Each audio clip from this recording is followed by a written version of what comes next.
You're down to pour. So I was testing this out on this emulator, RPCS3. Oh, excuse me, a few months ago.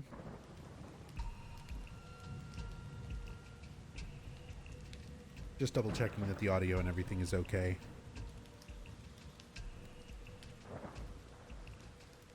Hopefully this is all good. But I ran into some issues with like crashing and wasn't able to even finish a run, a full playthrough. But there have been some updates to the emulator since then. I've tweaked the settings a little bit and loaded up a save from the last time when I was testing stuff on stream, and I was able to get through that portion of the game with no crash. So I think everything should be working, and I would be able to finish this from start to finish. So we'll just, it's a nice chill romp through Downpour, and we'll see if the game is running any better. Oh man, I should have let that play so that we can enjoy the wonderful introduction song by new metal award-winning band Korn.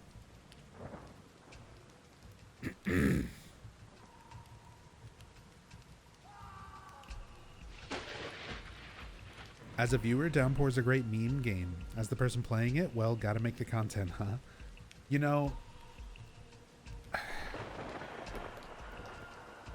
it's weird, right? Especially in the context of a lot of the other stuff that I've played now. Like, I've done 500 mind-numbing zones of Book of Memories and a month of Ascension. And even stuff like Short Message, which, don't get me wrong, I would consider Short Message better than Downpour. But it's still very meh, very mid. Revenge is a long, treacherous road, isn't it, Mr. Pendleton? Where do you suppose it There it is. One of the intros of all time featuring Korn.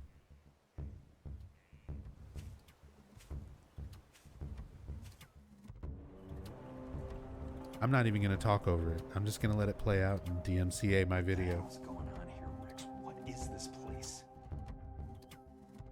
Wicked old beast, ain't she? Hope you find whatever it is you're looking for. Prisoner secure. Open 302B. Transfer.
Do you understand me?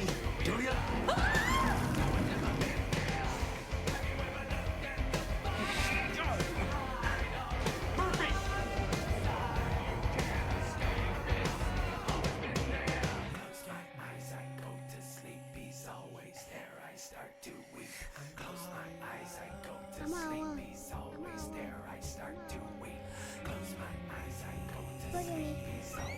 Now who said anything about trouble?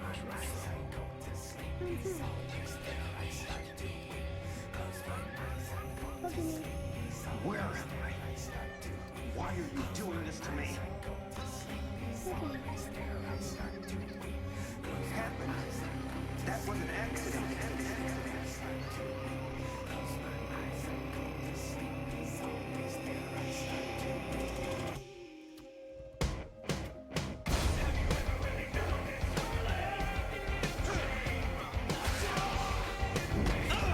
You see you around, Murphy. No! Just wait a second. Shut the hell up!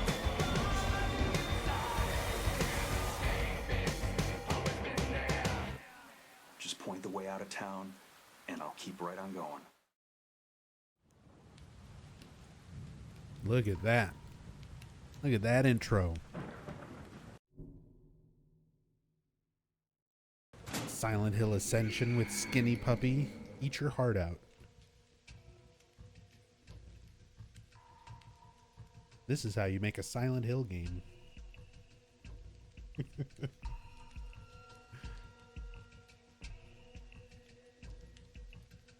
So all kidding aside, just so that people are fully aware, out of everything on the franchise for Downpour's on, for Silent Hill, Downpour's on the lower end of the tier list for me. Oh, and the title screen graphic is broken. Weird.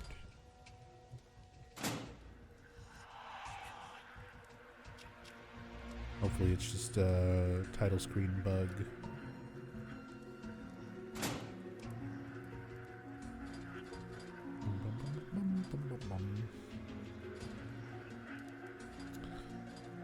Man, here's the thing. Like, game difficulty as far as changing combat value numbers, the combat in this game is not good. Not good. It forces you to deal with the breaking weapon system more. The puzzles are not good on any difficulty. Easy, funny enough, is what I've gotten used to playing the most with this game, just for the any percent speed run. So for the sake of just going through this game and testing out the emulator,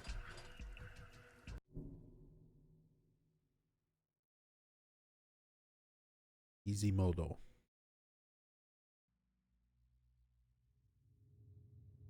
Love that the enemies read your inputs to dodge, to block, to counter hit.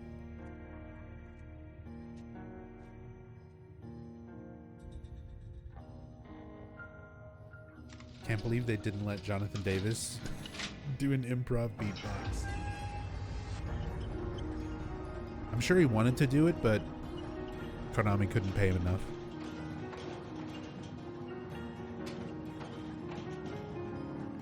Wasn't in the budget.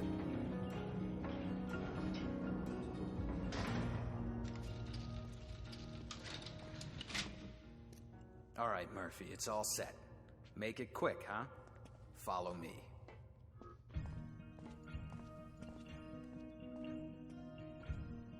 Yeah, so other than the little title screen Come on, Murphy, stop screwing around. glitch, as far as like, man, that is one thing. Watching emulators and technology like that sort of progress and get better and better. I can remember when RPCS3 was starting and they were like, we can boot to the PS3 menu now.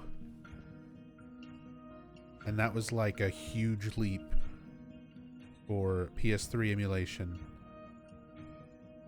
Now I'm like, man, look at this. Running really nicely. That looks great. I mean, as far as Downpour looks, Downpour's not the worst looking game in the world. I'll give it that.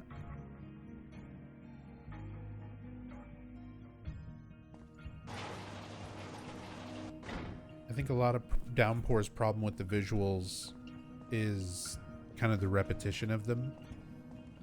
There's way too much reuse in props and textures. Like, the props and textures themselves are not too bad, but they're reused too much. Yeah, character models. I left you a little present on the bench. They're Have very fun. similar to Homecoming They're a little better than Homecoming, but they have that same thing where, like, right now, if you look at them just kind of as a screenshot, it's not the worst in the world. But yeah, then the... You're not changing your mind, are you? yeah, that. The stiffness of characters when they actually are supposed to be talking and emoting and stuff. And you see it a little bit more in cutscenes, but yeah, it doesn't look great. Again, completely different bar now. Silent Hill Ascension exists. Compared to Silent Hill Ascension, these are top-notch AAA animations and character models.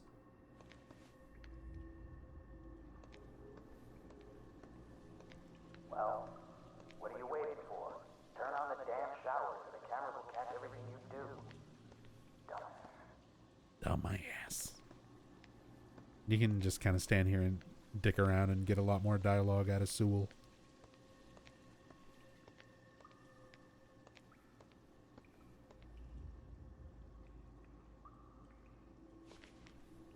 Got the game looking amazing. So yeah, like I said, I had to go through and tweak some settings, and hopefully everything stays stable from start to finish. Turn on the shower. Get this show on the road. It's almost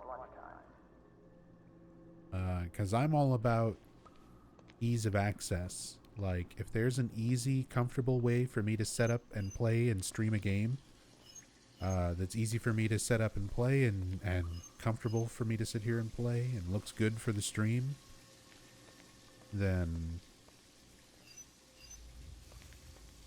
by all means. You played on the PS3, so you can imagine how it looked for me. Oh, that's what I started with when I very first played Downpour, when it first launched. I bought it for PS3. When I very first started learning to speedrun it, I just had the PS3 copy. So I learned to speedrun it originally on the PS3 version, and then I bought the 360 version specifically for speedrun time saves.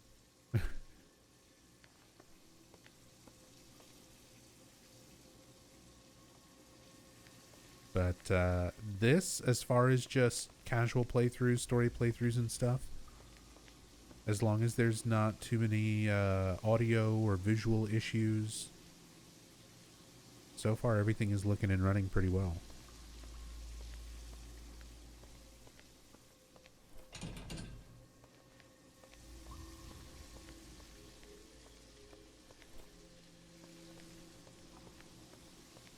I have a stick.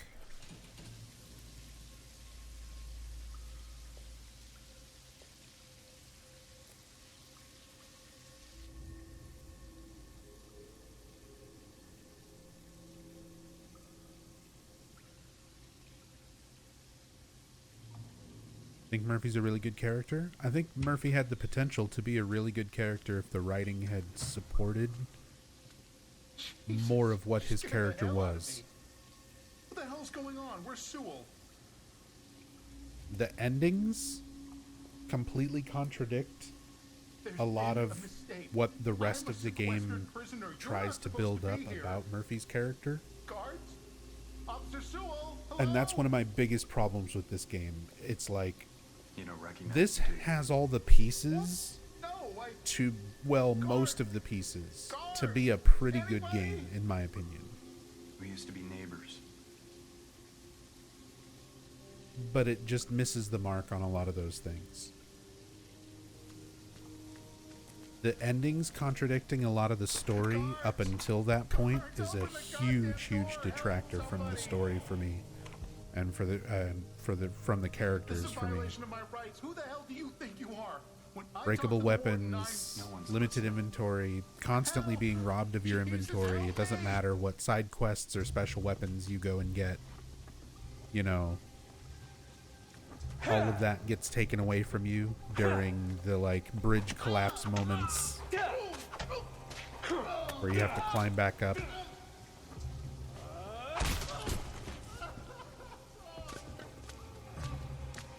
There's a lot of things that this game, if it would have fully committed to some of these ideas,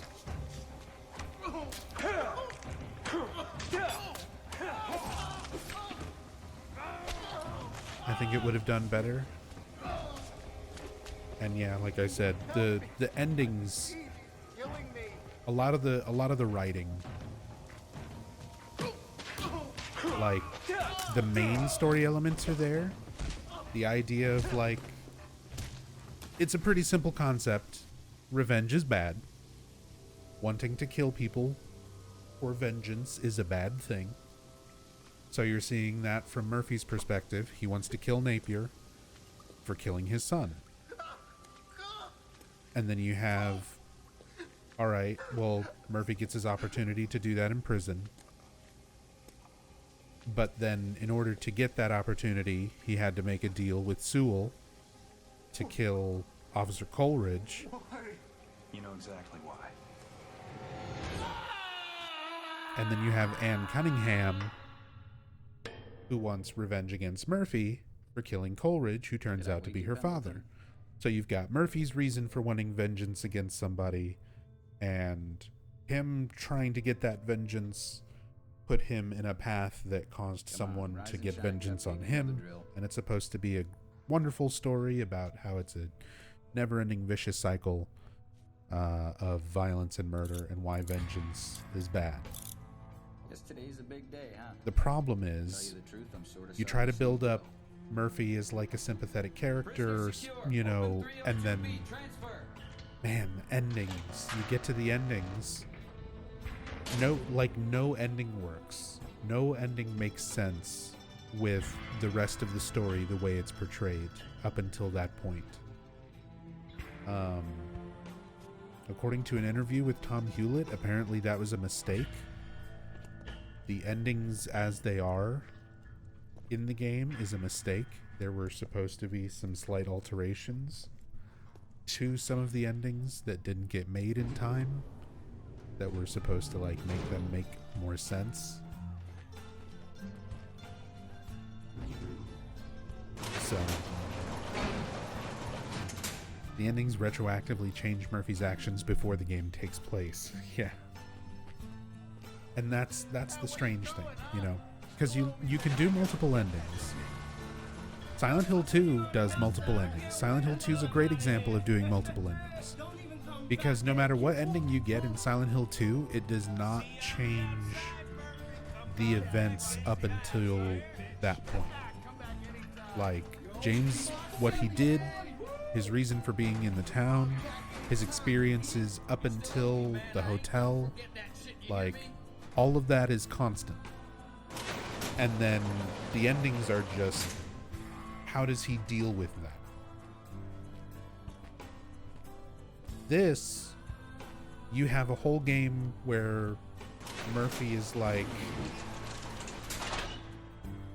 oh, I'm being chased by the guilt of having murdered Patrick Napier, until you get the endings where Murphy didn't kill Patrick Napier, Sewell did, and Murphy didn't kill Coleridge, Sewell did, so that Murphy was going through all of this character building, being guilty about having done nothing other than what he got arrested for, which was a non-violent crime. He stole a police car and led them on a chase.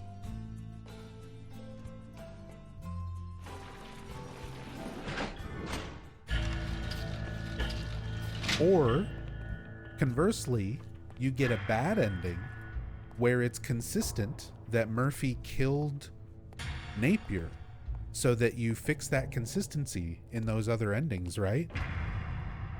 But if you get those endings, Wow. while Murphy is being executed for his crimes, he's not the least bit guilty.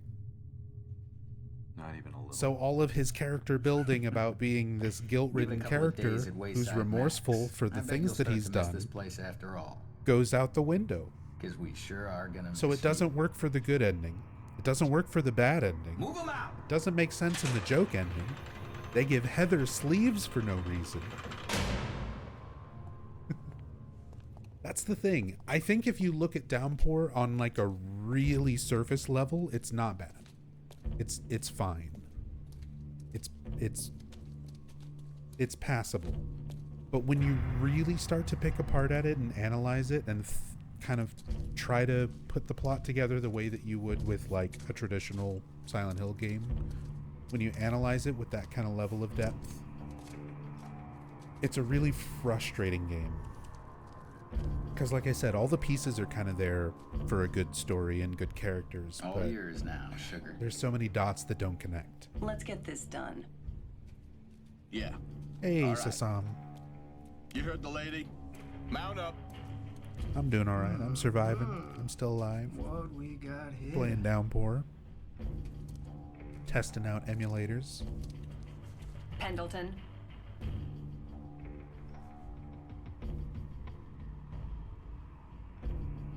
Get on the bus. We're getting on the bus. She said the thing. Buckle up, get cozy. We got a long ride ahead of us. 10-hour car chase. Who's the cop that let him stop for gas?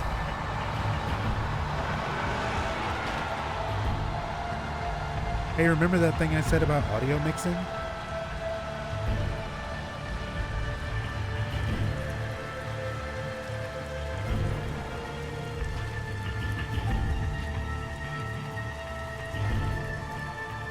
This is one of those moments where the game suddenly gets like loud. And then it's going to be 30 decibels quieter after this cutscene.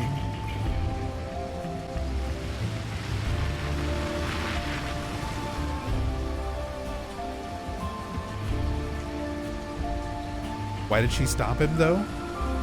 Because she was considering hate fucking him right then and there. And managed to resist those urges.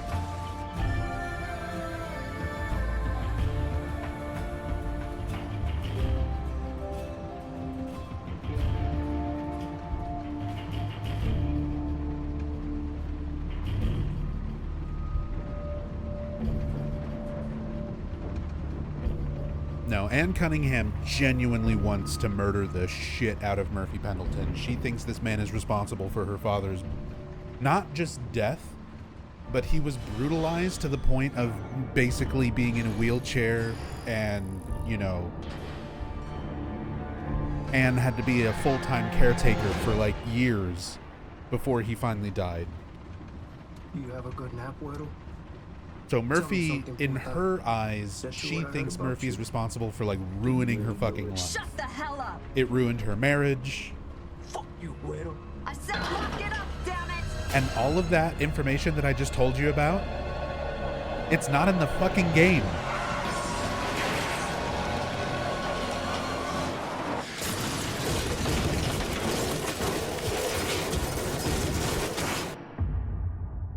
Yeah. All that stuff I just told you that makes Anne Cunningham an interesting character and have like an understandable motivation, it's not in the fucking game. It's in the comic book. It's in a comic book that came out like 4.5 years after this game came out. Called Anne's Story.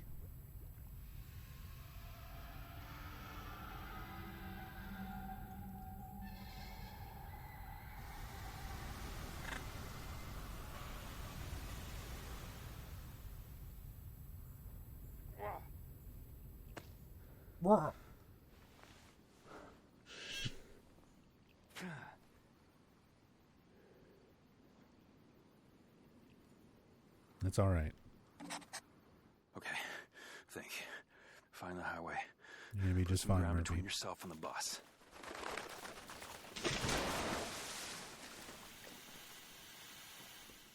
You're gonna be just fine, Murphy.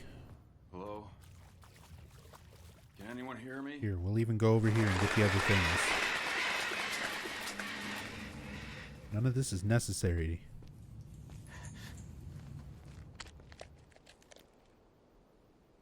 But then you miss out on unnamed prisoner getting his face pecked off. This didn't happen in the accident. How do you know? Swim for it. Too cold. Barely got your ankles wet. You're escaping prison. I feel like I'm going crazy. Worried about cold water?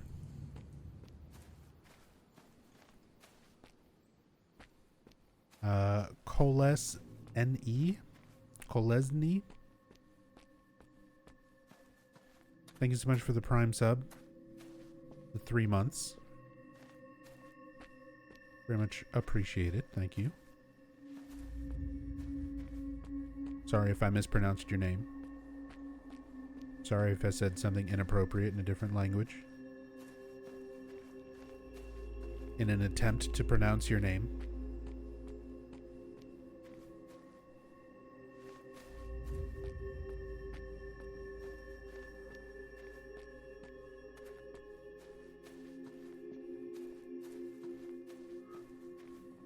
Like I said, this is not the worst looking here. Before we throw ourselves off the log. Whoa. That camera.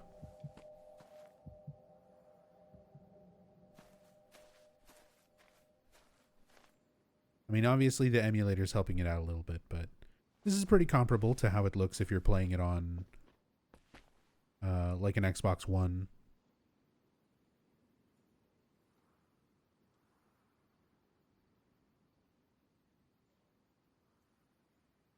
Those God rays.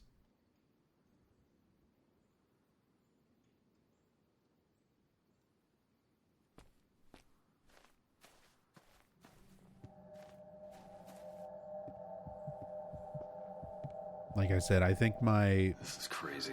my standard for these games has been severely adjusted. After Book of Memories, Ascension,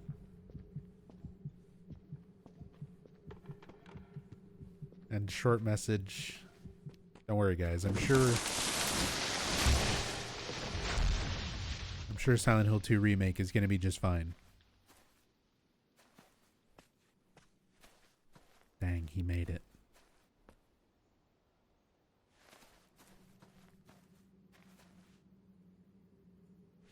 Don't worry. There will be plenty more balancing segments for me to fail later.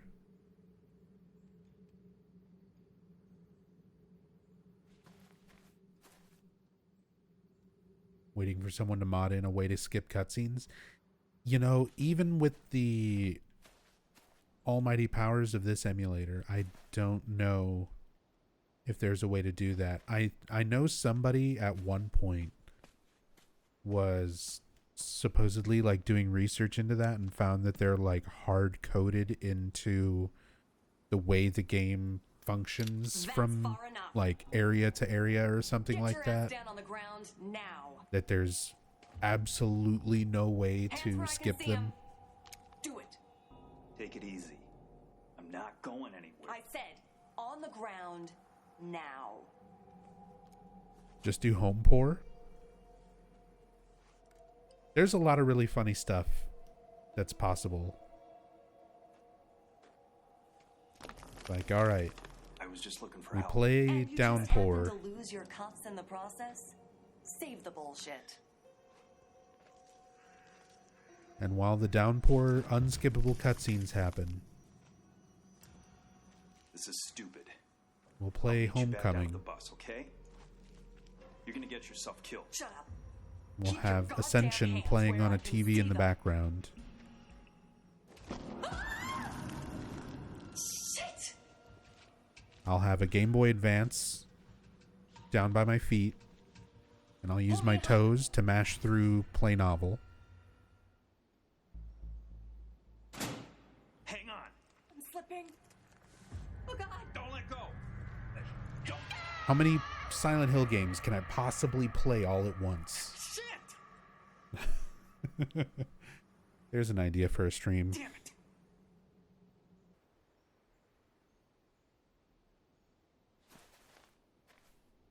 How are cutscenes so hard to skip? Kind of surprised it isn't easier. Yeah, you would think. But there is like no way to skip cutscenes in Downpour.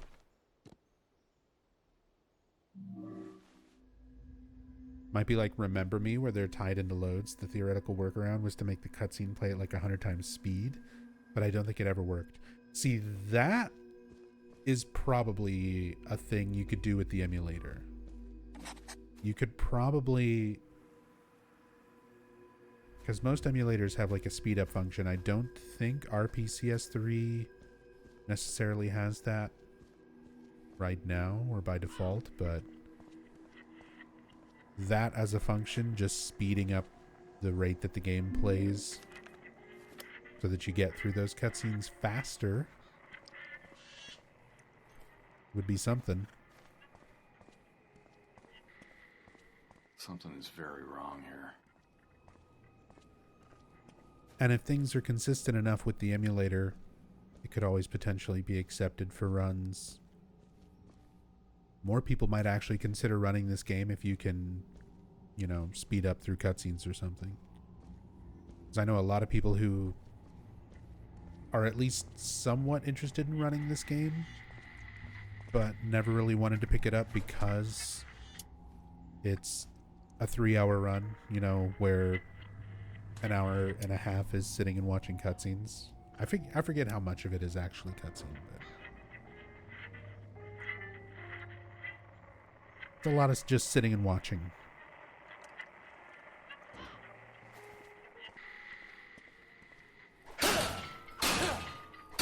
But hey, some people like that.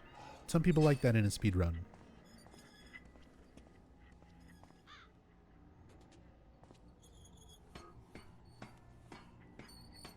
Gives you a moment to give your hands a break.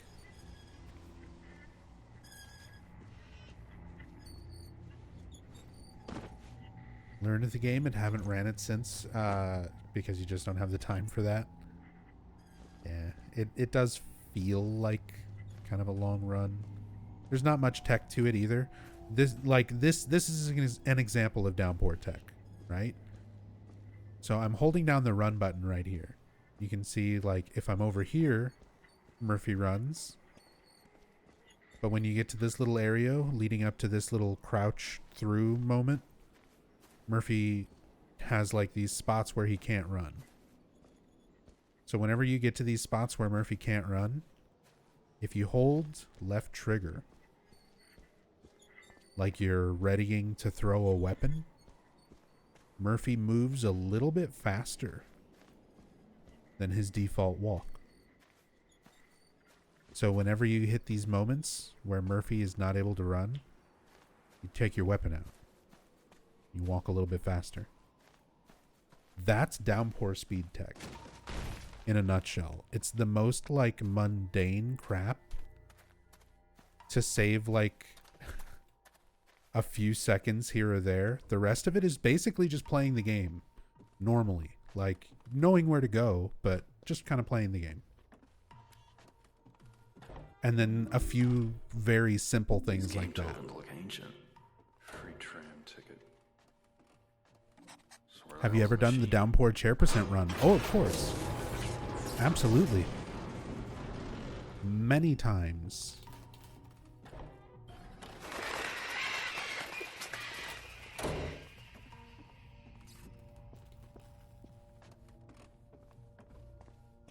We've even got like a really well, it's like one of the more viewed clips from this channel over the years where we were keeping a chair all the way for a playthrough from start to finish. And my friend Hirimi, I gave him the controller while I went to go use the restroom, and he broke the chair and replaced it with an identical chair, but I was watching the stream from the restroom. Is every goddamn road in this town washed out? So it was a fun moment. It was a fun time with my good friend. And it was a good clip. I'm sure someone, if you want to pull it up and link it in chat, you can.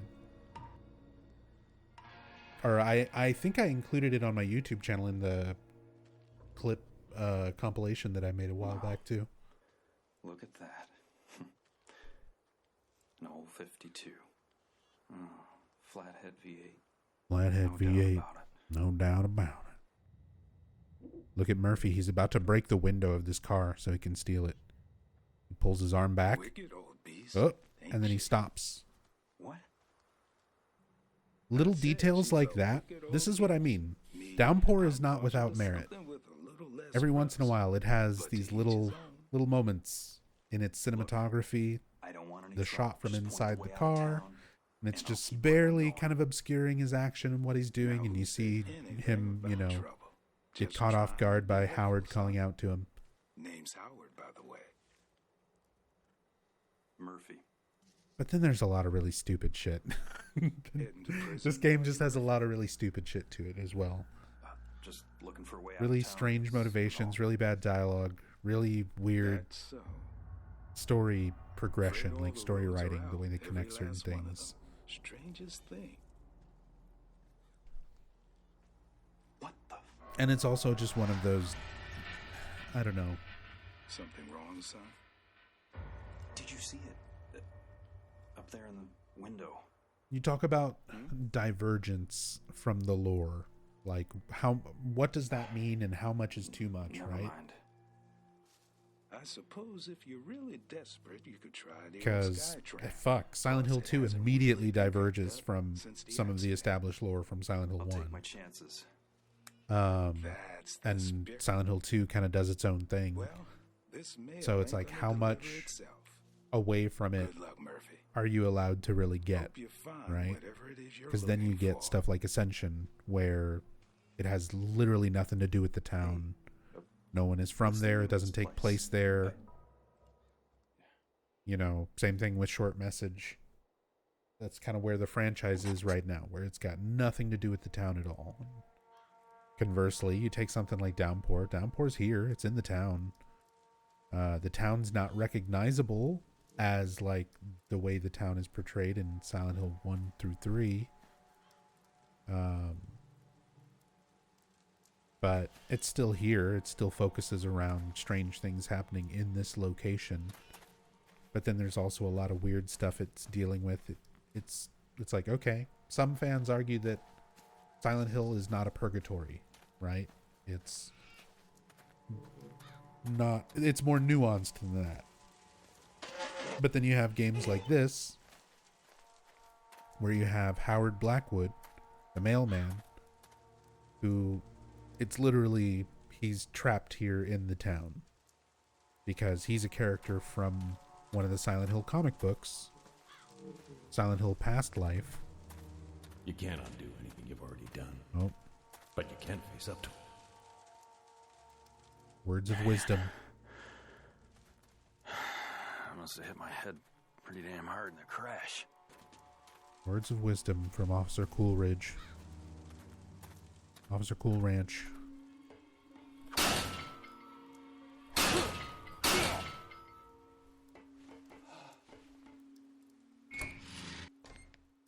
But yeah, like, you have these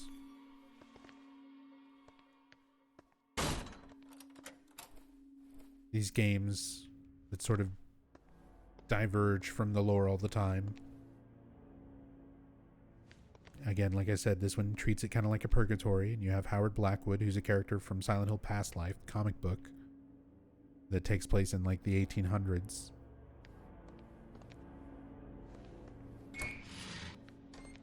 Hello? Anyone here? Don't hate Short Message, making it a Silent Hill phenomenon that's happening all over the world. Not the direction I would have expected them to go, but it's not completely terrible. It's just very strange. Not in a good way. There's a lot of directions of weird, you know, that it could have gone. Think about like how different, for anybody who's a fan of Twin Peaks, think about how different Twin Peaks Season 2 is compared to Twin Peaks Season 1, and then Return to Twin Peaks or whatever, the Season 3 compared to the first two. Like, I like them all for different reasons, and they're all very different directions of weird. But they're still within sort of David Lynch's wheelhouse overall.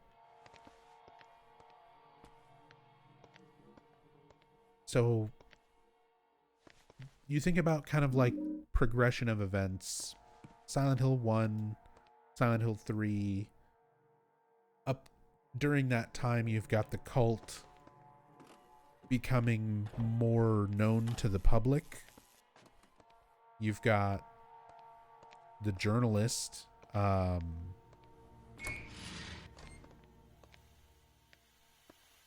Joseph Schreiber, or Scriber, or Schreiber, or however you want to argue with me online to play it, or to pronounce it.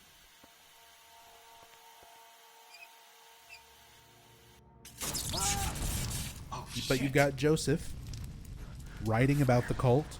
Anyone hear me? Writing articles.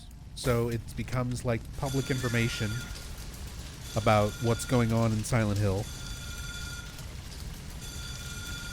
And then I guess you would have incidents like Homecoming happening in Shepherd's Glen, and Silent Hill 4 happening in South Ashfield. So there's precedent for things to happen outside of the town.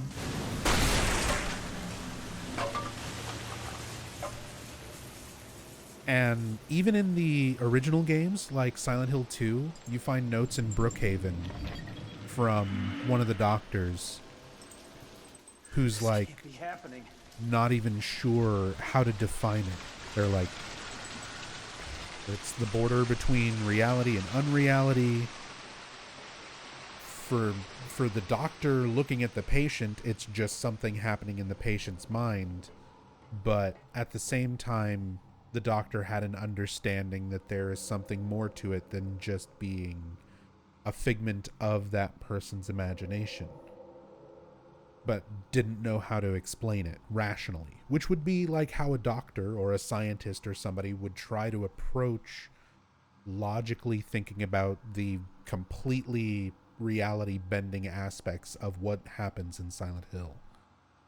So the idea of that being sort of publicized to the point where it's just the Silent Hill phenomenon. Everyone knows that this weird shit happens. Silent Hill is like the most notable location where it happens, so that's what the phenomenon is named for. But it's just a way of talking about these reality-bending, strange things happening in other places, even if they're not necessarily related to Silent Hill. I don't know. I think that's a step too far. I think having stuff like Silent Hill 4, where it doesn't take place in Silent Hill, but Walter is from there, it still ties in heavily to the location and its history as to like what is the source of the events happening.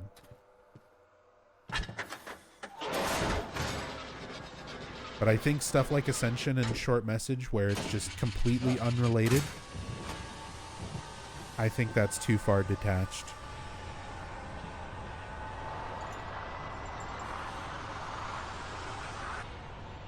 Murphy, run!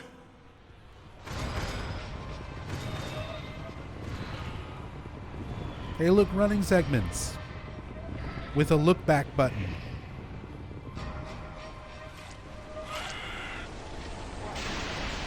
It's just like Short Message.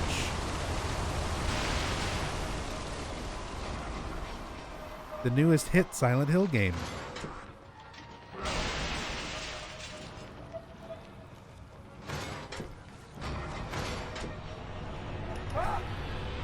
And this game did it because Shattered Memories did it before this. And Shattered Memories did it because Silent Hill 3 did it for like a 2-hallway gimmick.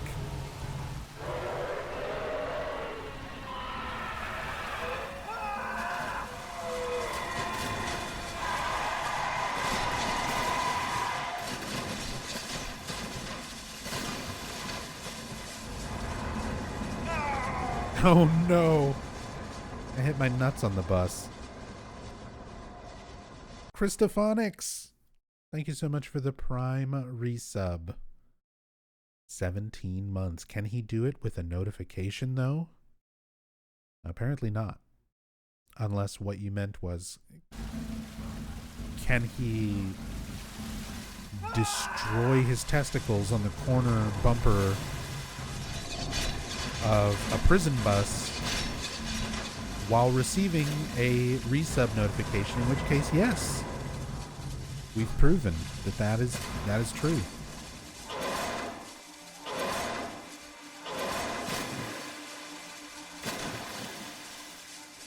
For science.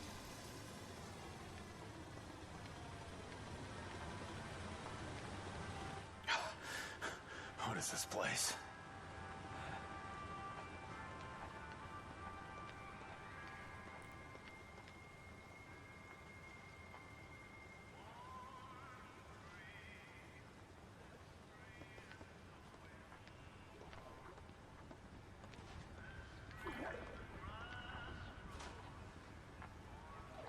How do you all feel about these visuals? Wing A. So there's like parts of it are the prison. Parts of it are supposed to be like Murphy's home.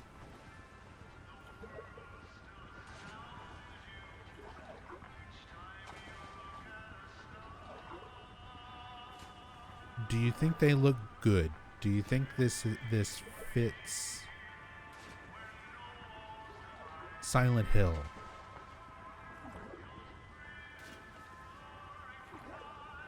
Does this give a Silent Hill vibe?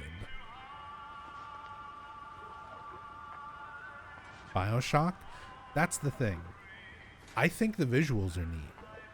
In a vacuum, it's neato, yeah. I think in any other game, this is pretty fucking cool. And in like a BioShock game, or this reminds me a lot of like the Alice,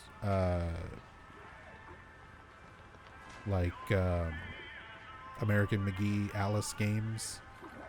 A lot of the topsy-turvy Wonderland nonsensical reality, sort of Dolly-esque environments. It's not bad. I just feel like it doesn't fit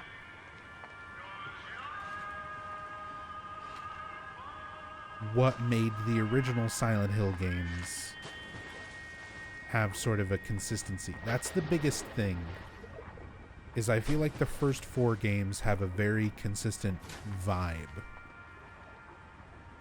When you're playing one of those 4 games, they are distinctly Silent Hill. Like, you don't confuse them for playing a Resident Evil game or a Fatal Frame. Maybe a little bit with Silent Hill 4 and Cynthia. But, like, I feel like those games have a very distinct sound and look and feel to them. And it's not necessarily a bad thing to deviate from that in a franchise to try and do something new. But I feel like after a certain point, if you're gonna deviate so much from the source material, like, why not just make it an original thing? You know, why couldn't this have just been Downpour, a standalone horror game?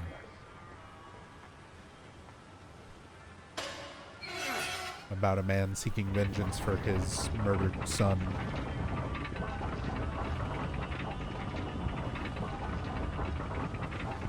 Same thing with stuff like Ascension. Although, with or without the Silent Hill name, I don't think Ascension works, but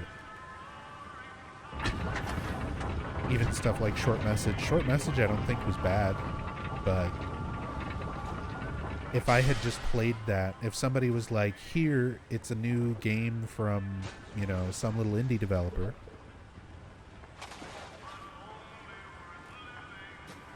I'd be like, oh yeah, that was really cool. That was a neat little free indie game. But some, you know, the idea of it being like, oh, here, this is the new Silent Hill game.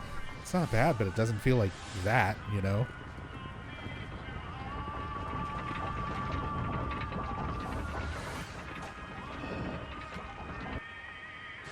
Same way this. There's a lot of the series that I don't think is necessarily horrible. Downpour is one of those games where if this wasn't called a Silent Hill game, I'd be like, yeah, it's fine. I'd put it right up there with like Condemned or Obscure, you know, some other horror games kind of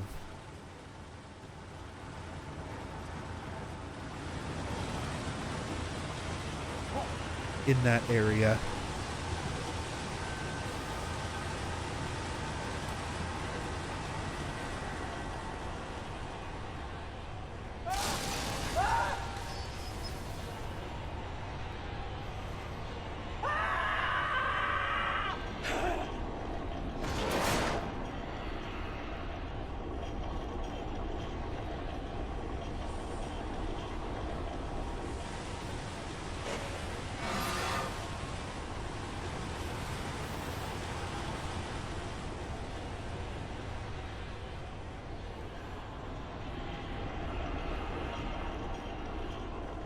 Those Murphy screams. I'll give it to Murphy. Oh god. My cat's trying to unplug my computer. Of course. Inevitable cat ruins the stream moment. Give me a second.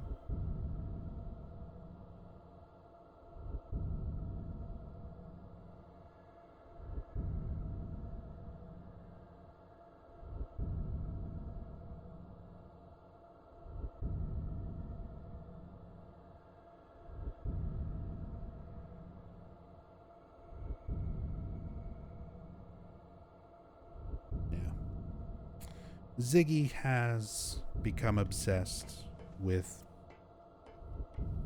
like, he likes to paw at the side of my computer. I guess just because the fans are spinning and vibrating and lighting up. And it's a glass side, so, like, he sees it and wants to paw at it.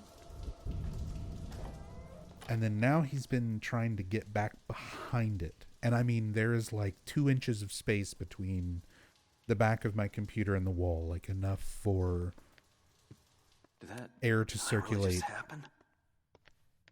and not much else. And Ziggy keeps trying to like squeeze himself back there. And there's basically no way for him to do that without potentially unplugging or bending and breaking plugs out of ports and shit. So every single time he starts trying to get back there, I have to cut him off at the pass. I have to cut him off.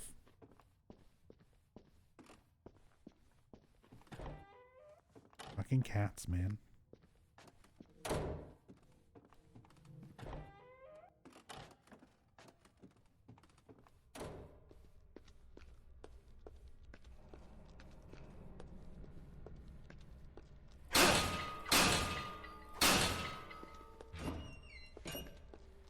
Sound effect is so loud compared to everything else.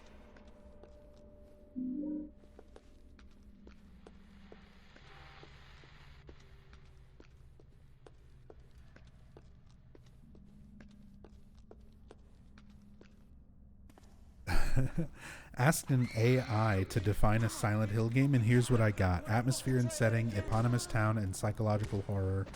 Player characters, everymen and personal quests, gameplay elements, exploration, combat, and puzzle solving, monsters and nightmares, otherworldly creatures, and nightmarish transitions, narrative and mystery, layered storytelling, twists and turns, soundtrack, Akira Yamaoka. Perfect, nailed it. Great job, AI.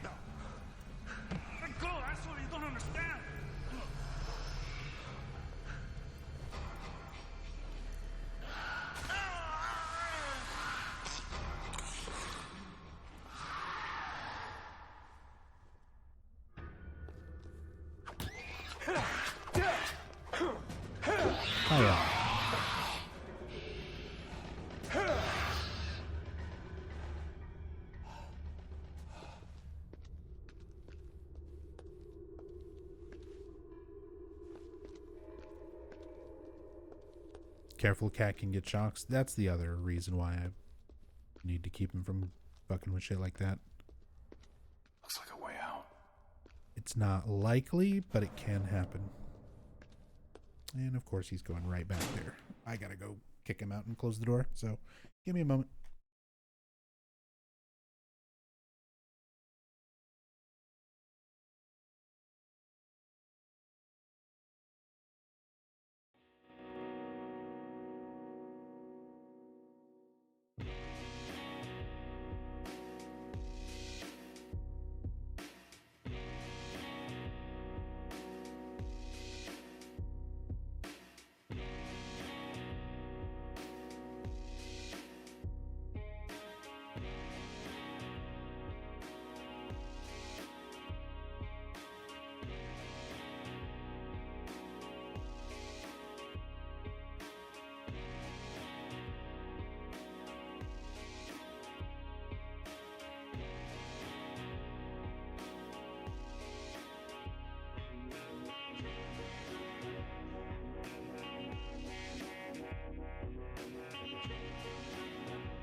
Get out of here, Harry Mason.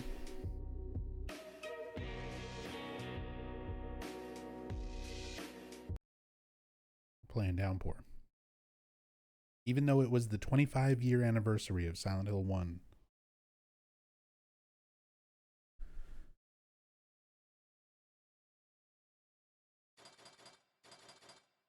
It's also the 12-year anniversary of Silent Hill Downpour in like 10 days, 11 days, something like that.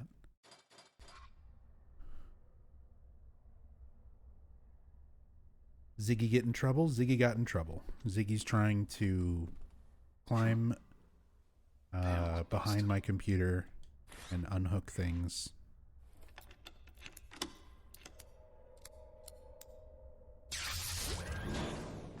So they were banished. Sorry, you're gonna have to deal with them for the last 9 minutes of work. Finally. Back outside.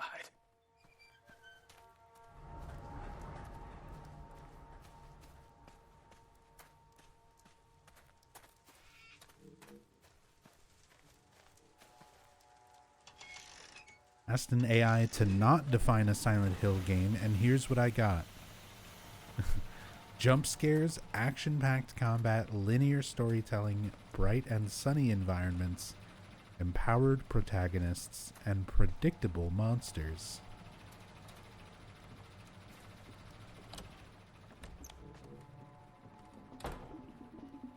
AI does it again. We should just let AI make a whole Silent Hill game. Seems to know what's up.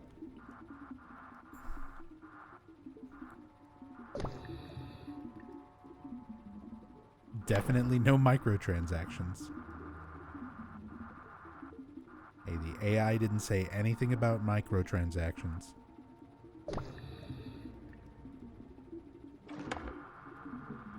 This might be exactly how Ascension was created.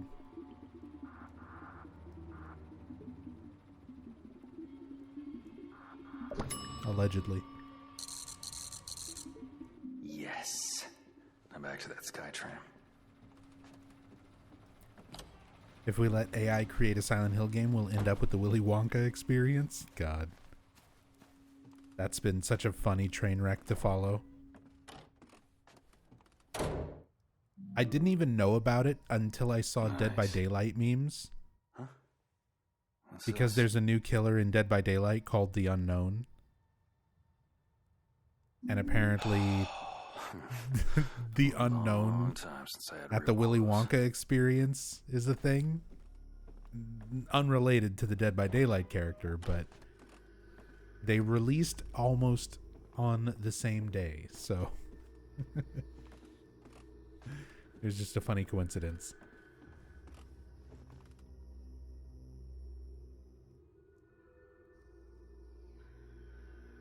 Still wondering if Ascension has any connection to the town of Silent Hill, but can't be bothered to keep watching on my own to find out. I am not watching it like every day. I'm not watching live or anything. Every once in a while, I kind of pick up on story beats that are happening. I haven't checked in recently, but in general, no. It still is not related to Silent Hill whatsoever. Like the actual location, the town.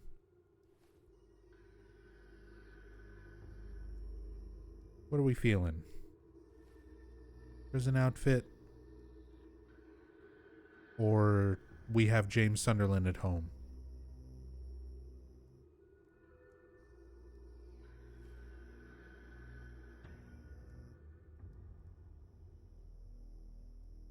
I kind of like leaving him in the prison outfit. It makes the Anne Cunningham scene kind of funny. She questions him about having her father's badge. He's like, I just found it in these clothes. And he's just wearing his fucking uniform. Yeah, we'll go with the Walmart James cosplay. Just because I usually do... Just because I usually do keep him in the prison jumpsuit. Just because it's fun. Fresh and clean. So fresh and so clean. I'm sure you've mentioned this before, but why is Ascension so bad? More than mentioned it before. I streamed it every day for a month. So there's like 90 hours of real-time footage of me explaining and experiencing why it's so bad.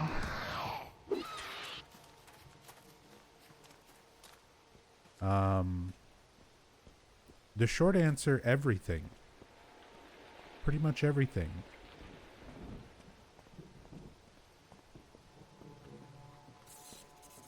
Looks bad, sounds bad, written poorly. Micro, like, transaction-y. Very, This must be the ticket machine. predatorily monetized. Wherever this thing goes, can't be worse than back there, can it?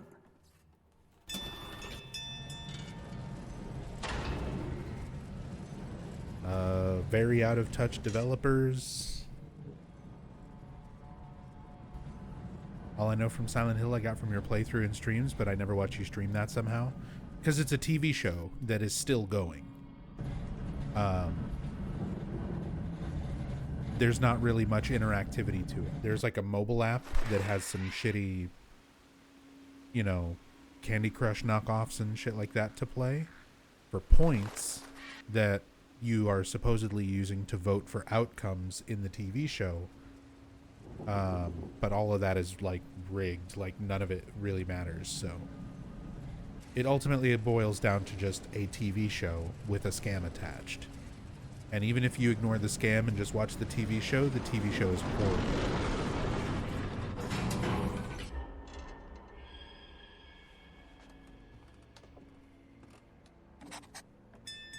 It's still going on. It's running until like August. It was originally planned for 6 months, and then it got extended to 8 months to include some breaks. And then it got extended to 10 months because they wanted to only do Monday through Friday instead of 7 days a week, and also take some extra holidays off. So it started on Halloween, and it's running for 10 months. Not like consistently running for an entire 10 months, but the full duration of it will take 10 months.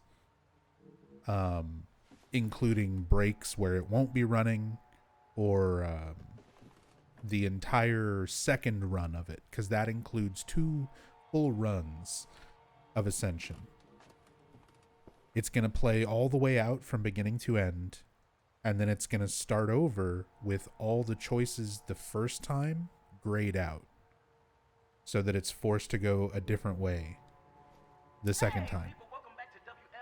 And then the second time will play out. And that entire process takes 10 months. It's a very simple and easy schedule that they constantly just change randomly.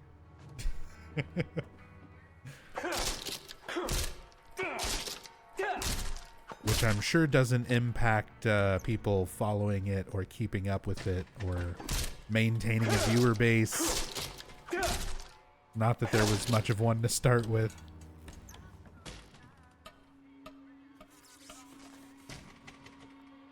Here we go. Key rack. Also, what's up, Techie?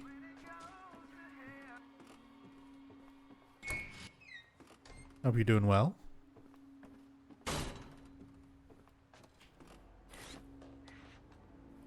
How much is left of the first run? Let's see. November, December, January, February, March. End of March, mid-April. So probably another month and a half. I would guess probably around like 5 weeks.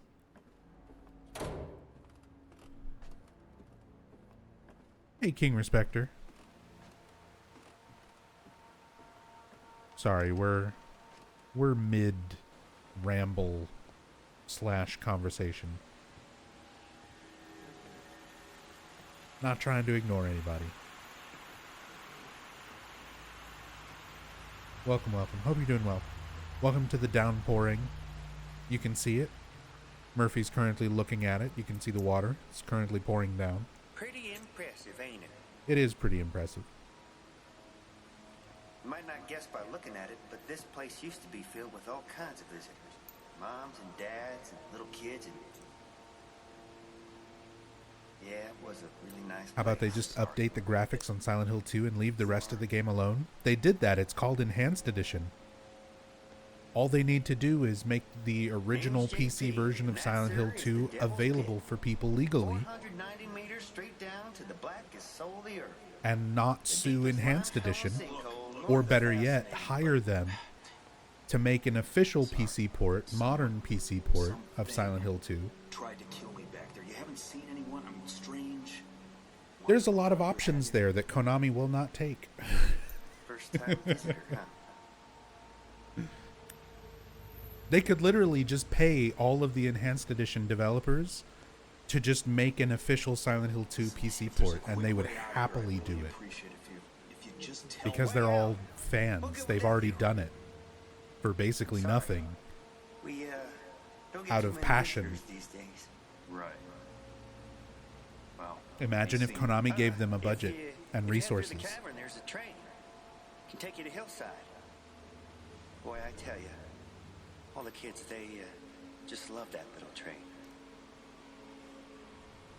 how about you show me? Sorry. Someplace I gotta be. Thanks for the tip. I hope we get endurance segments in Silent Hill 2 Remake. We might. We might. I hope I get to, like... The Devil's Pit. Sounds like a fun place to bring the family. That man, JP, he's made of stone. I hope I get to grapple enemies in Silent Hill 2 Remake. And there's like... I mean, we know it's going to be a thing with a QTE, but I hope there's more to it than that, you know? I hope it's like Tekken, where you have like 6 different ways that you throw the enemy out of that mash, depending on like what direction you hold or something. I hope it's like really complicated. Like frustratingly complicated fighting game combat mechanics. Just to make everyone as mad as possible.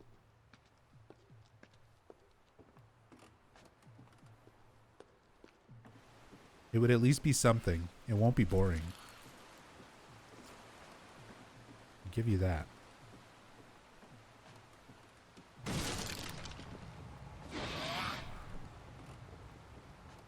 I mean, compared to this, like, here we go. Here's Downpour combat. I got screamed at and had a QTE pop up on the screen and had to quickly wiggle my stick out of the stun.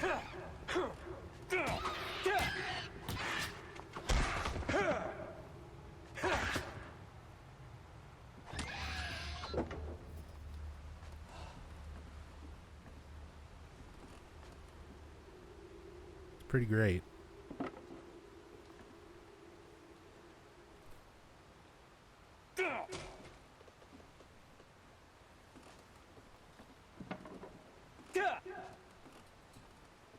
I'm trying to remember. There's some kind of weird... I don't know. You can get some weird animations when you're like doing the look behind and doing other stuff because of the way it snaps Murphy's model. Although I've had it soft lock the game messing around with that. I'll get like stuck in an animation and then you just can't move anymore. I feel like I'm going crazy. That same guy. Same prisoner corpse who got his face pecked off. Back at the very start of the game where the bus crash happened. Alex Fire King, welcome back. Thank you so much for the big 55-month resub. Very much appreciate it. Look at these like glowing jars. I never realized they have like a flickery glow to them. I guess they're candles. They're supposed to be like lit candles, but the lids are on. I feel like I'm going crazy. Feel like I'm going crazy.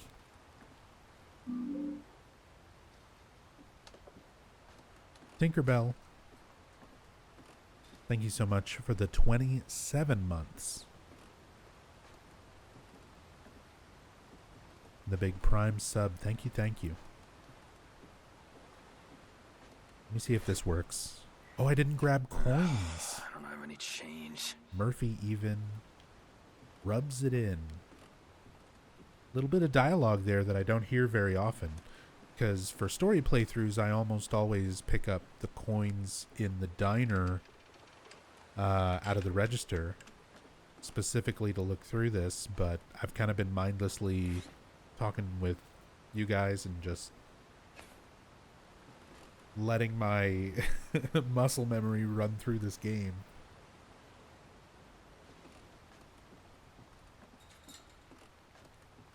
And I didn't pick up any coins.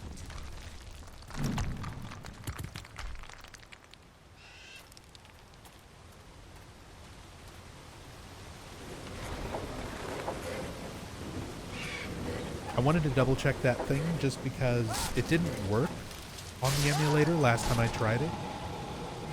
So the recent updates and stuff to RPCS3 seem to have fixed some other issues this game was having. That might have been fixed, but oh well. I didn't pick up the coins to check, so I guess we'll never know. Not like I'll ever play Downpour ever again.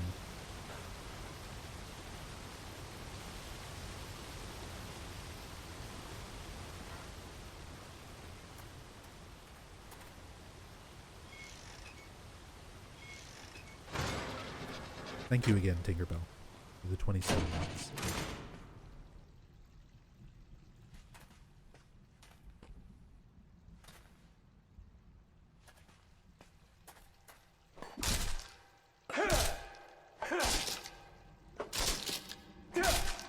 Our pickaxe and break through here. Just like Valheim. Gotta be honest, everyone. Off stream, I've been playing a lot of Valheim. That's my comfort game.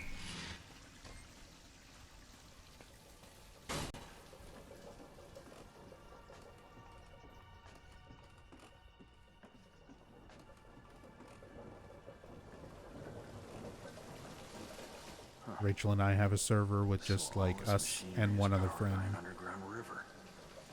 that we can just fuck around in, and it's our first time playing on like a modded server, and none of the mods are too crazy or anything. It's a lot of just quality of life stuff.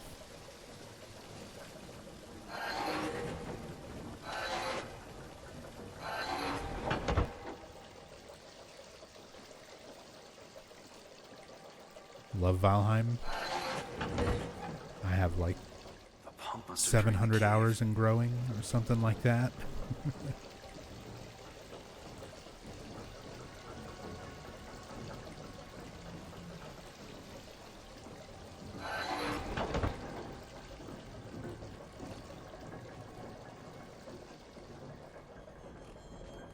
Quality of life mods are useful for some things. The biggest ones that we're making use of are,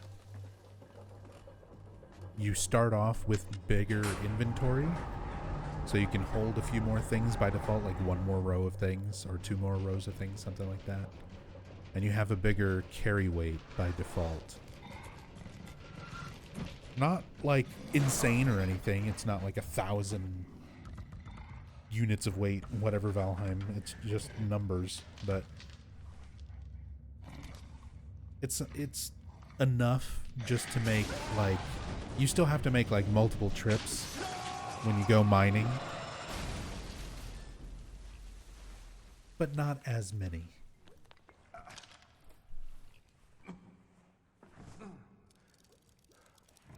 Gotta get you some democracy. Yeah. It's basically, we have mods to kind of cut down on the resource gathering and that type of element to the game, where it's still there, but there's less of it. And it lets us focus on the things that we really like about the game. For me, it's building.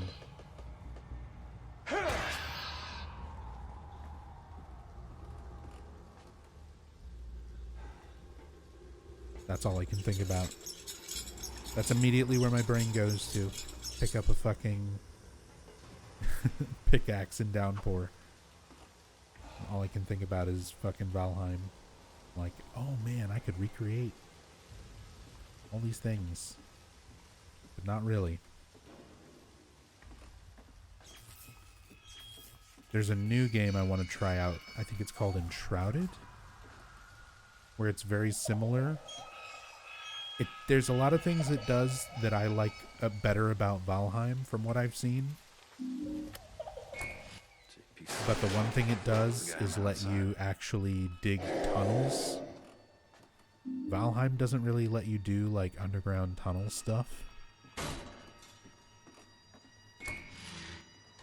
So if you were trying to recreate something like this, like a mine with a fuck in it, that'd be pretty hard to do in Valheim. Jesus. What are you doing, fuck? I thought we were friends.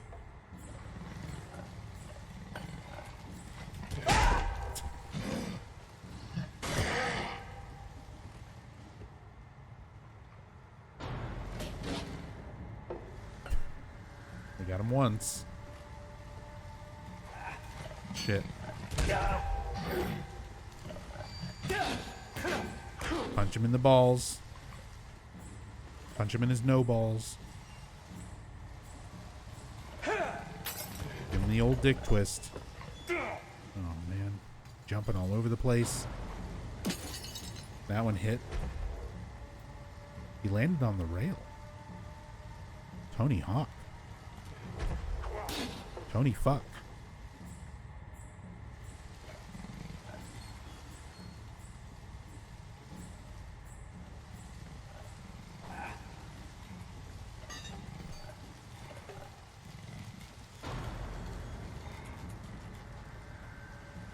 There's no lock on or anything, no targeting.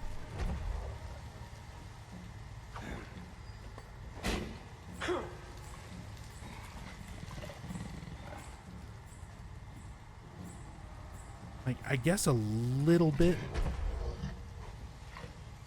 This is a great combat segment. See, since everybody wants to talk about, oh my god, Silent Hill 2 Remake combat,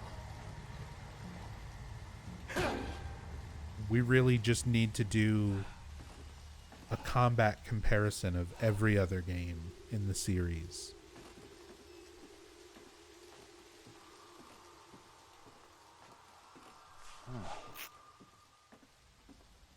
And we haven't even seen some of the better aspects of Downpour's combat. For example, these weapons are breakable. And that's what I mean. I was talking earlier about ideas and stuff where if they would have actually committed to them, could have been interesting. They wanted to do this really dynamic, like, oh, you've only got what you can carry on you, and you're not always going to have the same inventory. Sometimes you've got to put something down to get something better. Sometimes you're more focused on fighting, so you need to have a gun. Sometimes you're more focused on doing other things that requires, you know, an axe to cut through boards to get inside certain areas, or a hook on a pole to pull down ladders to get inside other areas.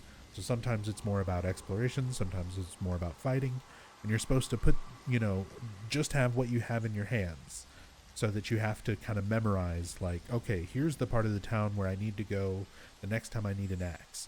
Here's the part of the town where I need to go the next time I need a shovel. And they kind of do that. It's not the worst idea in the world. Like, there's interesting ideas there conceptually, but a lot of that revolves around you have no inventory other than what you have in your hands. But you have a normal inventory. You just have a normal inventory where you just hold shit anyway. So why not just have you don't have breakable weapons, you can just pick weapons up and cycle through them in your inventory like basically every other Silent Hill game. You know, if they would have committed to the concept, it would have made sense. Some people probably wouldn't have liked that, but it would have at least been something. But to sort of do the weird half and half of like, well, you can kind of hold a gun and you can kind of hold a melee weapon, but you can only hold so many things.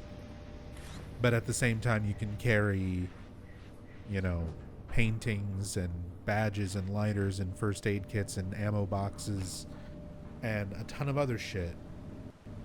Oh, but, you know, carrying an axe and a hook on a pole, that's too much. You want to carry a gun and a shotgun? Unheard of.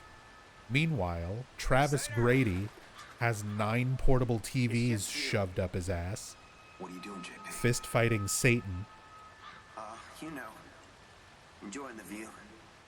You know, they say if you were to put the Empire State Building in here, Wouldn't even reach halfway to the top of this place. Seems like a dangerous place to be sightseeing. You know, none of those things they said about me are true. The papers and stuff, people around town, my lawyers, they said it was just Travis Grady's just built different. circumstantial True. evidence and whatnot. That's what I kept telling them. Yeah, I read all about it. Those newspaper men are goddamn fucking liars. Henry swinging a pipe full blast is a nostalgic animation for me. That was an accident. Dude, I didn't mean to hurt nobody. say what you want about combat. Silent Hill 4's combat is not great, but those are some of my favorite combat animations. Ain't that right, Murphy? Henry puts, like, that mocap actor put everything into those swings. Because I know they must have had the like, mechanic in mind of, like, charging up the attack. So you charge it up a little bit, you swing it immediately.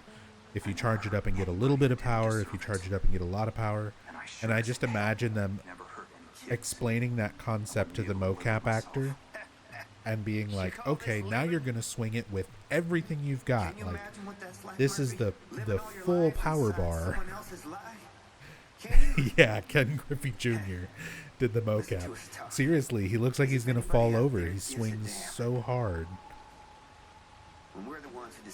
I love those animations in Silent Hill 4. Taunt him. Yeah, that's right. Vicious mockery.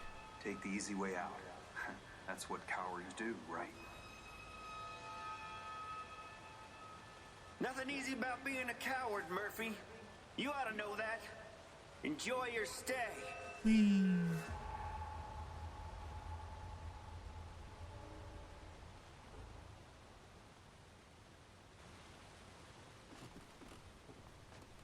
World's better off without them. Wow.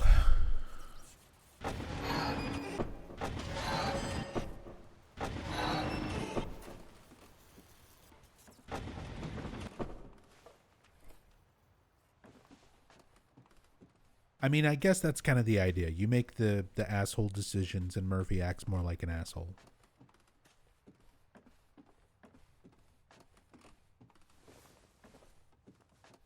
Real caring, Murphy.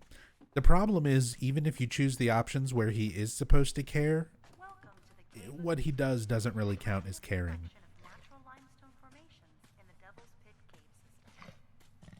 He just kind of walks away from the situation like, I can't believe you jumped, and that's it. Like, okay. Clearly this was a very deeply touching and moving moment of reflection.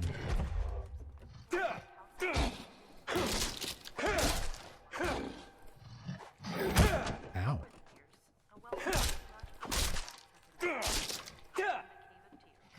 Here goes nothing.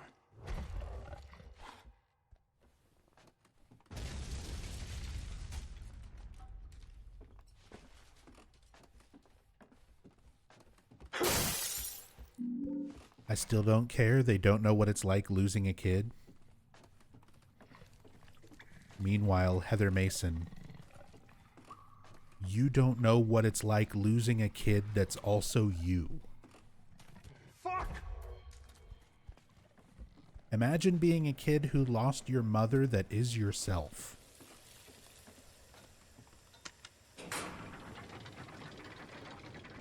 You don't have any room to complain, Murphy.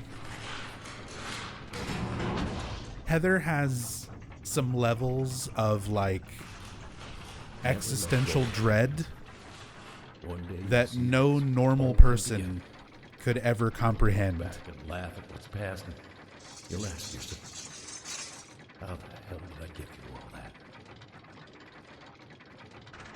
She might very well be immortal. We don't know. We don't know how many times Alessa's reincarnated. Or split her soul. Or done any of those things. Born from a wish. Ooh. This must be the train Sator told me So, about. There are some places, like just then, where the game gets a little bit stuttery as it's loading the next area. But it's like that on the console as well. So, I mean, technically the emulator is emulating accurately. It doesn't improve over the original the way sometimes an emulator will smooth out or increase, like make loading times faster or other things smoother. This still kind of hitches in the same spots as console, which is kind of funny. But hey, it hasn't crashed.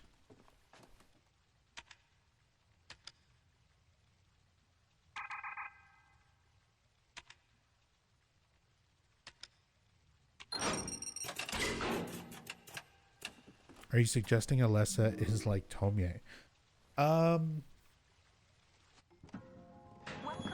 Maybe not exactly, but at the same time, like, not far off. So, I mean, you've got the cult by the time you get to Silent Hill 3, like, worshipping the Holy Mother and Saint Alessa, essentially as this Holy Mother. And you would think, just for 17 years between 1 and 3, it must have been a more established part of their belief system that already existed for some long amount of time. And clearly, Alessa was given this purpose even from early on by Dahlia. Like, we see the cutscene where she sort of makes the snap decision of she doesn't have to wait. Like, I guess presumably she thought she would wait until Alessa was older or something, but there's a lot of ways to interpret that weird Dahlia cutscene in Silent Hill 1. Yeah, we're just going to discuss this while Murphy goes on a little haunted house roller coaster ride.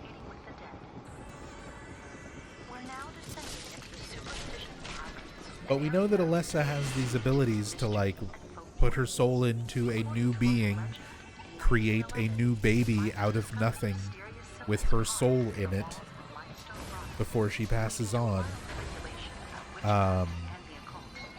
And then retain those memories of her previous life and everything. And that's the only reason to suspect that there weren't other... Oh, excuse me. I have to wiggle him off.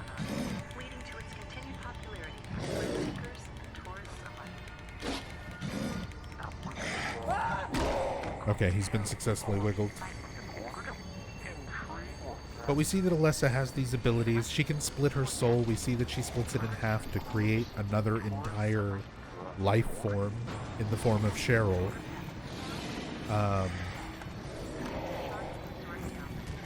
So it's like, what's the limit to that? How many times could she theoretically just always pass her soul on to a new body and just never die?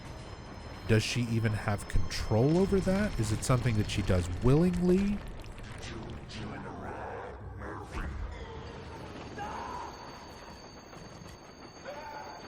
There are so many questions.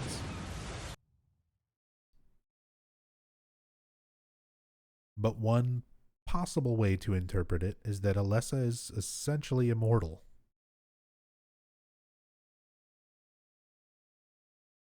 What's up, Ram Ranch Survivor 69? My favorite Twitch user. Doing pretty good. This game work on PS3 emulator? It does. It does, and it's so far working pretty well. Looks and runs pretty well.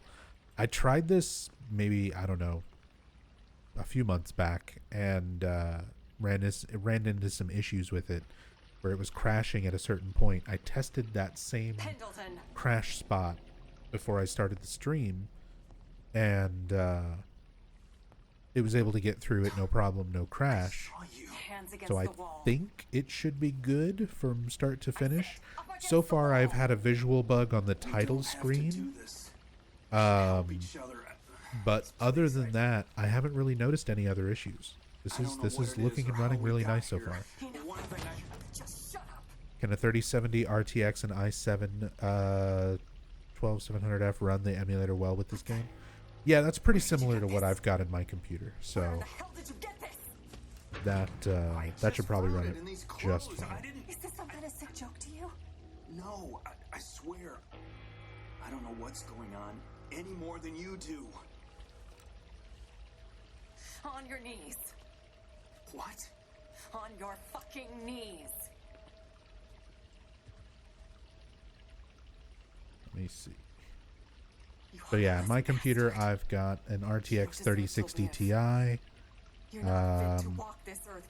got an Intel Core i5 13600KF. So that's what I'm using to run the emulator right now. Well, let's see how funny it is with a fucking bullet in your head. And it's doing well.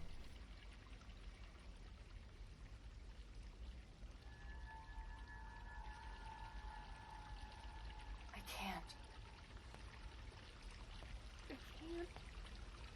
I'm sorry. I can't do it.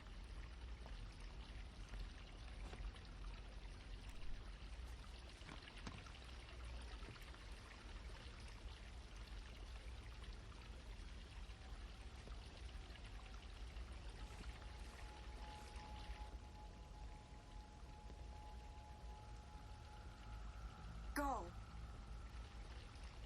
See, again, this moment between these characters would have had a lot more impact if players had more context to Anne's side of things. But like I said, that all that was basically cut from the game for time and budget and all sorts of reasons like that. It happens in game development. And everything for Anne, for the most part, got put into a comic book that came out like way after the game, like 4 years or 5 years after.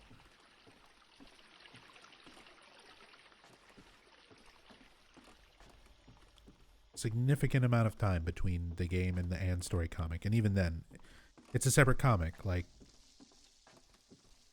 the game already didn't have a whole lot of fans when it came out, and even for the fans that it did have, not a lot of them were going to go out of their way to go and get an entire series of comic books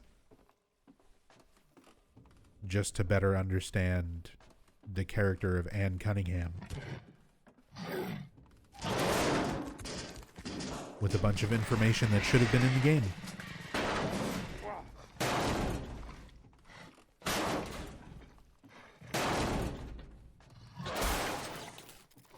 Escape from Silent Hill. See, it's stuff like that. It's stuff like that that's weird. And I mean, that's just a product of the time. You got to imagine this is a game that came out in 2012. So just the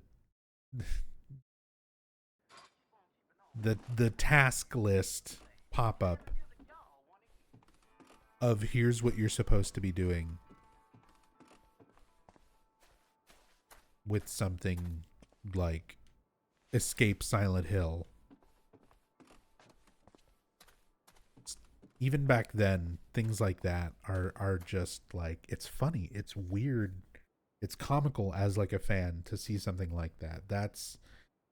Although that's nothing compared to, like, again, new bar set by Silent Hill Ascension, a new low, with stuff like It's Trauma, which we have as an emote. It's that laughably out of touch and iconic because of that. They made It's Trauma merch. There are It's Trauma shirts. Official Konami merchandise.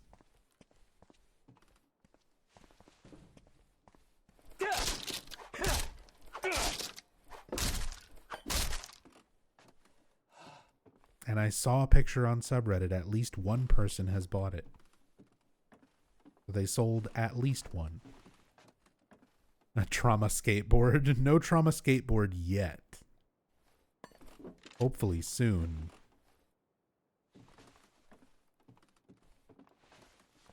But they did make like shirts and stuff. Deleting Twitter and not keeping up to date with this stuff has been good for my soul. Oh, that's definitely the wise thing. There's a lot of days where I kind of consider the same, where I'm like, I should just delete Twitter, not go on there, not visit Reddit, not go into these spaces and just kind of ignore things.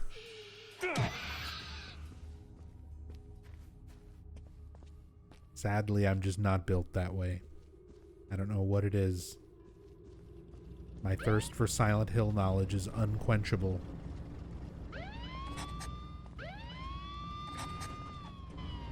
So I just keep up with everything, no matter how much it does not deserve my attention.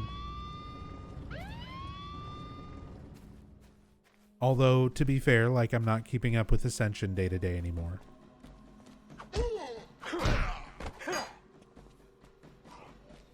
At some point, once Ascension is done running, I'm going to go back and we're going to marathon all of it. We're going to watch all of it. Parasociologist. Is Ascension still going? Stopped paying attention to it when you stopped covering it. Yes, it's still going. It'll be completely done with everything they have planned. Should be by around August.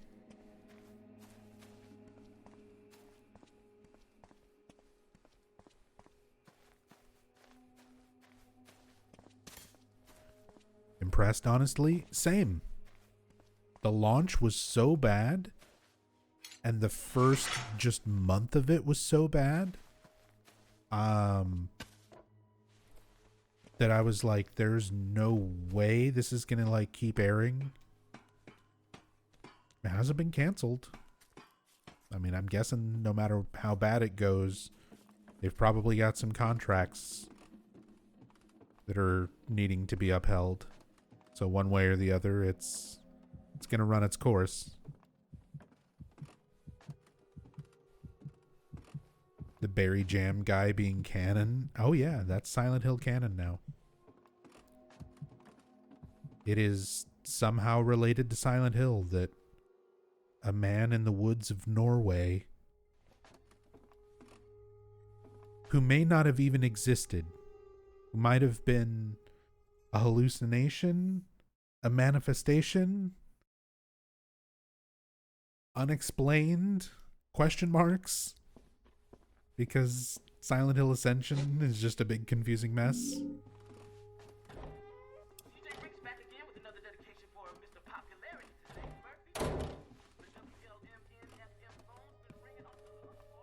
But he's canon, either way. That's all that matters. Doesn't matter if he's real or not. He's here. He's here for you. And he likes making jams.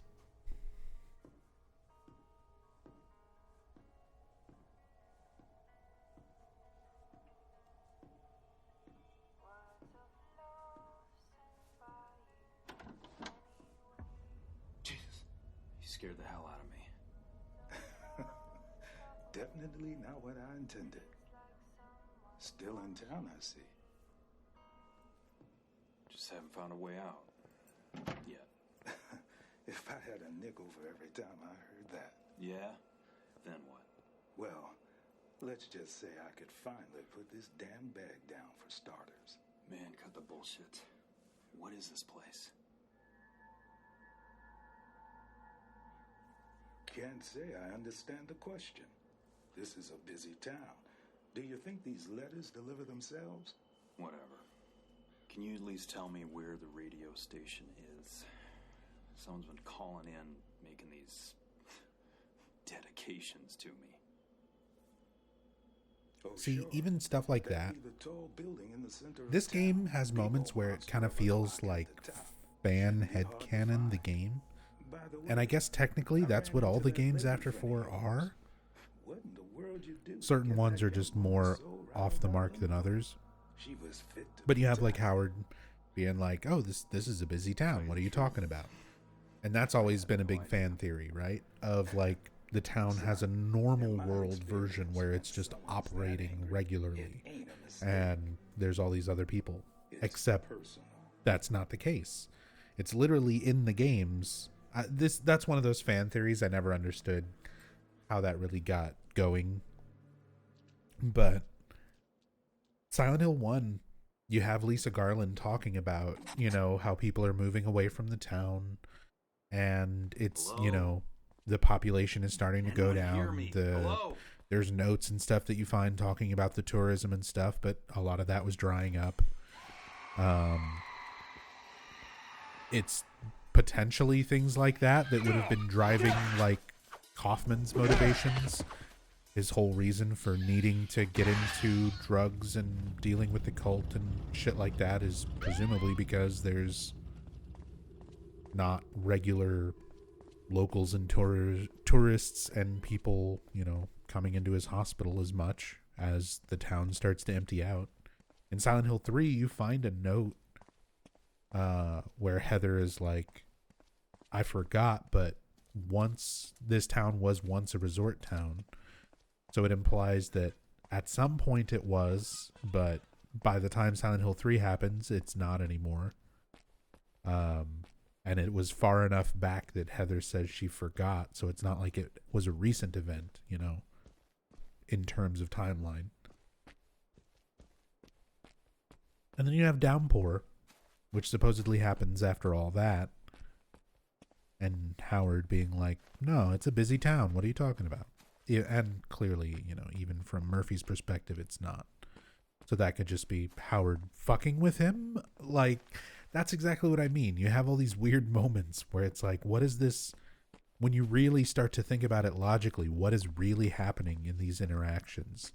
Is Howard just being a weird guy and fucking with Murphy because he can?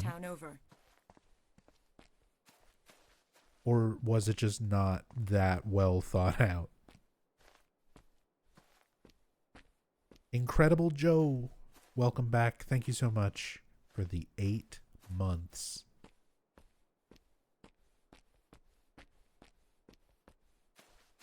Very much appreciate the 8 months. Yo, who says morning rush hour has to be a drag?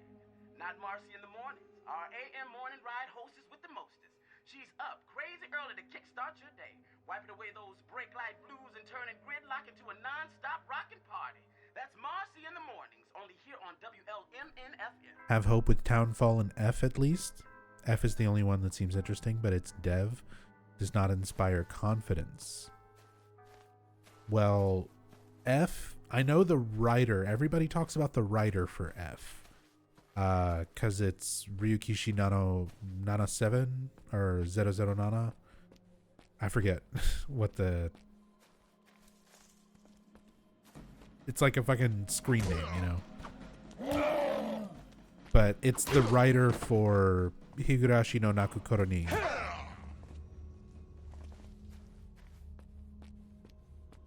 So, a lot of people are excited about F because of the writer. Ryukishi 09. Thank you, Sasam. I'm going to pick up this kite. But the developer behind it is, isn't it Neobards?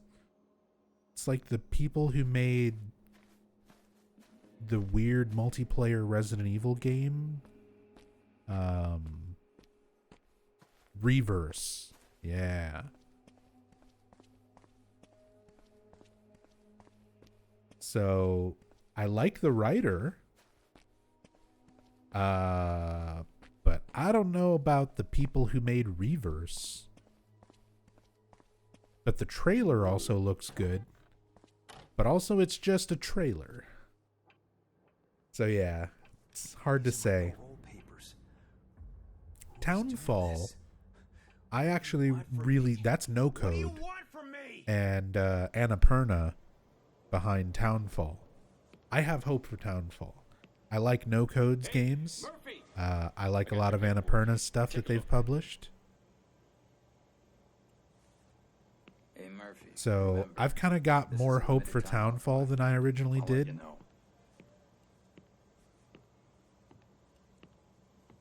I wasn't sure at first until I played No Code's games. And then I was like, okay, these are pretty good. I could see them making something really neat. Hey, don't bullshit a bullshitter. Sewell's bad news, Murph. He doesn't do anyone favors. What are you in for with him? It's nothing. Don't worry about it. For your sake? I hope so. I don't want to get your hopes up, kid, but the parole board's looking pretty closely at your case. Don't screw this up now. Not after all I've done to get you out of here. Don't worry, Officer Coleridge. I got it all under control. Just No Code, yeah, did Stories Untold. Stories Untold, and I always mix it up. Observation? What the hell are you doing in here anyway? Observation is the No Code like these game. guys. Observer is the Bloober game. Car theft, resisting and evading, and It's so weird. Two companies, both making different Silent Hill projects, both with previous games that have almost identical titles. Although the games are not similar, but maybe I just needed to escape from the world for a while.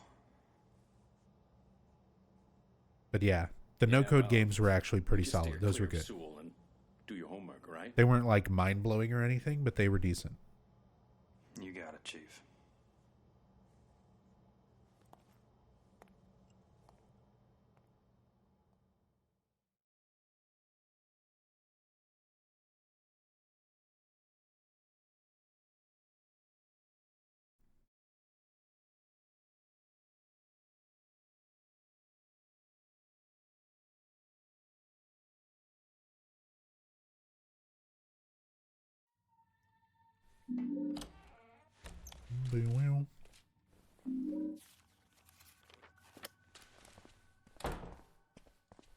Let's be honest here. The only thing that makes a Silent Hill game is if you pick up an item and it goes boom. As long as you meet that criteria, you can basically do whatever you want with anything else.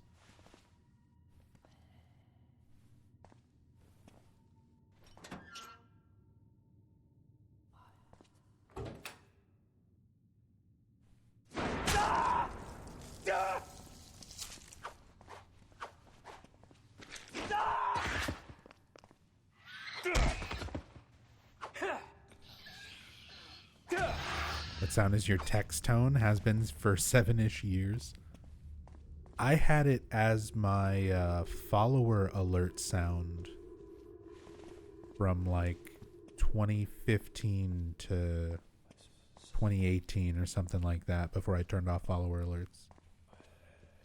24 Queen 31, can you verify my ETA on tow, please? 11825, code 6, 105 North Avenue, 52. 14 direct. 13 direct.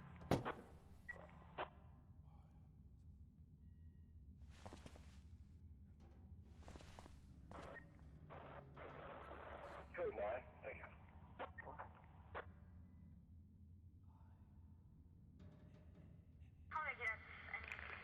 I wonder who that is. Who is that a picture of on that newspaper?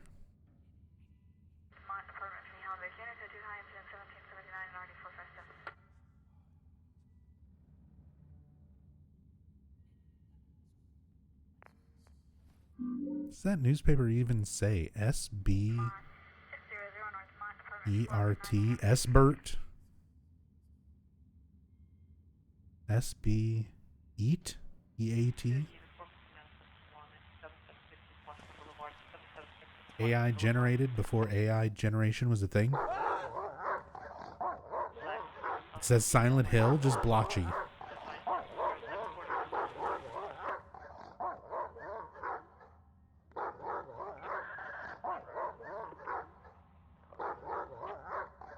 That is really blotchy, but I think you're right.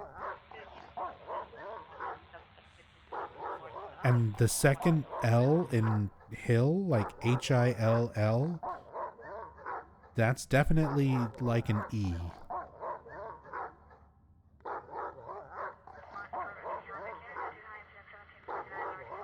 That doesn't look like an L. No amount of blotching.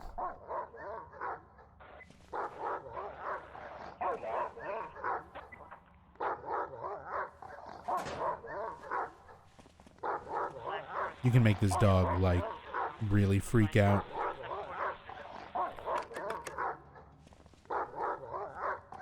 Where it'll start barking on both sides.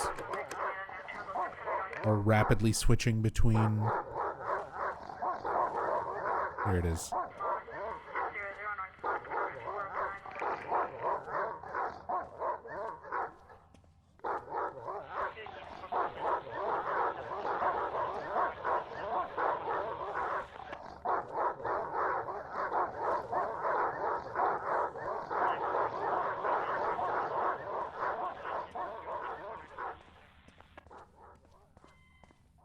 Scary. Oops. I gotta do this part first. I wonder if I could pump the water out somehow.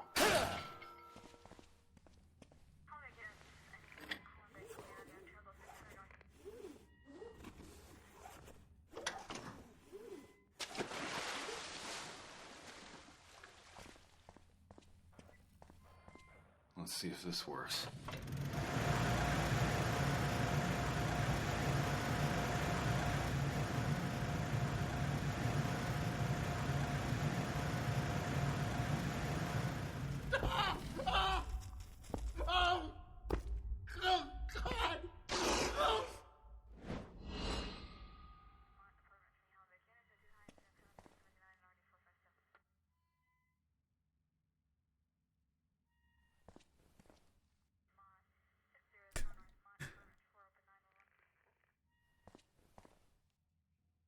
There's something very funny about this same intense close-up every single time.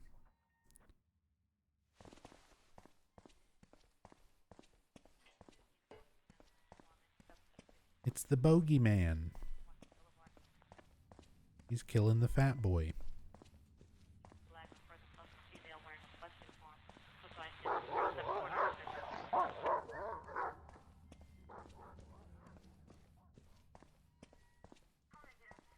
Recently set the Silent Hill 2 game start sound as your email notification.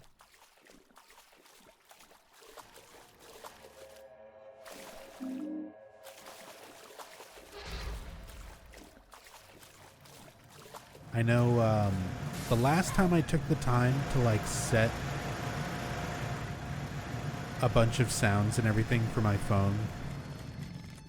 You guys gotta understand, I'm weird. I don't use my phone much. And I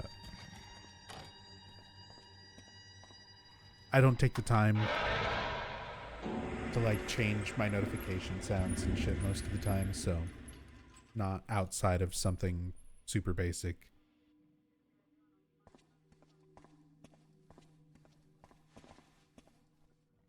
But maybe like 2 phones ago, I took the time, a few years ago, I took the time to change out all of the notification sounds and text sounds and everything to be the same sounds that your phone makes in Silent Hill Shattered Memories.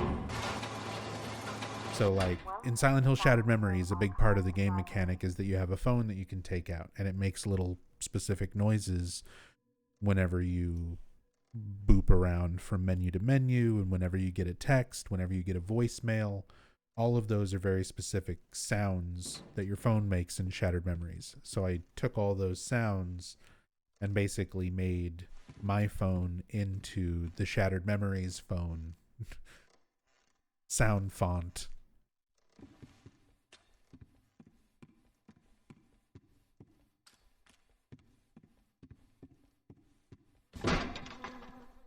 And then I replaced that phone, and I never had the patience to do anything fun like that ever again.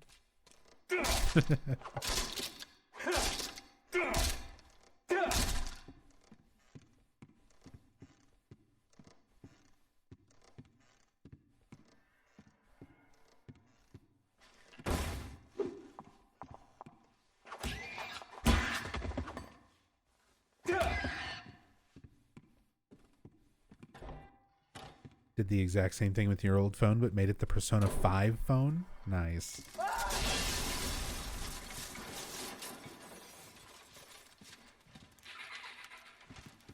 I don't know. Stuff like that to me is pretty fun. If I was the type of person that really used my phone a lot, I would Looks like somebody I would consider doing that more often. Entertainment.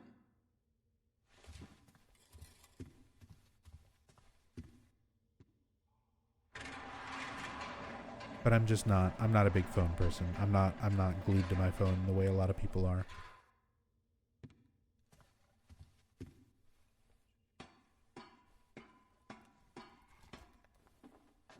Instead, my ass is glued to a chair, and I'm glued to a computer. Don't get me wrong. I'm not trying to be like, I'm above technology. I'm out there living life in nature and going on hikes. And no, you misunderstand. I don't touch my phone because I'm constantly on my computer. There's no need to.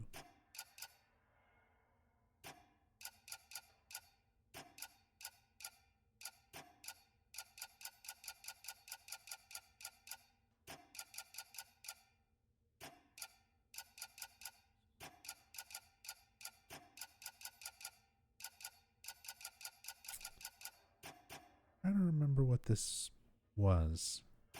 The solution is always the same. I have notes for this, but I'm trying to make my brain work.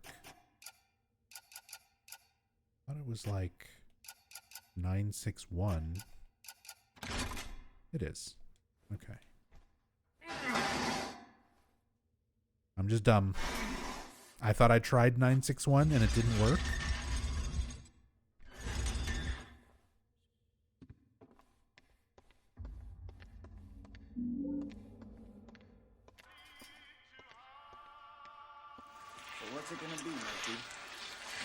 Can confirm, first time we met at GDQ, he had an old man phone.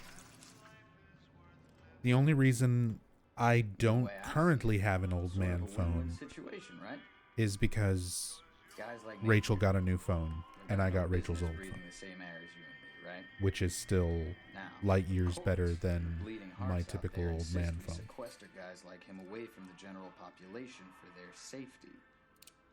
Can you believe that shit? For their safety. Let me ask you this. What about Charlie's safety, huh? So this is how it's gonna work. I'll give you access to Napier. Make sure you get some quality time with that worthless sack of shit. I'll see to it no one finds him till I've had a chance to scrub the place down. Keep you in the clear. But in exchange, you're gonna owe me a favor. Think you can do that for me, sport? As long as it's not a sexual favor. Of course you can. I know you're a man of your word, Murphy. You be a straight shooter with me, I'll be a straight shooter with you. The more you say, the more it sounds like a sexual favor.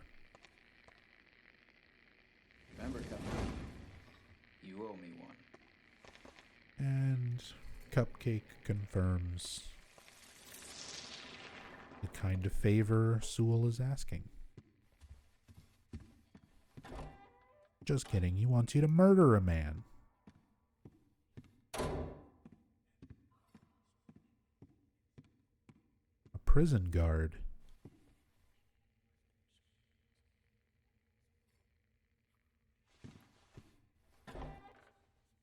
The one prison guard who's cool. Whose last name is literally Cool. That's how cool he is. He's the cool guy. He's Officer Coolridge.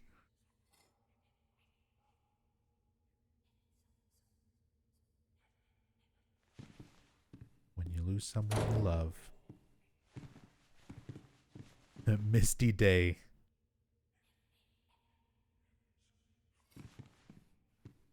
It's him.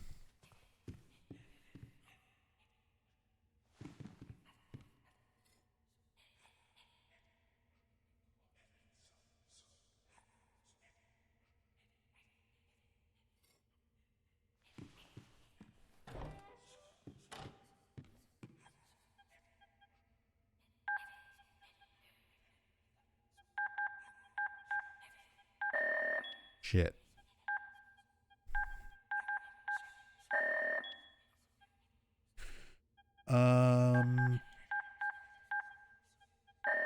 I know there's a 1-1 in there. I know there's an 8 in there.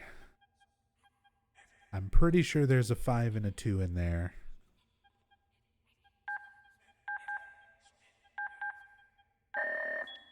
Damn it.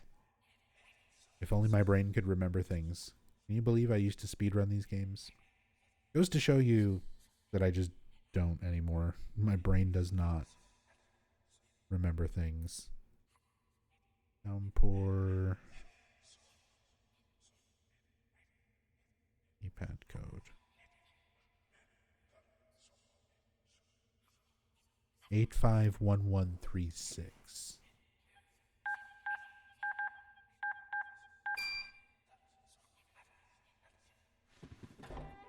I remembered some of those numbers.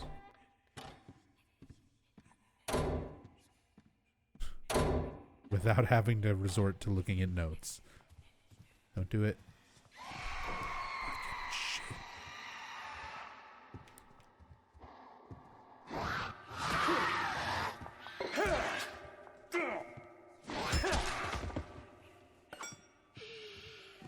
Okay, bye. No, in fact, I was going to cheese the rest of the run using the battle axe, but clearly this is not, you know, world record pace speedrun or anything. So this is now a chair percent. I think I could climb this to the upper level. We're bringing this chair as far as we can. Wonder if this will hold me.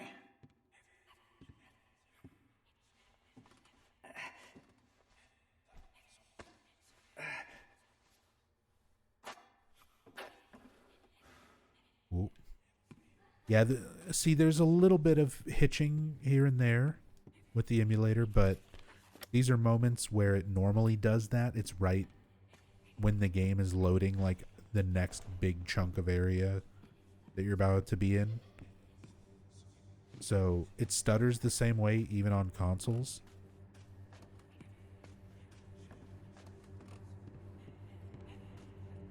But other than that,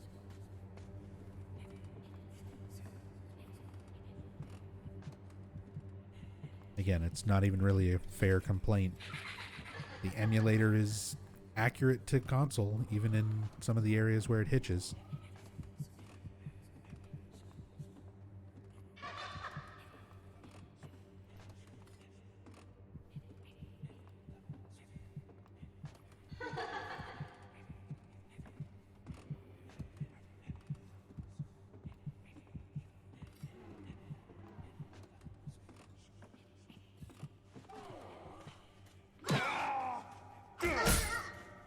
Get back.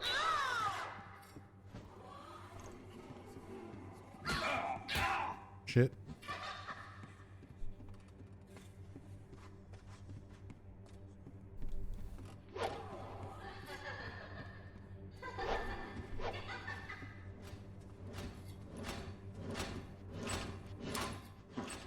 Here's the problem. Someone left a damn wheelchair in the elevator.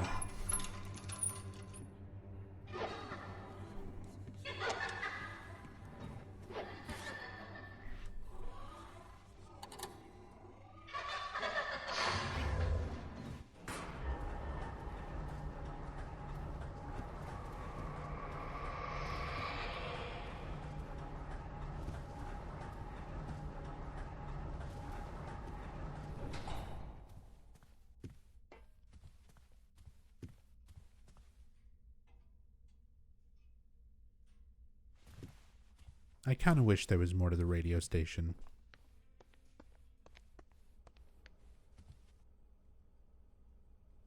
I think there's an Officer Cool Ranch. Here it is. For my part, I know nothing with any certainty. But just the sight of the stars makes me dream. Thanks. There's Officer Cool Ranch. Telling you his favorite Carl Sagan quote. It's what it sort of sounds like.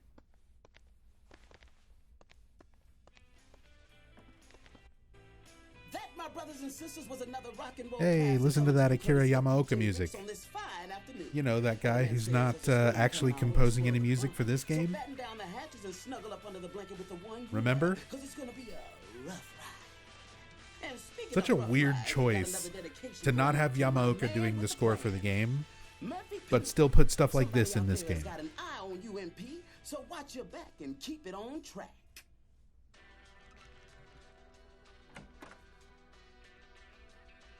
Hey man, come on in. Got a disc spinning right now, so you ain't interrupting nothing. Man, you look like you just saw a ghost or something. You alright? Hey, Shadow Noises. Appreciate Good to the hear. kind words. So what can DJ Bobby Ricks do Glad for to see you? you here. Glad to be back to streaming. Pendleton. Like I was saying, what can DJ Bobby Ricks do for you, Murphy? Got a track you want to play? What can DJ Bobby Ricks do for I'm you? the guy. My backstory is explained in the comic book. I got the message. I came to find you. Afraid you got the wrong man, Murphy.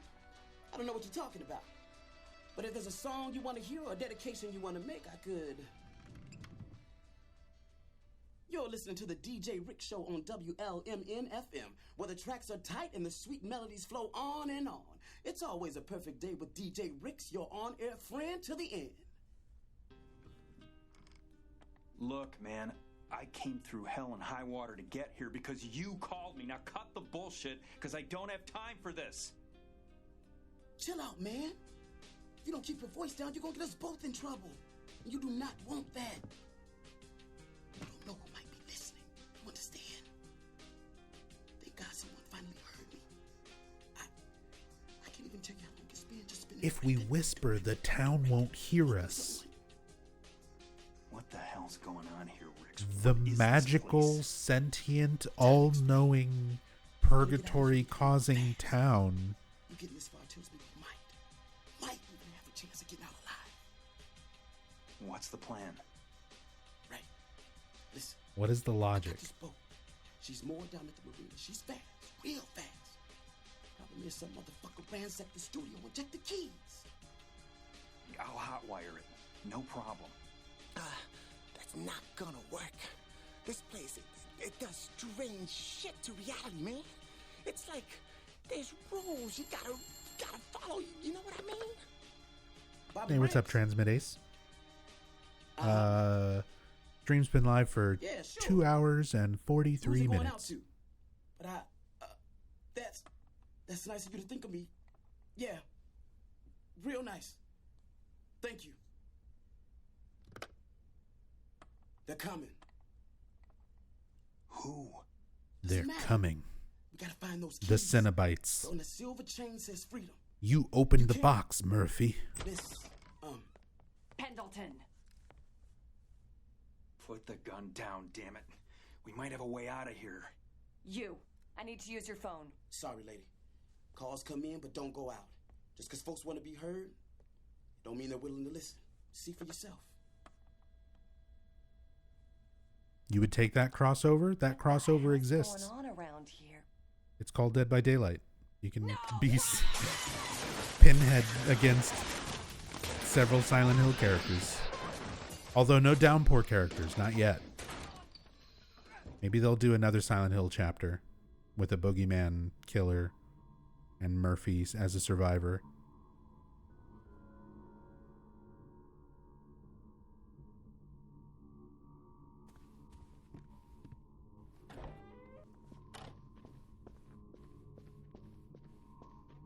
Let Clive Barker have a shot at Silent Hill. I'm sure he and Ito could give us some interesting images. I wish I was the type of person who had, like, there's moments where I wish I could influence things in the world enough to be like, you know, wouldn't that be cool if you just had, if money was no object and you could just be like Clive Barker, Masahiro Ito, like just round these people up and put them, all these like iconic artists, to create something. Who would be on your dream team, chat?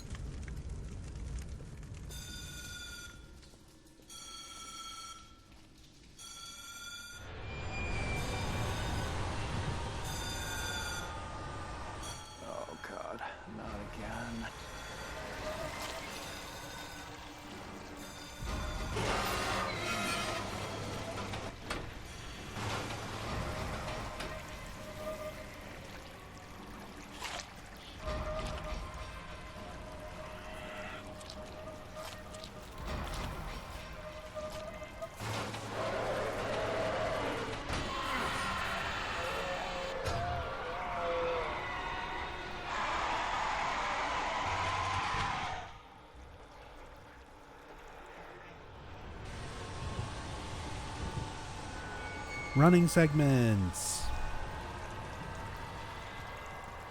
Everybody loves them. Keep putting them in horror games.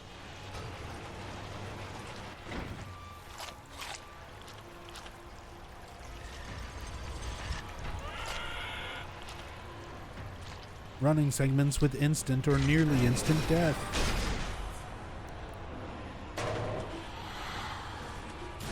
Just keep doing it.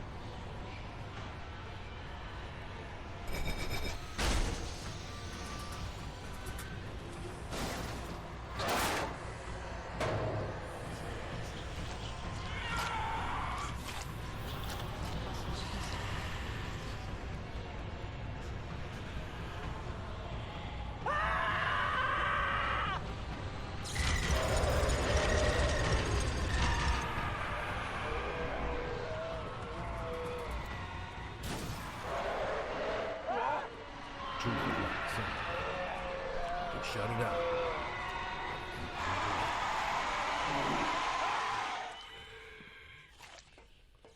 God, that whole segment is just... I feel like I can't even talk. Otherwise, I have to just scream over all the sound. Everything is just mixed so loud. Great. All right, Voltiel's dream team is David Lynch, Clive Barker, Masahiro Ito, Junji Ito, Jordan Peele. Bring Hideo Kojima back. Sure, I'll take Del Toro, and then like 4 random indie game devs that absolutely kill it with atmosphere / story. Not gonna name anyone, just 4 random indie game devs that killed it. Just whoever. Who made Lost in Vivo? Get him in here. Puppet Combo, get him in here.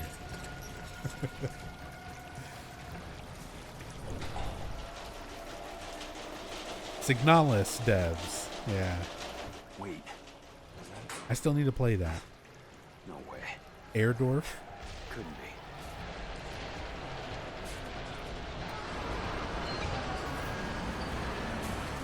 Who does Cube Escape?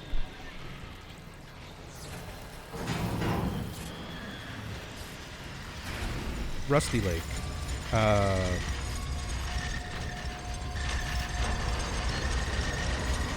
Is that the dev name as well? Just Rusty Lake?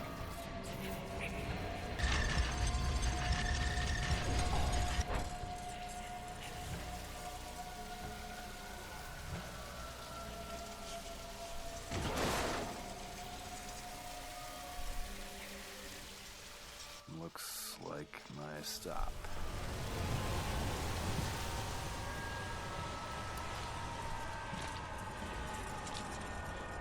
Okay, I'll name them Kitty Horror Show, Games, Signalis, and Lost in Vivo devs.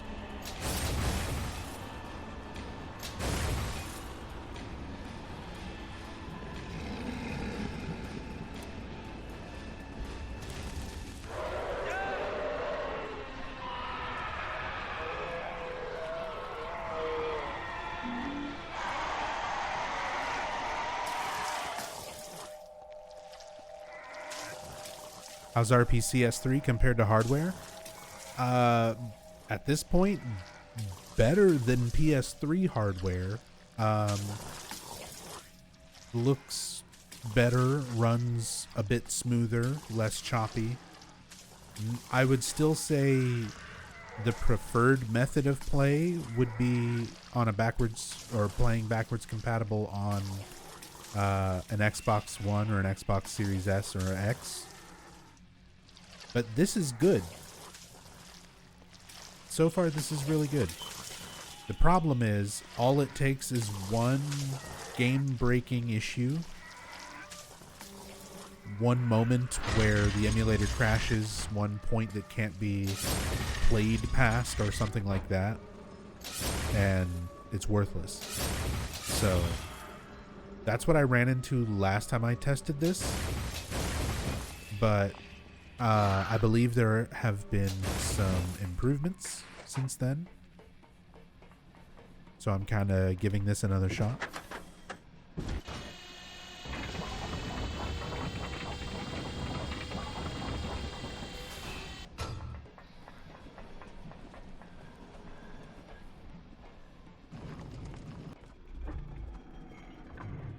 hate this fucking...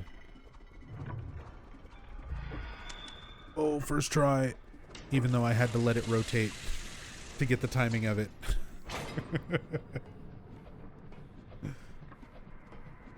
This fucking clock is so stupid.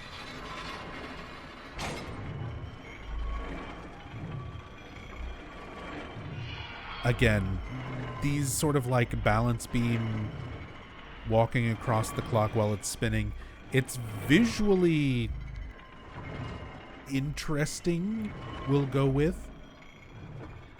Sickening, nauseating to some.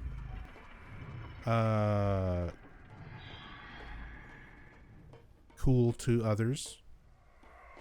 But again, it's one of those visuals that a lot of this doesn't feel... It works for horror game vibes. It doesn't necessarily work for Silent Hill vibes. If that makes any sense.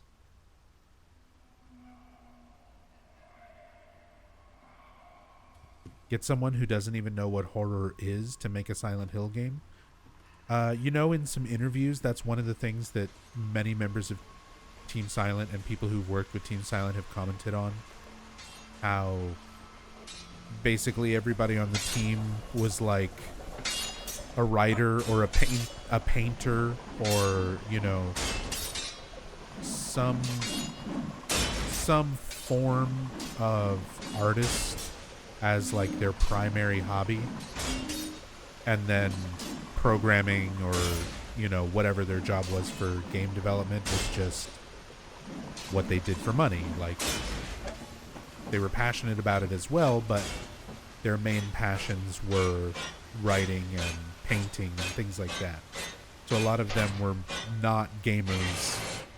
They were not interested in necessarily making a game from the standpoint of, the standpoint of people who play games is from the standpoint of people who appreciate art. And I think that's one of those things that really shows in those original Silent Hill games, is that it's made by a team of artists that really appreciate certain, I think, finer, more subtle aspects of art. And not just art as in like paintings, but art as a medium across like film and TV and music. So they incorporated those things that influenced them as artists into the games that they made.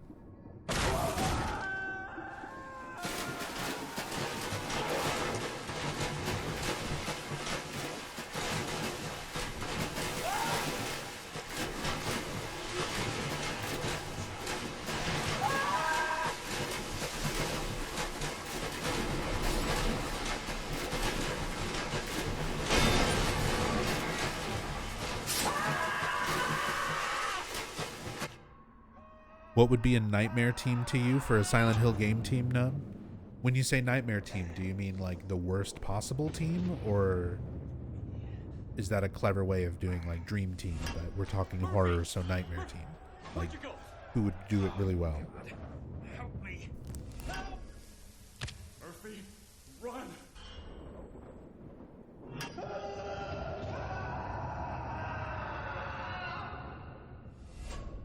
Yes. That doesn't help. Worst team. Okay, worst team. Bloober team. There's definitely Bloober team is definitely like not my first choice. I don't know if they're necessarily my nightmare choice. I don't know, God, who would be just the worst? Like, who made Life a Black Tiger, or I guess whoever made like random terrible shit like that. But even then, I feel like if it was that bad, it would have some kind of interest to it. Who would be the like real nightmare? The old orphanage up there on the hill. No. This can't be right. Hey, now Life of Black Tiger is a masterpiece. Seems plenty right to me. won't know till you open it, will you? David Cage. Enough of this shit. Quantum. I'm done. Is it Finished with Quantum the riddles, Games? The mind games. What's David Whatever I Cage's did studio? together, I've had enough. I think I that want would out. probably be the Do you nightmare understand me? scenario Do ya? Silent Hill game.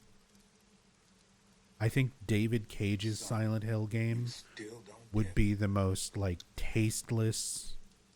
It doesn't matter what you want. Like if you think Ascension or Short Message or any of the other games, Ascension feels like a David Cage game. I mean, it has moments, but I feel like Cage would do some weird. He'd use it as an excuse to do some even weirder than normal. And normal for David Cage is not even a relative term. Like, don't get me wrong. David Cage made exactly one game that I enjoyed. And it's called Omicron the Nomad Soul. So even he can make something that I find enjoyable. And I wouldn't necessarily say that's a good game.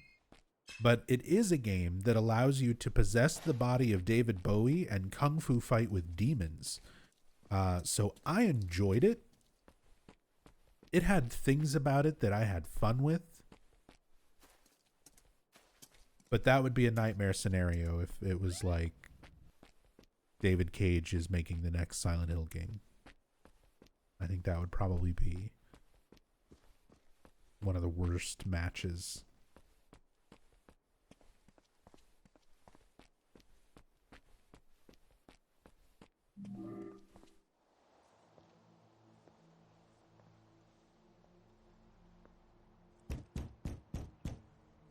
Thousands of COVID deaths, long COVID deaths, and suicides during COVID linked to Silent Hill already. Can't get much more tasteless than that.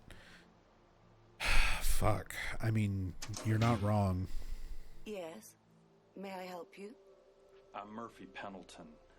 I received this letter Was that today. Short Message's plot? I never finished the stream. It wasn't the plot of Short Message, but it's the implication of the Silent Hill phenomenon and how it is affecting the town of Kettenstad, Germany in the Short Message.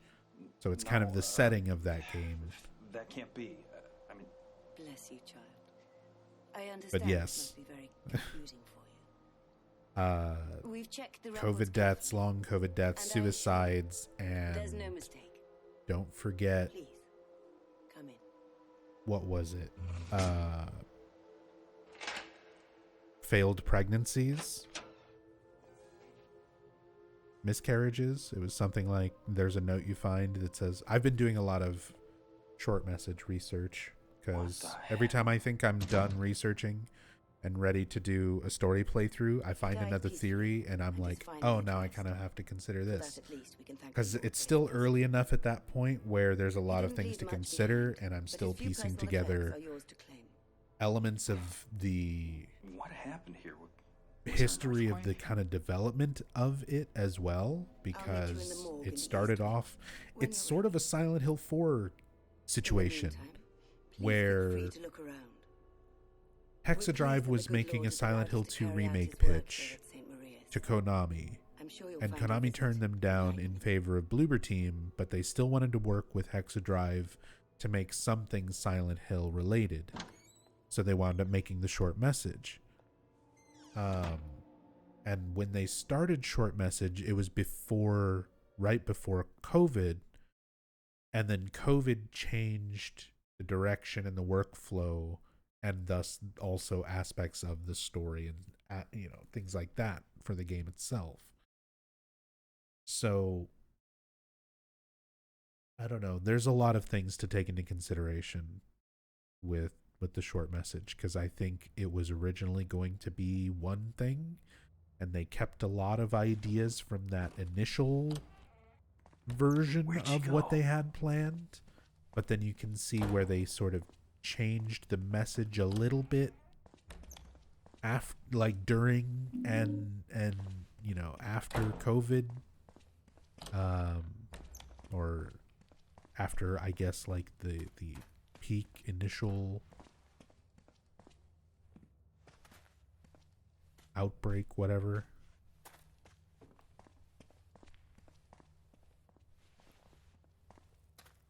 Think I'll wait until the story playthrough is out. I mean, I'm overcomplicating it because that's what I do. That's why anybody is here watching me do anything, is because I overthink the Silent Hill games to try to thoroughly analyze them. But yeah, it's at that point where I've played through it, I've read all the notes, I've watched all the cutscenes over and over, I've watched the developer interviews multiple times, and now I'm at a point where I'm sort of reading all the fan theories and seeing how well those apply to a lot of other things. And then put all that into the context of what the development was like, because that plays a part in it, you know.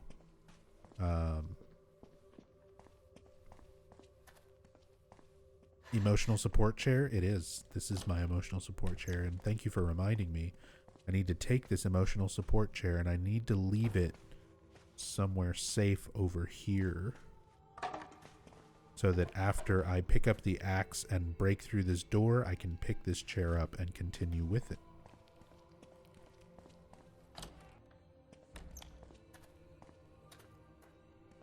Do appreciate the overwork you do. I'm glad. I'm glad people appreciate it. But yeah, I still have plans on doing some short message story playthroughs. I need to just bite the bullet and do a playthrough and give my thoughts on it, because if I try to just keep refining notes and updating information and stuff, it'll never end, because I'm still doing that for the original games, 25 years later. So I just need to do a story playthrough, talk about everything as much as I can, explain it in the best of context as I do, and then in the future, as I do other story playthroughs and learn new things, we update and correct and whatever.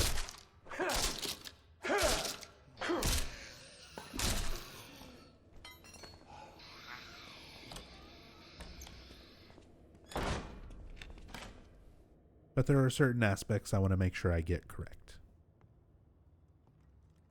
Certain main aspects. Hey there. Time for some really good child acting. Said we're not supposed to talk to strangers. Would you say this is better or worse than Orson's performance in Silent Hill Ascension? Hey, maybe you could unlock this door. Think you could do that? Let me know in the YouTube comments. Not just you here in Twitch chat. Cool car you got there. You like cars?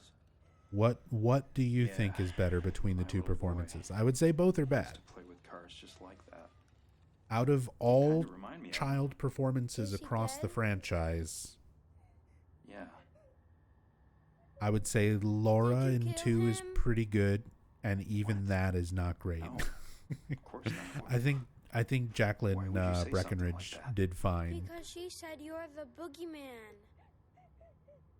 Boogeyman? Some lines are definitely better than others. What are you talking about? Who said that? She did. She told me all about you. This kid and this little girl are terrible. Why is she crying? Who is she? I don't know. Just some girl. She's always sad, but she knows things. What kind of things?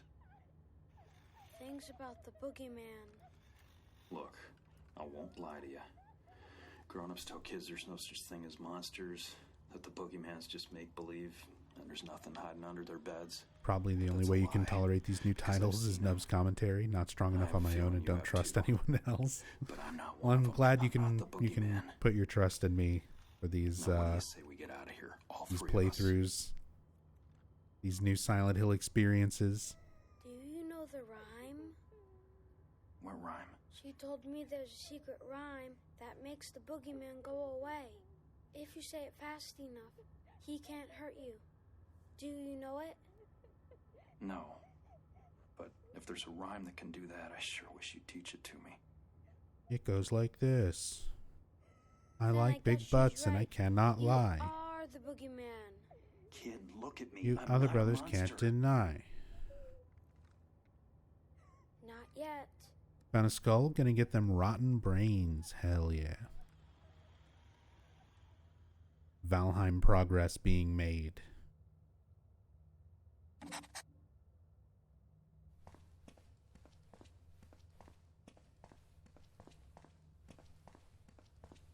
Hey, Mom. Just saw you were on. Yeah. Yeah. I am on. Playing everyone's favorite Silent Hill game, Silent Hill Downpour. The one with spooky birds. I got some blood on my ass. Let me clean that up. Hey, Mom.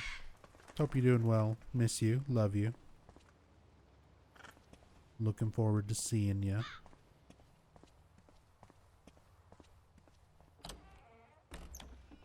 And kill your masters with the Prime sub. Thank you so much for your support. Enjoy the emotes. Enjoy your time here.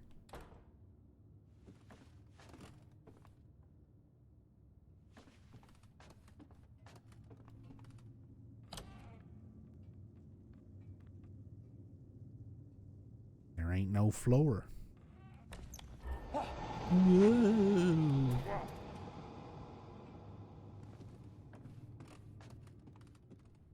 Also, if you ever want to pick up the staple gun,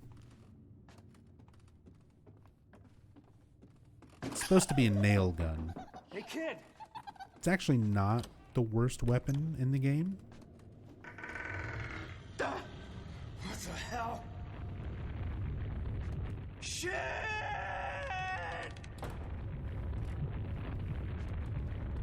Shout out to Mom Zombie 52. She doesn't stream, but she's here being awesome to see her kids. So like you, go Mom Zombie. Hell yeah. Mom Zombie should stream. How many people would watch my mom scratch lottery tickets or play online gambling? That looks like a rhyme book.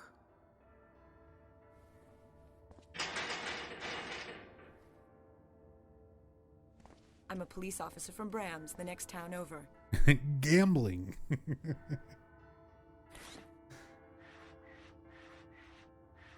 Is it spooky gambling? Have you ever gambled? It's always spooky.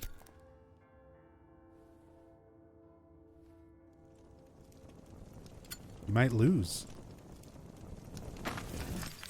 Glad, thank you so much for the 78 months and the tier 3.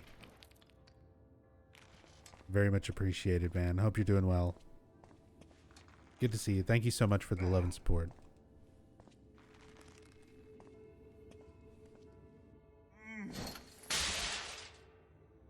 Almost got it. If it's cozy enough, probably a lot.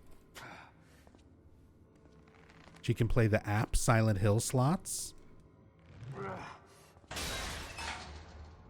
Yeah, she could. That's right.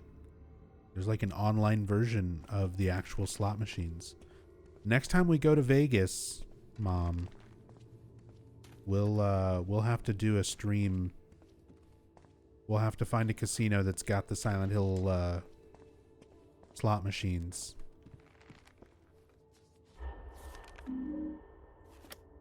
What? 2 of the pages are torn out.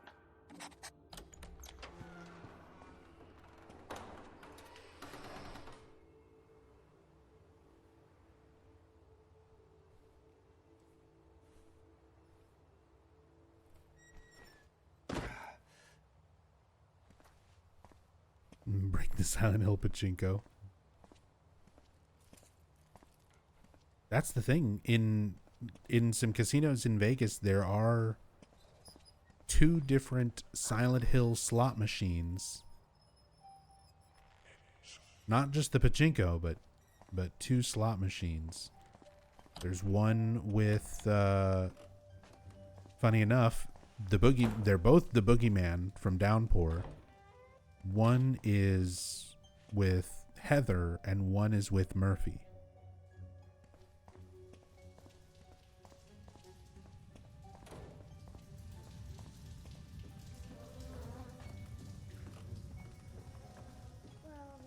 Think you found a mine? Ooh.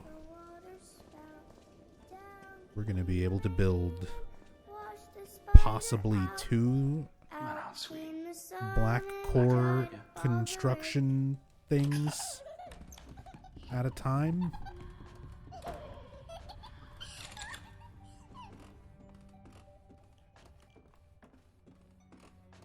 Everyone's okay if the stream is just nothing but Valheim for the next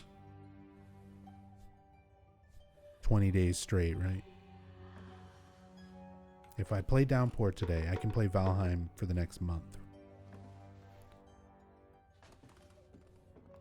I thought Murphy had some dialogue here. Am I forgetting things?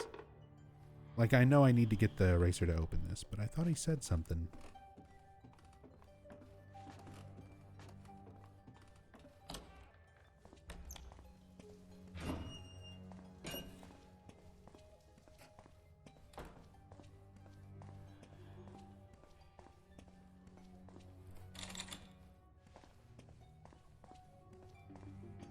That would mean more nub streams, so I'm okay with it.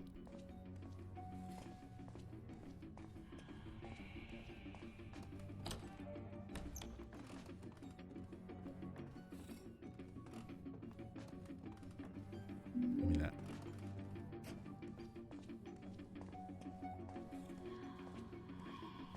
Cozy streams. Valheim is such a good cozy game. There's certain games. Valheim, and I need another one that I need to stream some more of. The Long Dark. I'm not usually big on a whole lot of crafting survival type games. But those 2 games are such a good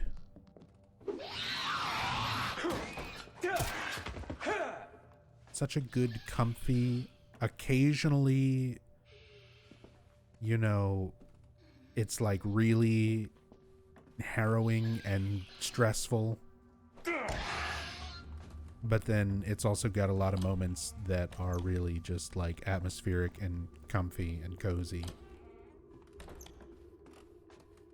I like games like that.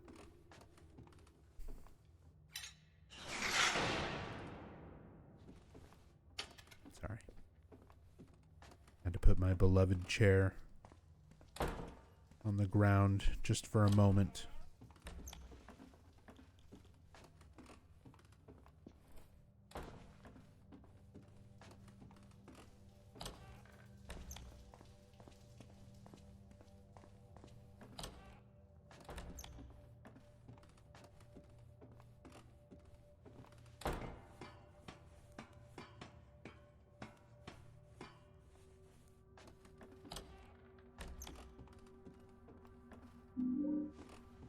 This is the one part of Downpour that I do kind of like.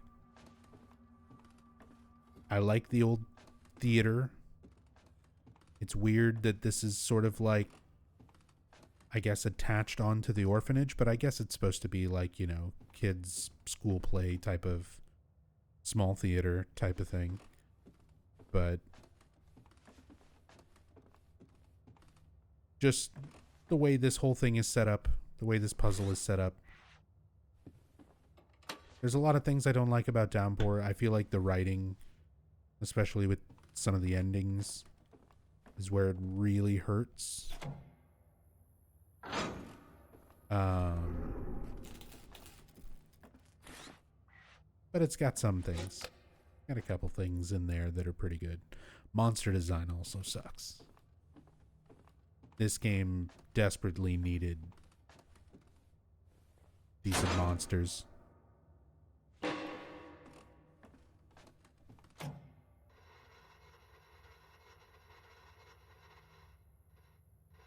See if I can remember the order.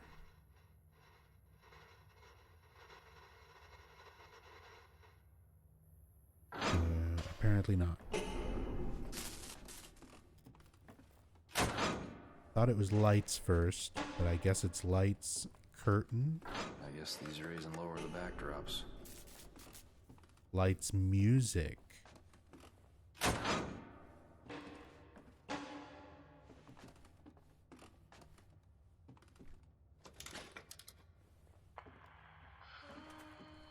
Spotlight.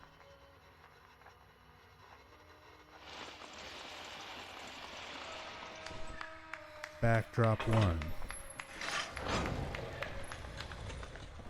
Backdrop 2.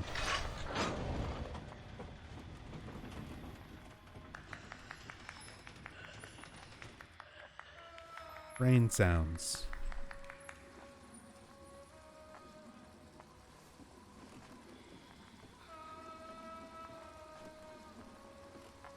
Hello?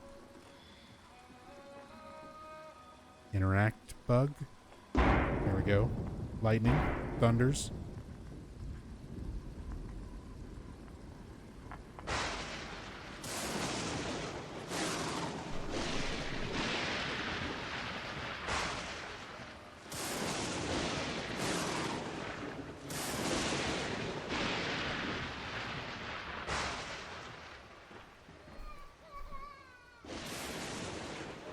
A downpour.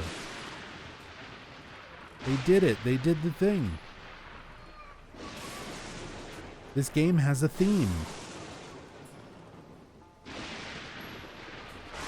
Because Charlie's body was dumped in a lake, I guess?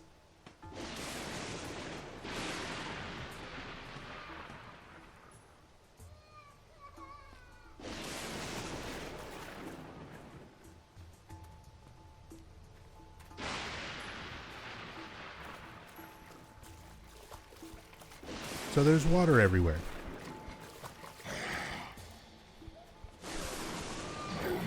Come on, leave me alone. You made me drop my chair.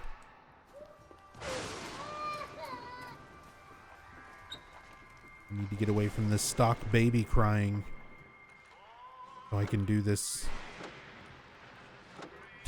fucking tile puzzle.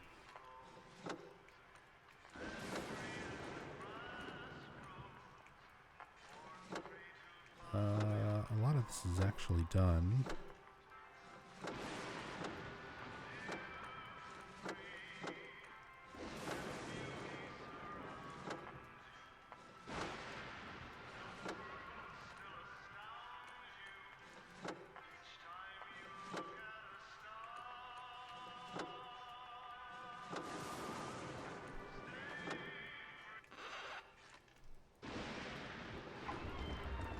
Emotional support chair putting in work.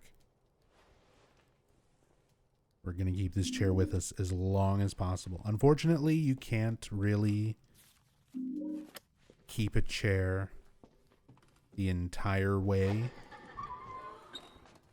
Eventually, you get to situations where there's no way to throw it across like a gap where you lose everything.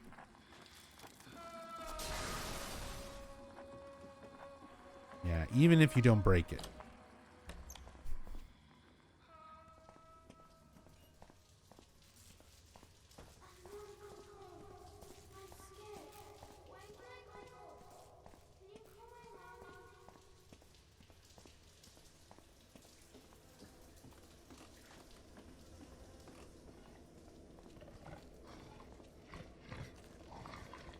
Go.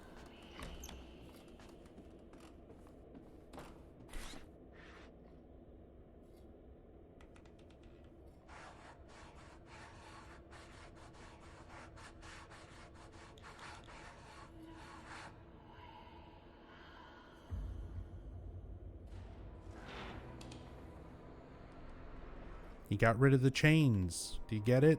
Because he was a prisoner, but now he's not.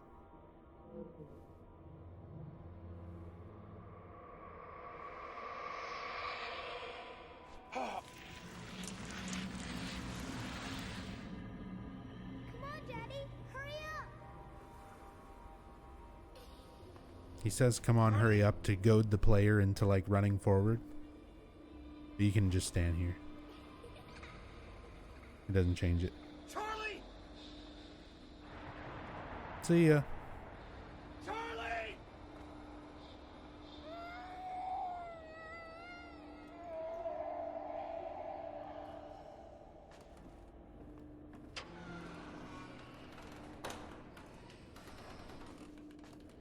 All that work for that eraser to open this up. And there's no, like, physical key or piece of a puzzle or anything that you're getting. It's just a chalk drawing of a kid with a kite. And that reminded Murphy that he had a son who did kid stuff.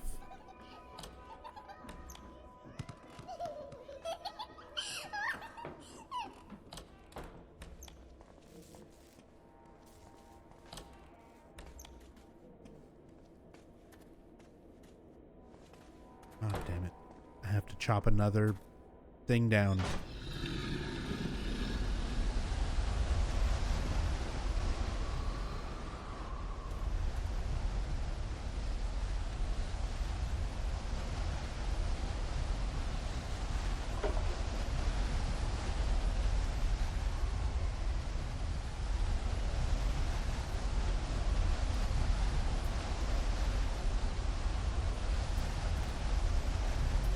Fucking tornado.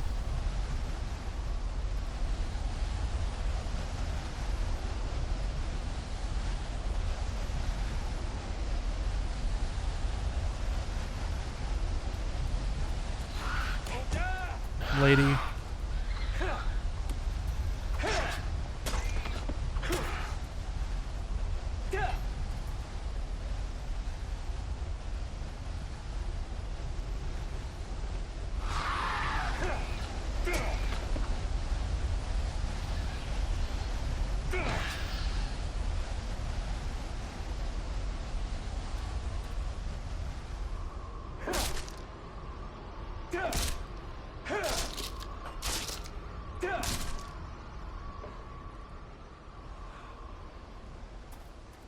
Where'd the chair go? Chair's right here. I had to set it down to pick up the axe to cut the boards. Oh. Yeah, there's a little bit of lag. It's a little bit more noticeable than it is on console. Not by much. But yeah, these little segments where it's kind of loading, there's a little bit of stuttering here and there, but overall this has still not been bad. This is perfectly playable.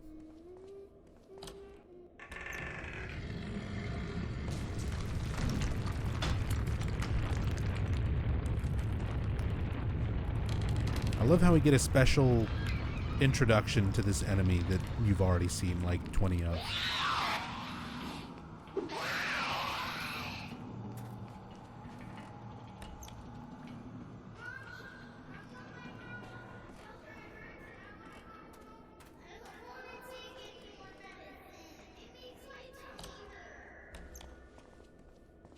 Child abuse.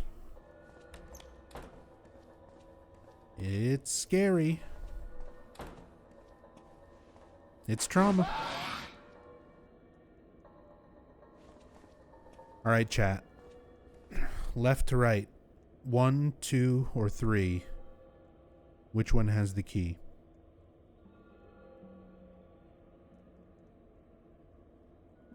In fact, can I do this with scam points? Oh, Jesus, that's not what I meant to do.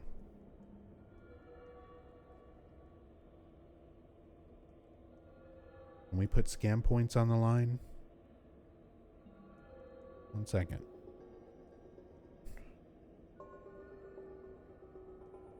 Manage prediction. Start prediction.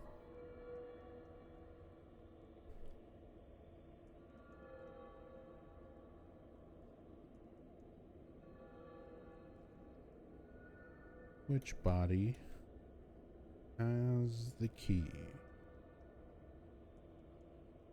1, 2, or 3?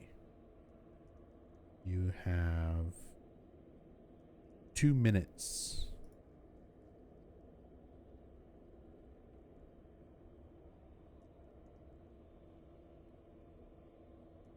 You can use your scam points.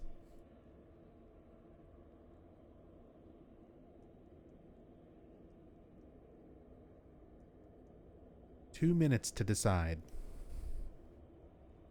Which body has the key from left to right? Left is 1, middle is 2, right is 3.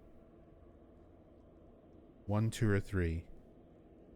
12,000 scam points, 12,300 scam points on 2. A huge number, 15,850 on 3.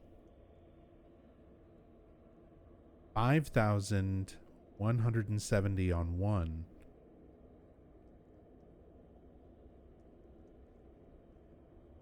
God dang European laws forbidding us to gamble. Yeah, sorry for those in places where they don't get to experience the wonder that is scam point gambling. What do you think? Number 1, number 2, or number 3? One of them has a key inside. You can use your scam points to guess, to gamble which one's got that key. 15,800 on 3, 12,500 on 2, 5,500 on 1. Still got a few seconds left if anybody wants to do any more bets. This is totally random every time you play, by the way. There is a way to manipulate it, but I don't. My movement is so chaotic. It requires very precise movement. All right. Time is up. Let's see. Which one was in the lead? 3, right? 3 had the most. Also, this is going to be very loud if it's wrong.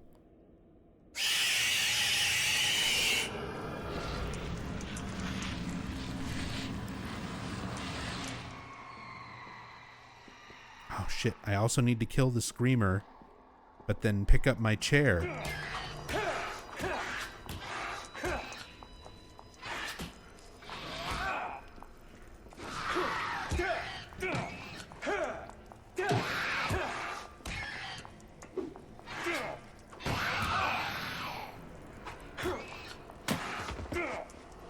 My chair.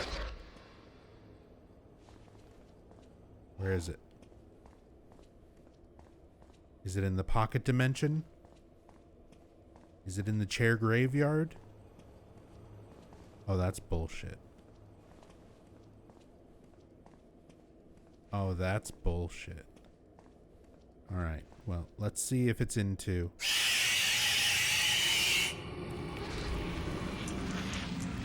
Alright. Here it is. It's in this pocket dimension.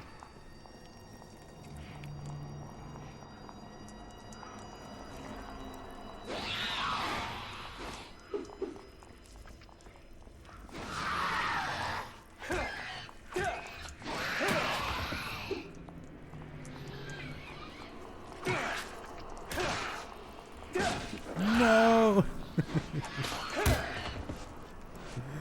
Alright. We had to sacrifice a couple of legs, but the chair is still with us. And predictions are over. Choose outcome. It was body number 1. Body number 1. Enjoy those scam points. Everyone else, get scammed. Get wrecked.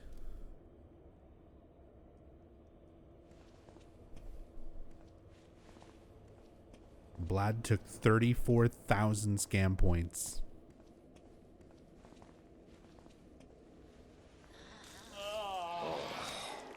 Rigged. The moderator.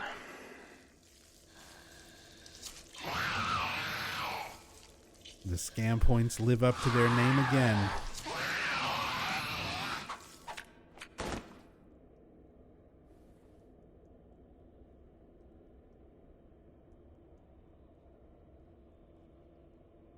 A marijuana cigarette inside.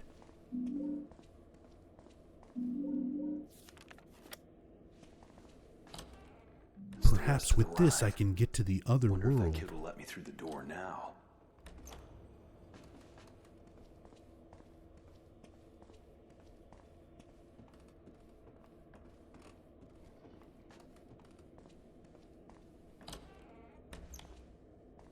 Ooh.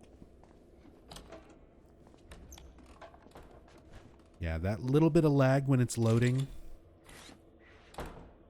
Like I said, even on console it stutters in those same spots, but it's... Oh, did you break it? Oh. Fucker. No, we're good. It's fine.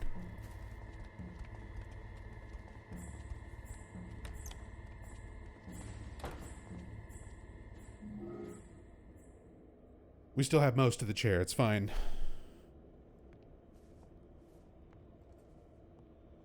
Hey, kid. I got the rhyme. I say it and you open the door. That's how it works, right? Hey, did you hear me? I said... Hey! Kid! Look out! It's... Get out of there! Come on! Poor little Steven Skelter. Even the chaplain won't forgive you. Moments like this are so stupid. Forever lies. Your pleading cries. These are moments why I hate Downpour. Everything I just spent the last 30 minutes doing was to collect little physical scraps of paper for Murphy to put in his memory journal that he absolutely refuses to just take out and look at and read right now. Once the monster has his fun, oh God, darling!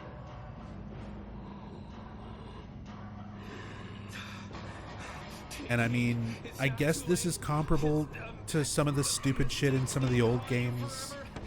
You know, there's a key on the other side of the bars, and James has a long wooden stick in his inventory, and he can't fucking get that key, you know, that kind of shit. You can't just forget. You alone decide your fate. But, I don't know, there's something extra stupid about literally the whole quest, the whole puzzle to progress is to find physical pieces of paper with the rhyme on them. Charlie, I'm sorry. It's the focal point of what you're doing. It's your objective. And then immediately in a cutscene, they're like, oh, he forgot he doesn't. Charlie. He's not Charlie. taking them out and reading them. Oh, God. Even though that was his entire goal for the last 30 minutes. Mr. Pendleton, I have to ask you to leave, sir. We've got everything under control. Where's my son? Where's Charlie? Please, Mr. Pendleton, you don't want to be here. Let one of my officers drive you back to the command center, and we'll call you. Where's my boy? Is he out there? Charlie! There he is. Charlie! Charlie! Charlie!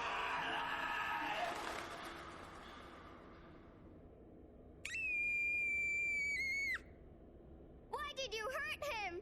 He never did anything to you. And that's why the audio is mixed a little bit quieter than usual.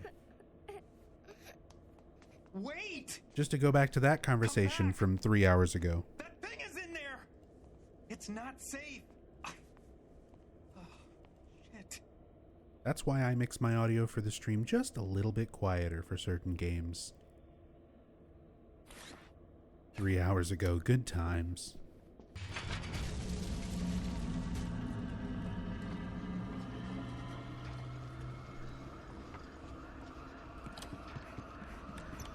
Wait. Stop running. It's not safe.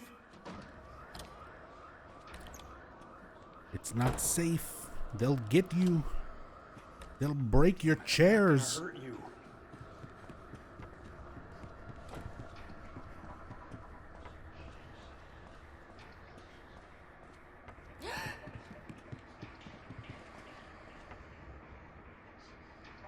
think she runs through the wall there. A lot of these little situations where you don't really get to see where she goes. She just kind of runs out of sight.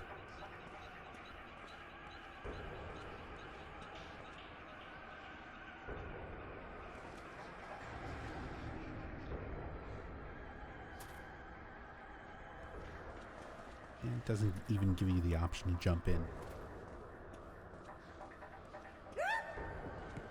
No Sakura head. What the hell? Don't worry.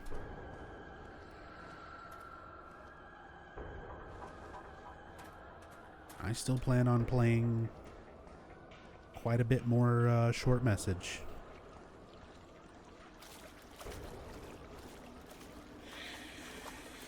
I guess that is news in itself, right? Konami put it to a vote of, like, they put a thing out on their official Twitter account. And Masahiro Ito, like, endorsed it, retweeted it and everything. I'm trying to help you. They were like, what is the official name for the monster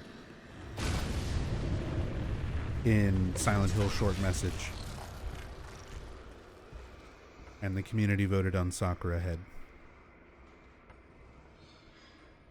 Personally, when the game came out, I was referring to the monster as CB, which stands for Cherry Blossom,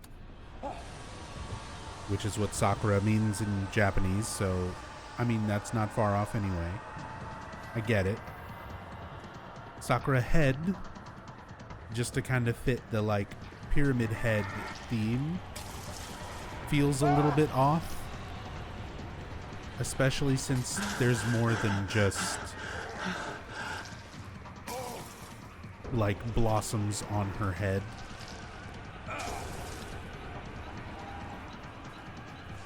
Pyramid Head makes sense. It's the only part of him that's a pyramid. Sakura Head sounds a little dumb. Yeah.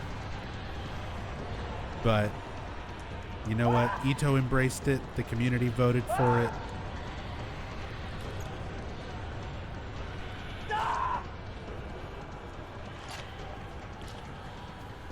Walter Head.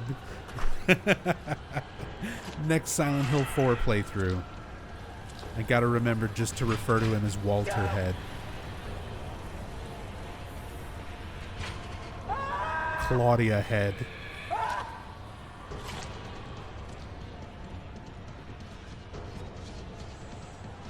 Just any villain. You won't find yourself there. Face the truth.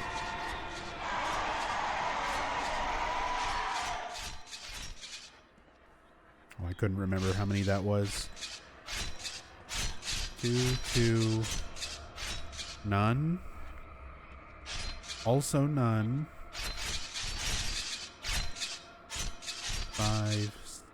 5.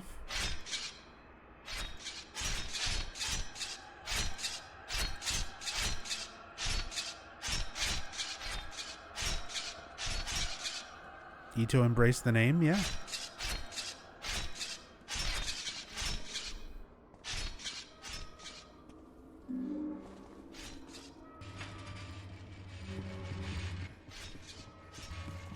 Oh, weird. The audio didn't play there.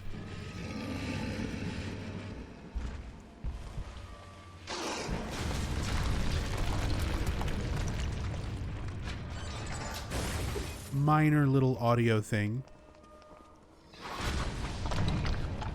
But hey, that's why I'm testing stuff out on the emulator. Just to see what those kind of differences might be.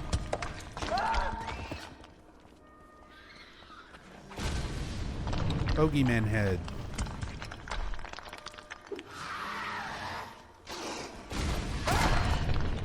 Got her.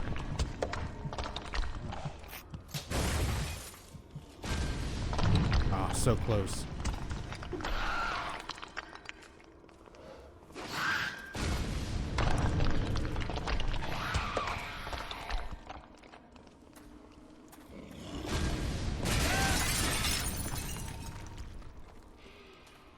Just found and avenged your corpse.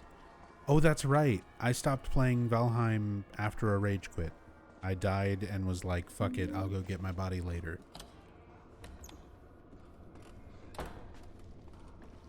Well, thank you.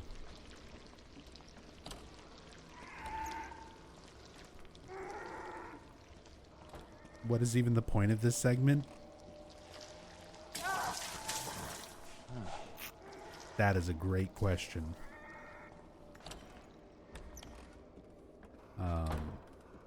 To put more scary things in the scary game.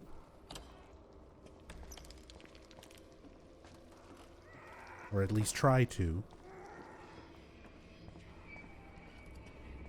Is it a die equals rip inventory game? Valheim? Yeah.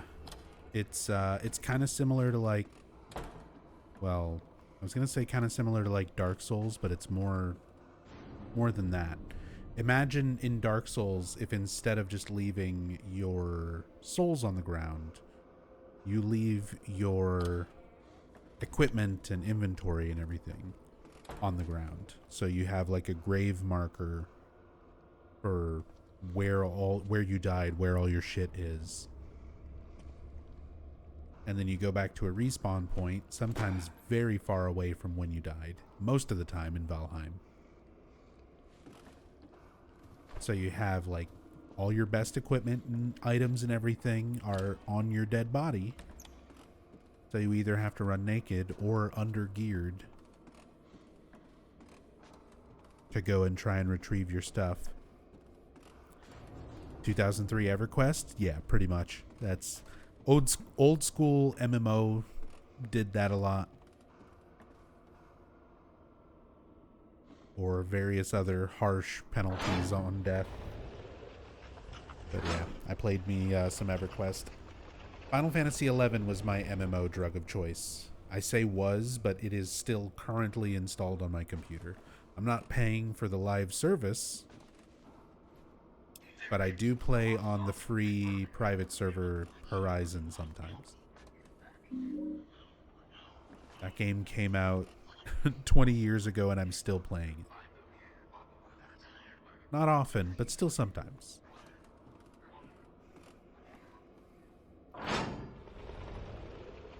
Oh, whoops. I already pulled that.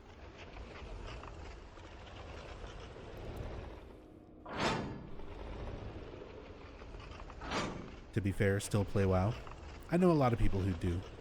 Who would even think of doing something so I know a lot of people disgusting? who specifically left Final Fantasy XI to play WoW when WoW came out. And still play it. Yo. Angelic Lynn. There's no bot commands, Yami, so you'll have to use the actual Twitch command, which is just / shout out and then the name. Angelic Lynn, thank you so much for the raid. Very much appreciated. Welcome. Welcome. Hello, everybody. I'm Nub Zombie. I play way too much Silent Hill, and that's kind of been my jam for like a really long time. Basically the last 25 years. Not on Twitch, but in general. On Twitch for the last like 9 years.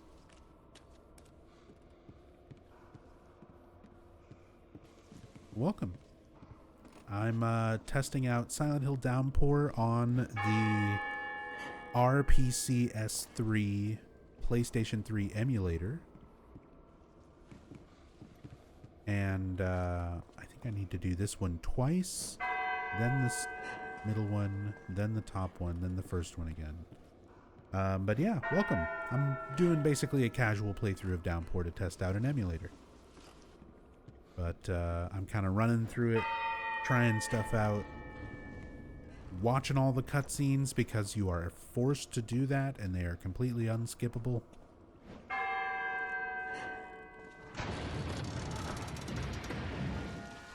That's the thing.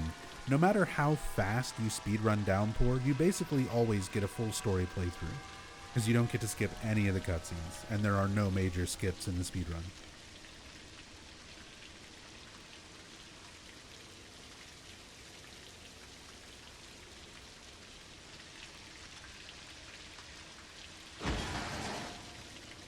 raining blood. Wait. There we go. Downpouring blood. Oh, it's done. Ran out of blood. Look, man, there's only so much blood budget.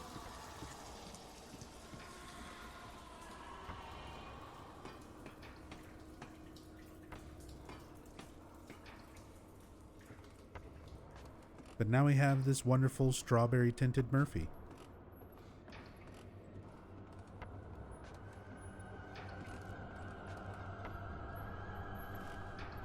I will say this is like not an uncommon effect. They do this effect in a lot of games, in a lot of different particle effects in similar ways. But I've always liked this sort of floaty paper in the environment type of effect. Everything's standing still while you run through it. Like, I hate on this game for a lot of things, but it has little moments where, out of context, don't think about the story and the bad writing, don't think about the characters and the weird, constantly changing characterization and motivations and stuff, and just think of, like, this weird choir music going on.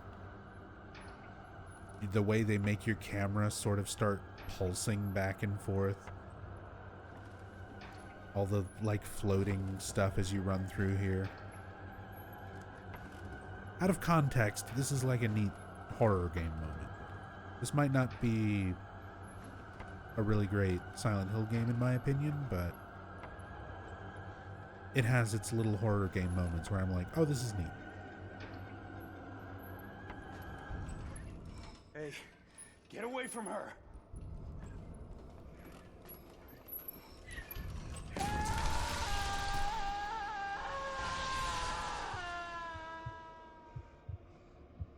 And then it immediately turns stupid again.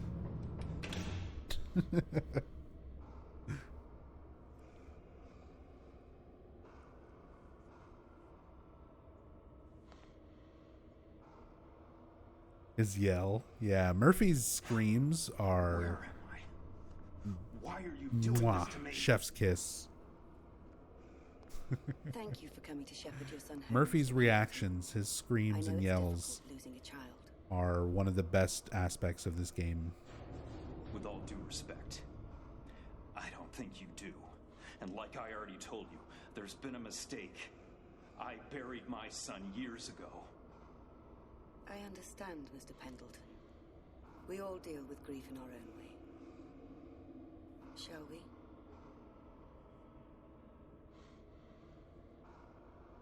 Was the her in question the child or the person in a wheelchair? The child, who is actually Anne Cunningham, the prison guard who's chasing after Murphy, who believes that Murphy's responsible for the death of her father. That little girl is Anne Cunningham as a child. This thing's a monster, a murderer. We're not exactly sure who the little boy is. What the hell are you talking about? His features look the most like J.P. Sater, which for some reason a little kid J.P. Sater, I mean, you're already seeing a little kid Anne Cunningham. None of it makes sense logically anyway. But Why are you doing this to me? yeah. There were those who dwelt in darkness and in the shadow of death, prisoners in misery and chains, because they had rebelled against the word of God. Left you alone except the extractor, grabbed it and set it up. Oh, you didn't recover my body for me. You just took the extractor. That's fine. I was close enough to the portal. You don't know what it was like to know it was my fault he was gone. Every time I shut my eyes, I saw Charlie's face, and all I could think was, that monster is still alive, but I'll never get to see my boy again. Why are you doing this to me? What do you want?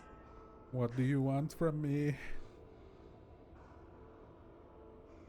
nun just saying random cryptic religious stuff. Charlie was still gone. Wish they made this nun more cult member-ish. No reason not to if they needed a religious figure in the town, to be honest. It was my fault. Yeah. Just one. Like, this could have been a Dahlia Gillespie-esque character. She could have actually had some meaning to her. This could have been a cult member who gives Murphy some backstory on what's going on and how the town is being affected and what their beliefs are and why that's affecting how things are portrayed. It could have been something, but instead she just kind of talks in cliche. If you want it, you only need to claim him as your own.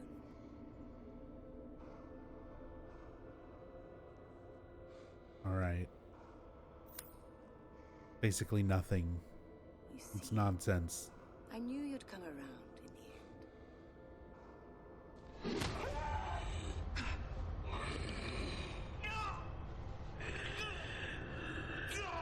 Welcome home, Mr. Pendleton. Glory be to God. Is he from Silent Hill? Is he from the orphanage? Were the papers in the orphanage secretly about Murphy?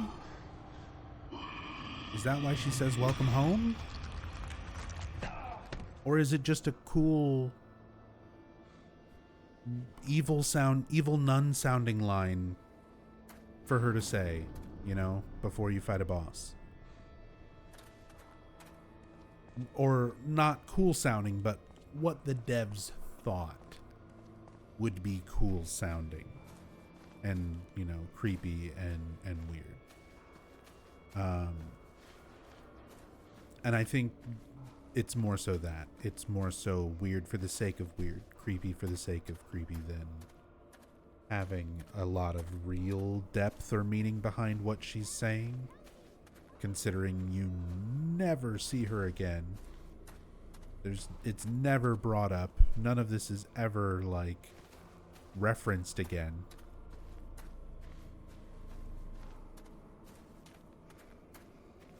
And they go kind of the complete opposite direction with it. This tries to make it out like,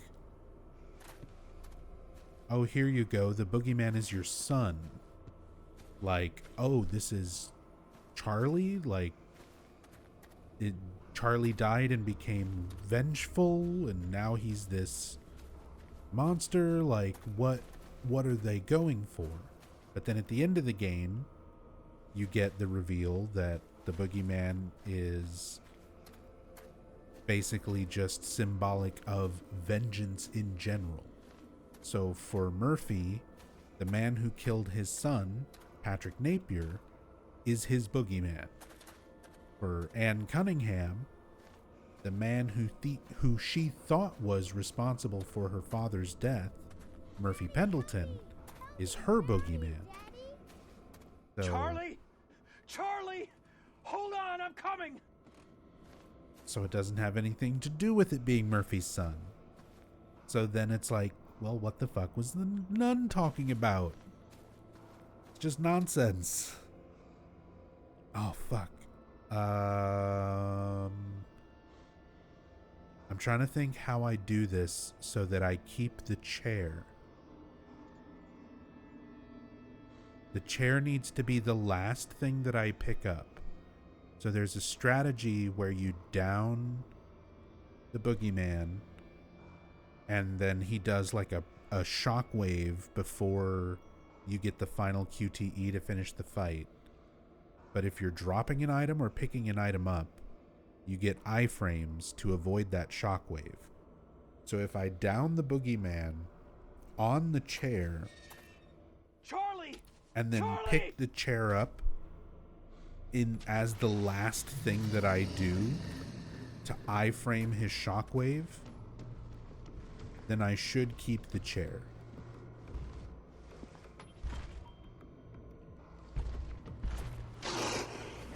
But I just need to down the boogeyman on the actual... Oh, what was that turn?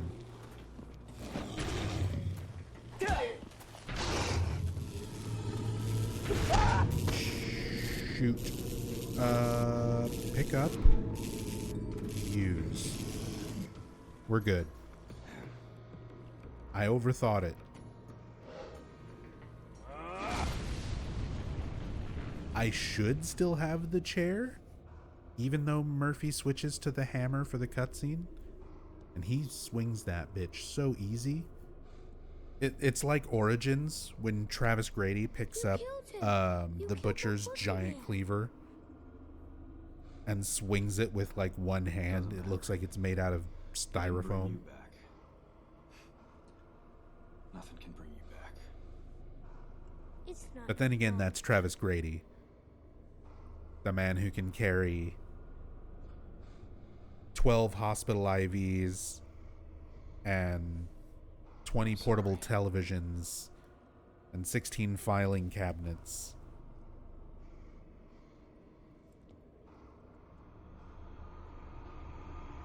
Yeah. Whole bunch of toasters. Weights, like just weights.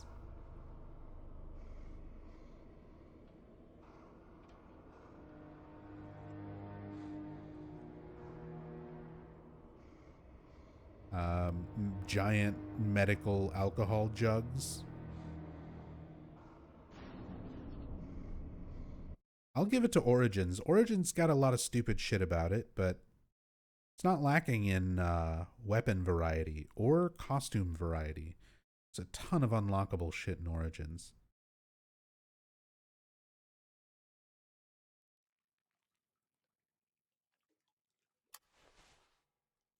Oh.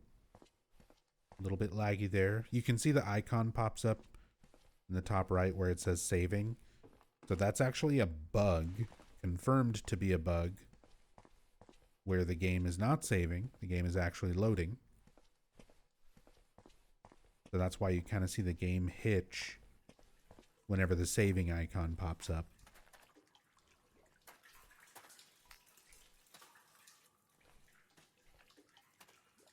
Some of this could also be I'm running the emulator and the game file through an external hard drive. I mean, it's a good external hard drive through like a USB 3 port, but there will still be some delay. It might technically run a little bit better if I had it running on my main drive, but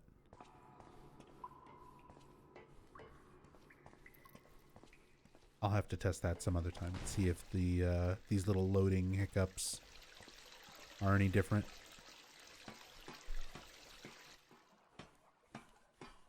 Because I know some other emulators are affected by that. For example, Duck Station. As simple as Silent Hill 1 and like PlayStation 1 emulation you would think would be. If I try and run it off of my external drive, it stutters every once in a while. Not often, but every once in a while it gets like a little stutter. Whereas if I put it on like my main, one of my main internal drives, that's not an issue.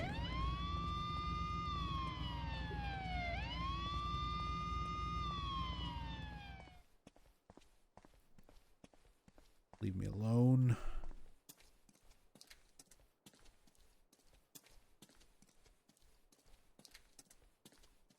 Could be that, plus general quirks of emulating a console accurately, acting together to make it hitch harder. That could be. Either way, again, it's not like a huge deal. It's not any more impactful than playing the game on a PS3 would be, because you'll get all sorts of lag and frame drops just like that, but even worse because it happens more frequently on console. On here it's only on specific spots that I know are troublesome.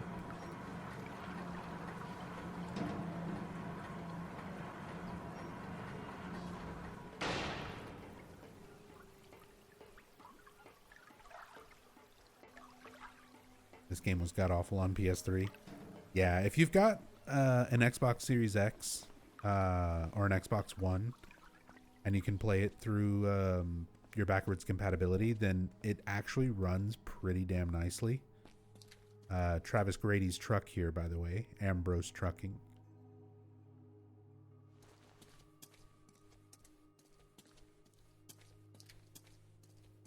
And that is definitely still the best way to play this.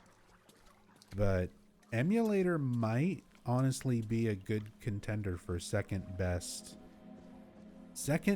way to play Downpour. The 8th or 9th best Silent Hill game. This is the second best way you can play it. How's that for a YouTube video? How's that for a YouTube thumbnail? Here's the second best way to play everyone's 9th favorite Silent Hill game.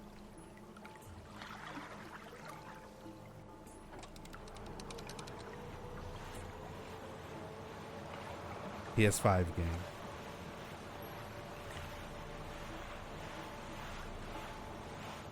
Yeah, PS5. You got short message. Bloober Team Silent Hill 2 remake soon.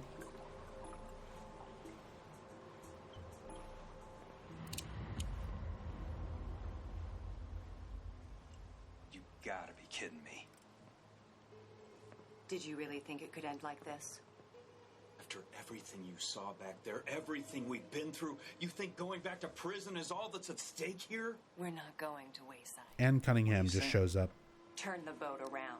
Comic book explains where she was, what she was doing. We're free. How she got here. When we reach the opposite shore, I'll go one way, you can go But in the other. context of just the game, she just literally just shows up on the boat. I have no idea what the hell you're talking about, and honestly, I don't care anymore. There is no way in hell I'm going back. It wasn't a request.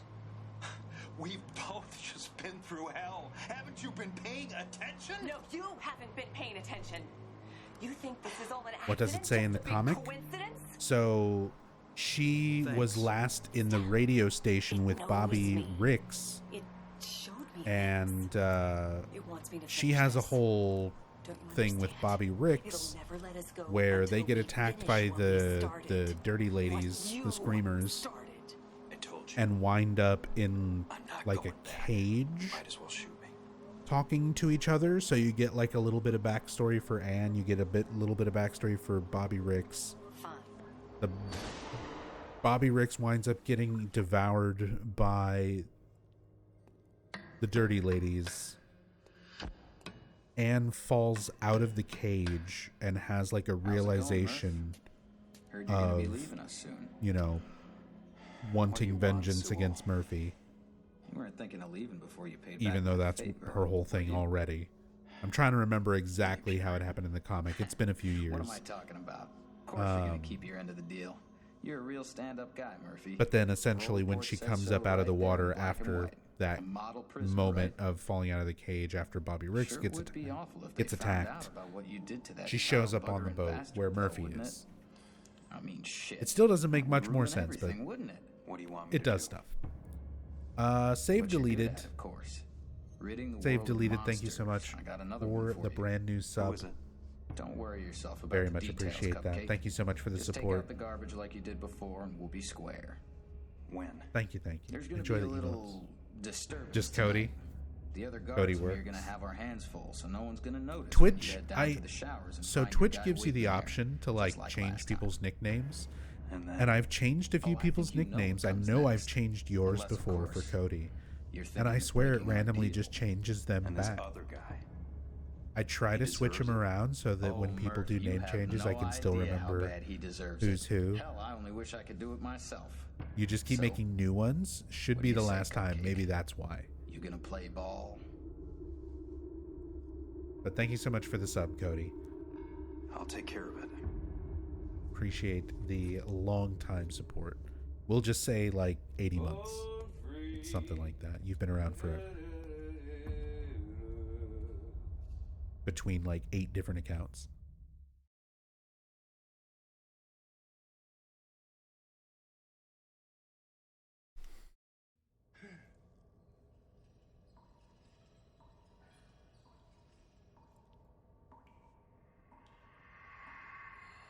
Sorry to put you out. Be well. Nah, you're good.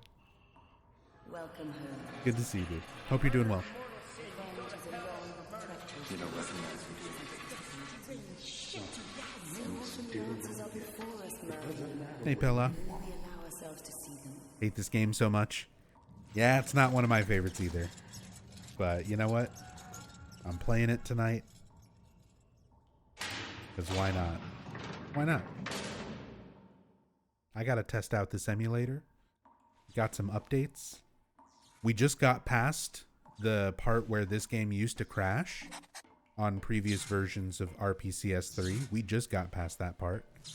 And as you can see, the game did not crash. So, I believe... Oh, did I speak too soon? And then, nope, don't worry, just loading. And we did not keep our chair, but we've got a chair right here, so it's fine. Nobody knows anything. But, yeah, it's running pretty well on RPCS3. And if we can finish the game, if it plays from start to finish, this is definitely a solid way to play Downpour, even if it's not great. I might be able to cross over on this.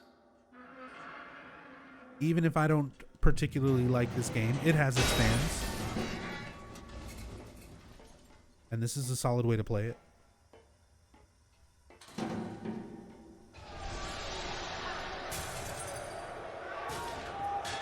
Listen for the Wilhelm.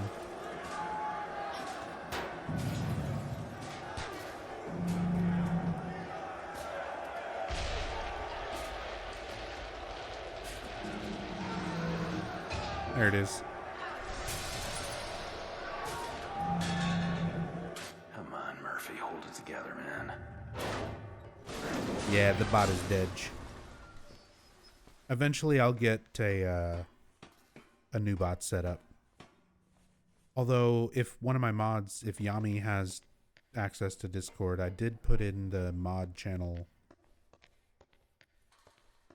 some common, like, copy-pastable stuff. You don't need these anymore, do you?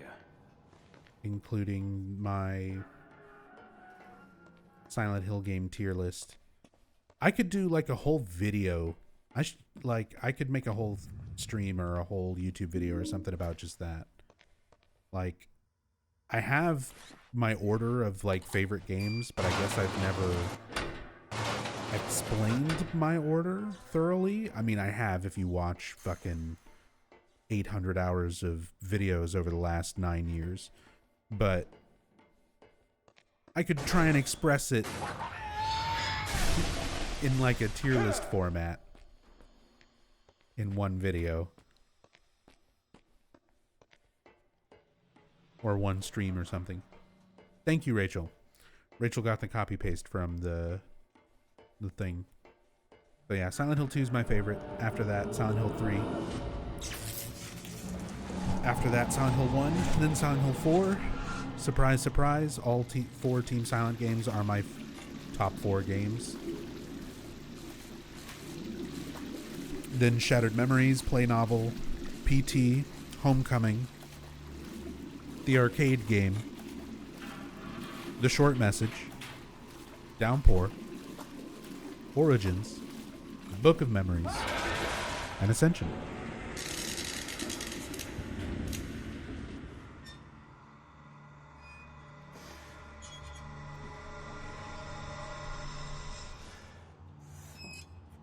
Didn't like Silent Hill 4 either. I love Silent Hill 4. It's my 4th favorite Silent Hill game.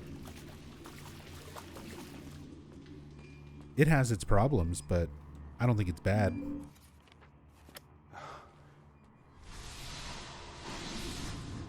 It's not as good as 1, 2, and 3 in my opinion, but it is still very good.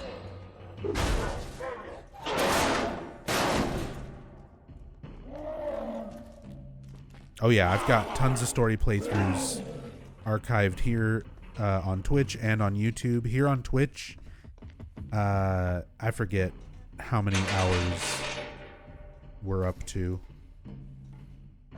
600, 700? I don't know, something. A lot. And Not all of that, but most of that is on YouTube now. Probably like 500, 600 hours or something.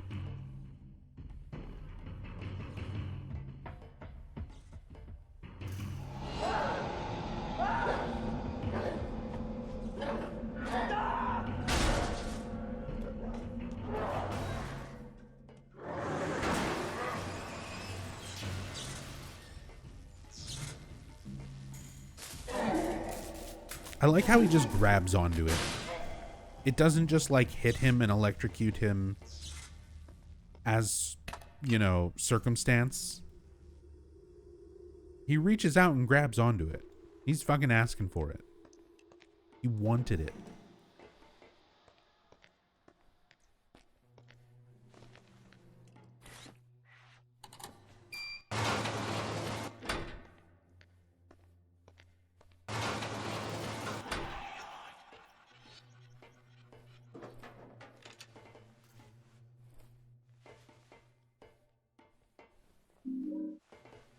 Four has its problems, just like 1, 2, and 3. I mean, none of the games are perfect. I hate to break it to you, but nothing is perfect. Including none of the Silent Hill games. Even Silent Hill 2, it's my favorite game. It's not perfect.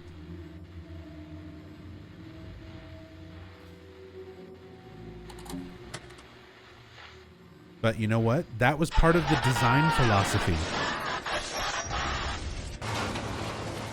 That was literally part of the design philosophy behind certain aspects of Silent Hill 2. Is in real life, nothing is perfect. So you need to show imperfections in things to make them realistic. In the making of Silent Hill 2 behind the scenes documentary, Takayoshi Sato. Do not cross the line. Takayoshi Sato has a wonderful diatribe about Maria and her face and how her character design is intentionally flawed and that she has imperfections. Even though she is born from a wish, she's supposed to be this like idealized person, woman to James. The guards can pass their sidearms through that window. She still has imperfections to make her seem more convincingly human.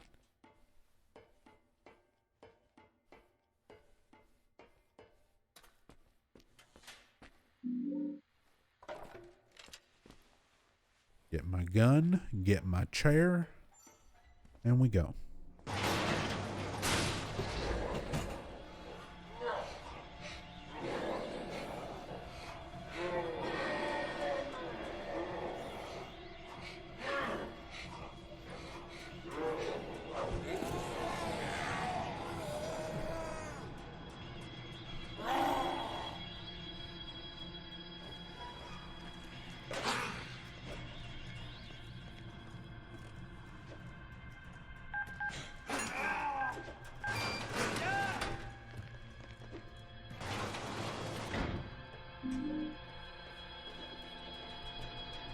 That's the thing. It's all just opinions. It all just comes down to whatever your preference is. Everyone's got a reason for their preferences and their biases and their, whether it's nostalgia or whatever. For a lot of people, it's just like, which game did you play first? But not always, because I played Silent Hill 1 first. I played all the games in order as they've come out.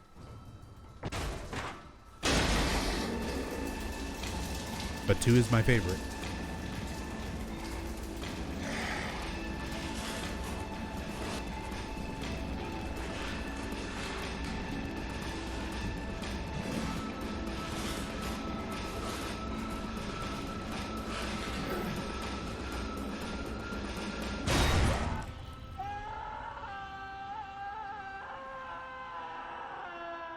Spinning blade clock world. No. Your first Silent Hill was 4? Interesting. It doesn't feel like Silent Hill at all either. hated the recycling of places, but Silent Hill 1, 2, 3 are amazing experiences. So Silent Hill 3 recycles a lot of stuff from Silent Hill 2 as far as places. It also recycles a little bit of some places from Silent Hill 1. But you love 3, but 4 can't do that. Even though Brookhaven is exactly Silent Hill 2 Brookhaven. When you finally get to go to Silent Hill in Silent Hill 3, it's all streets from Silent Hill 2, assets from Silent Hill 2, reused.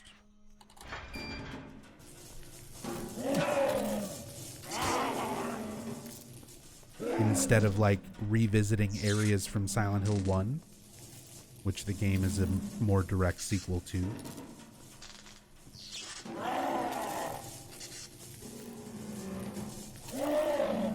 Now I'm just being an asshole. I'm just playing devil's advocate here. I agree. I don't like the second half of Silent Hill 4 for its repetition of areas. But for the sake of discussion, I'm curious why people feel like it's more of an issue in a game like Silent Hill 4 than it is for a game like Silent Hill 3 or 2.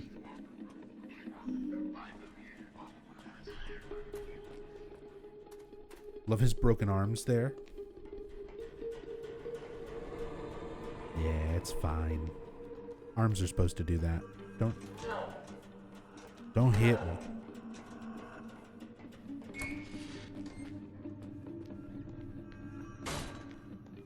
Silent Hill 4 areas are boring. I know that Silent Hill 2 and 3 are the same areas and recycle the same places, but doesn't happen in the same game like Silent Hill 4.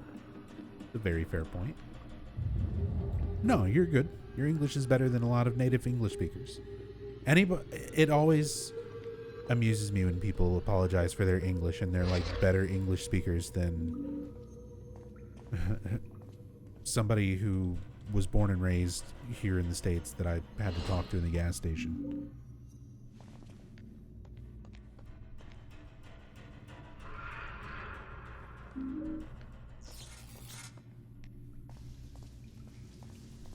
But Silent Hill 4, like, how's it going, Murph? I feel like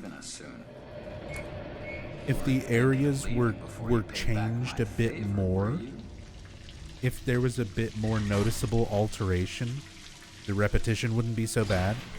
If it was a more distinct, like, fucked up otherworld version of the subway in the forest, which technically it is, it's just not super well emphasized. Like Silent Hill 2, Silent Hill 3, Can't outrun yourself. it's a lot more distinct.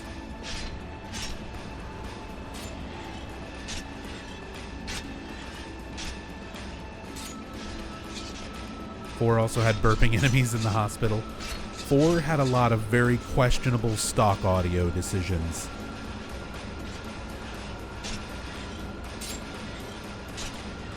Stock audio is not the worst thing in the world. It can be totally fine if it's used appropriately. I feel like Silent Hill 4 did not use a lot of its stock audio appropriately. Those were some strange choices.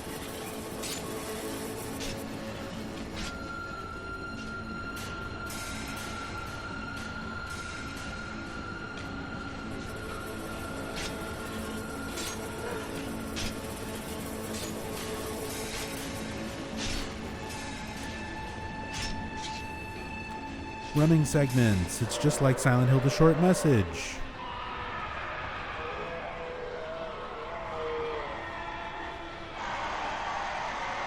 Look behind you. Everything changes. It's just like Bloober Team. Downpour did it in 2012. Although technically Layers of Fear? Was Layers of Fear before that? The first one? Check your phone, the pictures are close. Exactly. I'm not going to make that.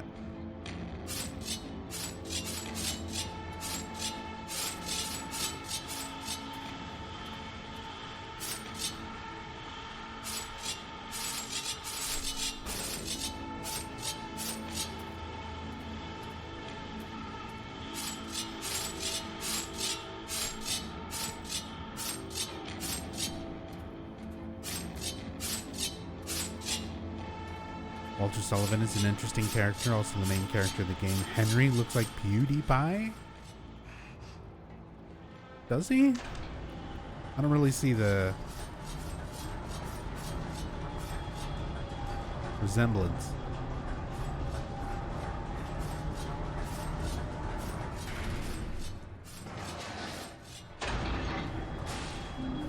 Shotgun.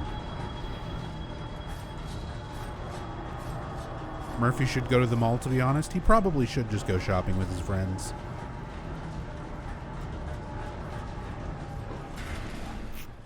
I really need my chair to stay on this elevator and not disappear. And it might. It might. For now, it's safe. I think it'll stay for the whole ride down.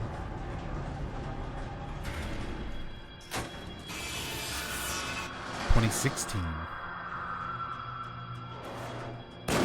was layers of fear. So Silent Hill has been bloobing longer than Bloober.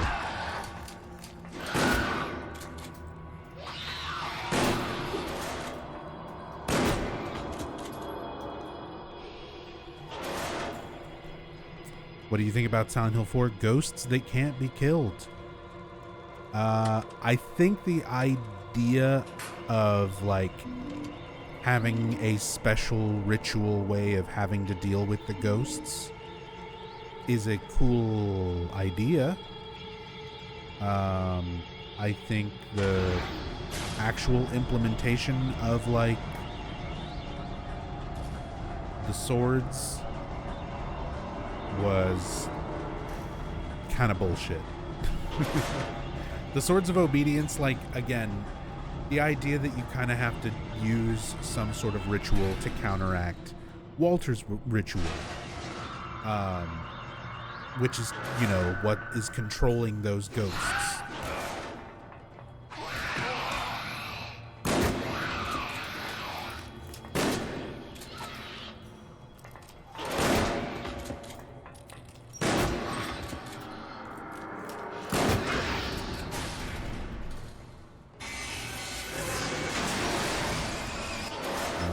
Give me the chair.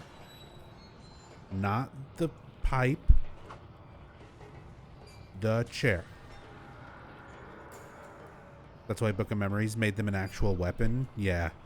The description, the item description specifically says it's not actually like a weapon type of sword. The Sword of Obedience is just a handle and a stake specifically for pinning the ghosts. Book of Memories is like, fuck it, it's a sword.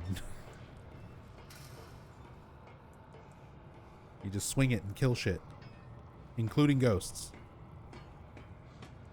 Because Silent Hill 4 ghosts are just random enemies in Book of Memories.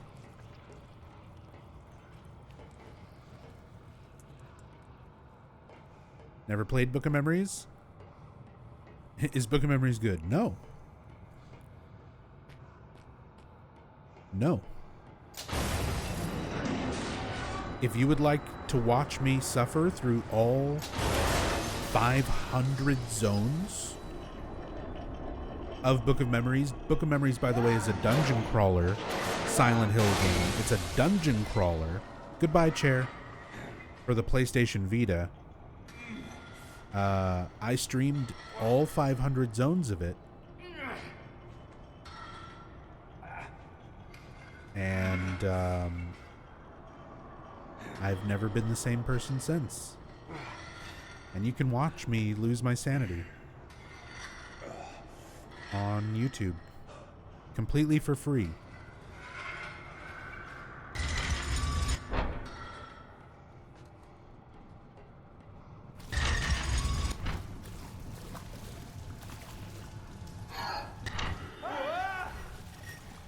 It's also here on Twitch. I mean, it's archived on both.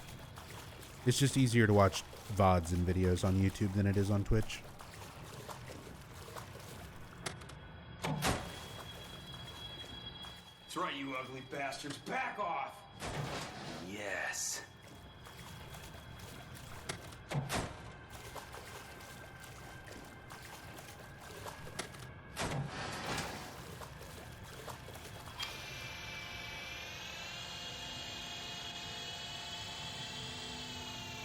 Just actively hate yourself. It's also what brought us Ascension, sadly. Hey, I mean, we put it to a community vote. Everyone voted fair and square.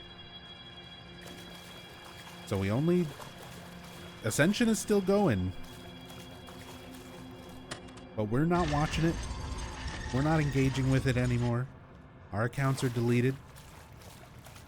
Even though they resurrected your deleted account to be a cameo.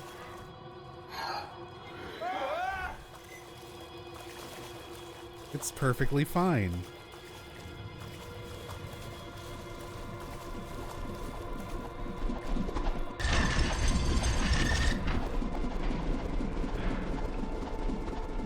Was about to say that didn't matter. Exactly. Yeah, for those who don't know, I'm not joking. Rachel deleted her account, and like 2 weeks later, her character was a cameo in an episode. Or it was more than that. Some long amount of time after deleting the account. How are people still participating with Ascension? I'm not confused people are. Or, not confused, convinced. My brain's having an aneurysm, don't worry about it.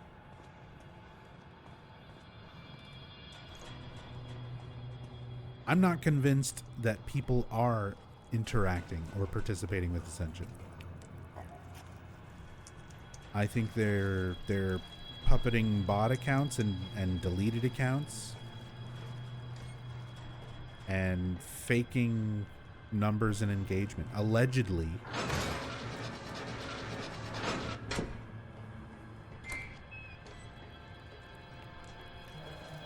I can't prove that except for the evidence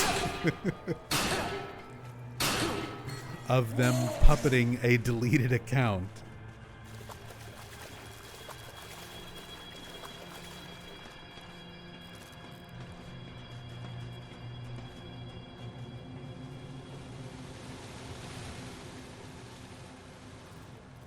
Putting deleted accounts in cameos, who's to say they aren't also using deleted accounts to fake engagement? That's what I'm saying.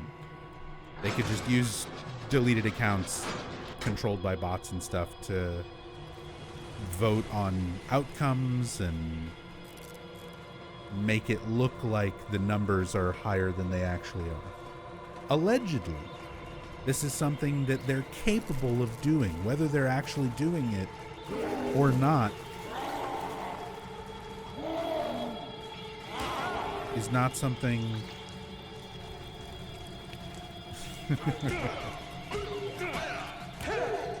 not something that I guess I would be bothered to go to court over.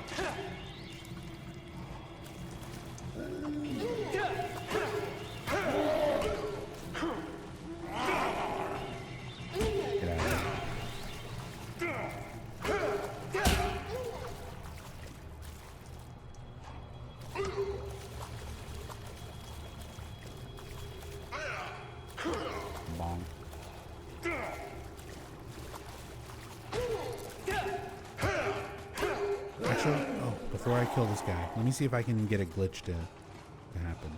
Since we're just fucking around anyway. I need these guys to come over here under the ladder.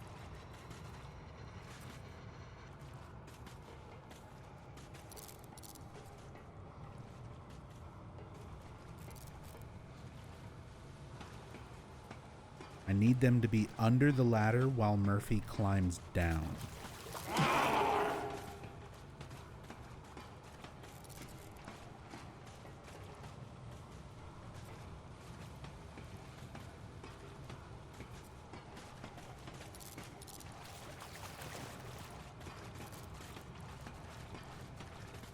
And their AI is never cooperative.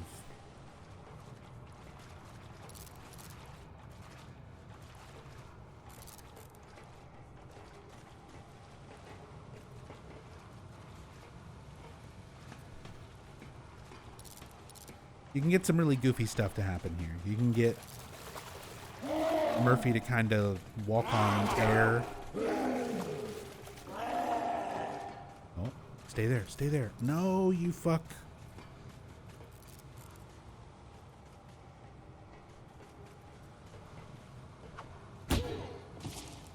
You fucking guy.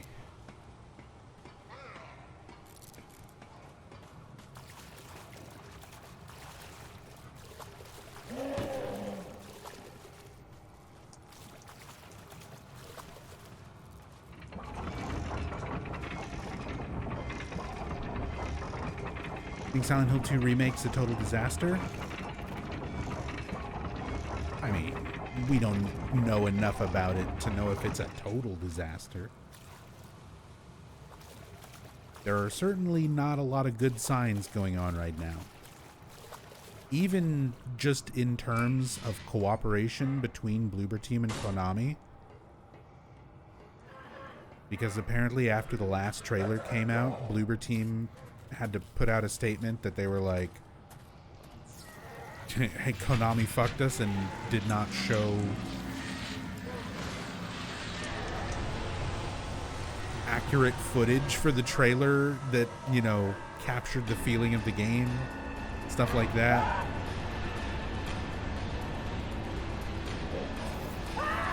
So it seems like there's even some sort of weird shit going on between Bloober and Konami.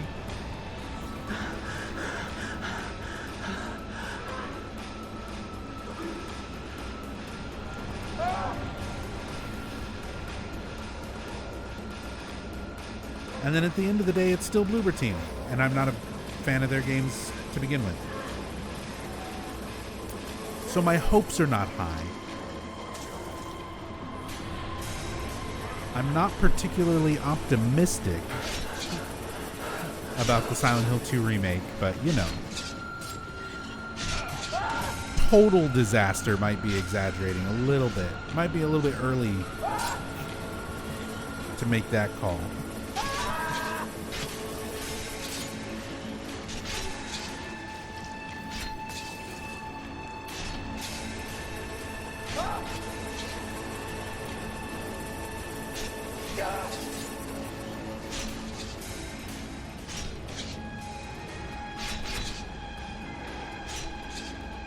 I'm stuck.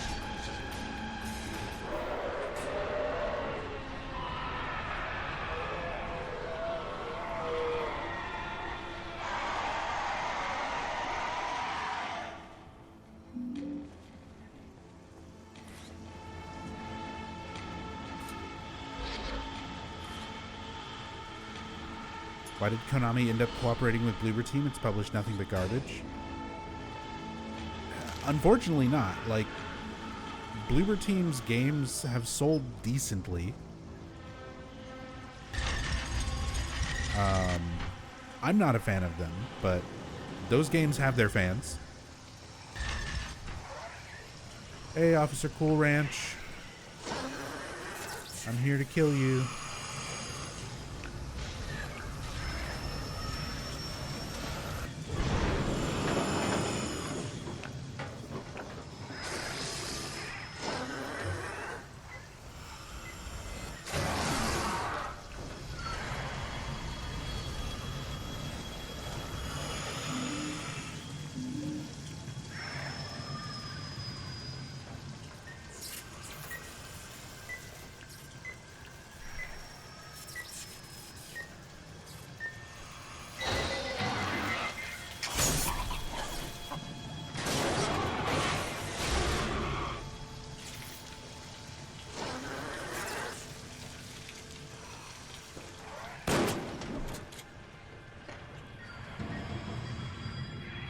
Have enough pattern recognition to trust that Bloober will make absolute hamburger meat out of Silent Hill 2.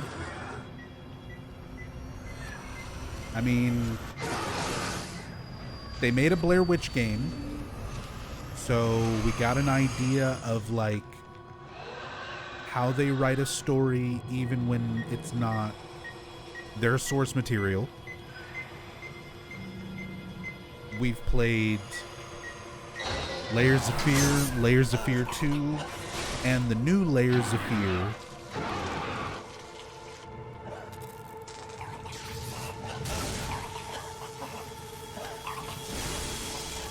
That's not where I want to go. And the Medium.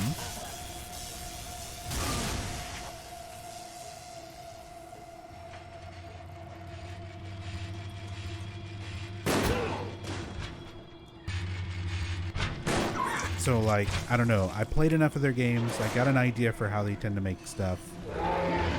They usually have really good visuals and audio, but are really poorly written and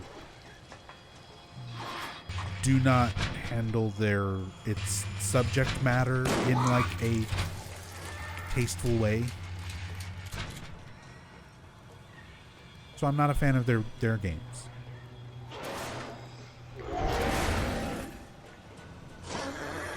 But like I said, the games do have their fans. So I'm sure people at Konami would have realized that. I mean, remember, they turned down a pitch from Supermassive. Is it Supermassive? I always forget. The Dark Pictures Anthology devs. They were one of the potential studios to make Silent Hill 2 Remake. And Hexadrive, the devs who made Short Message,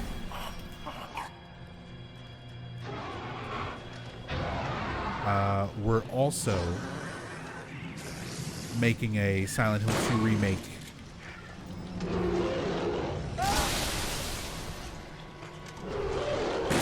But both of those were rejected by Konami in favor of the Bloober Team one.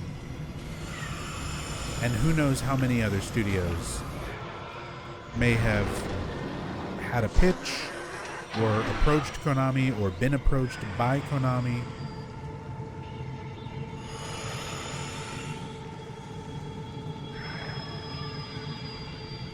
And Bloober won out over a lot of other studios.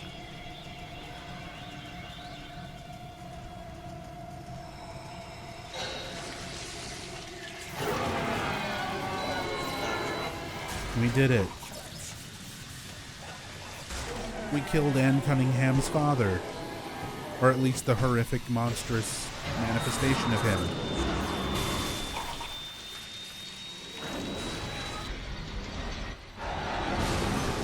Bonk.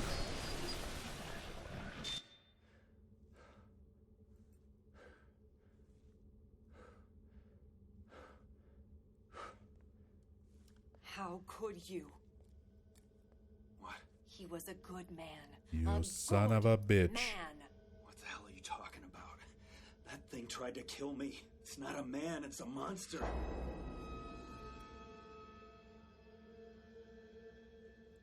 No, that's not how it was supposed to go. That's not what I agreed to.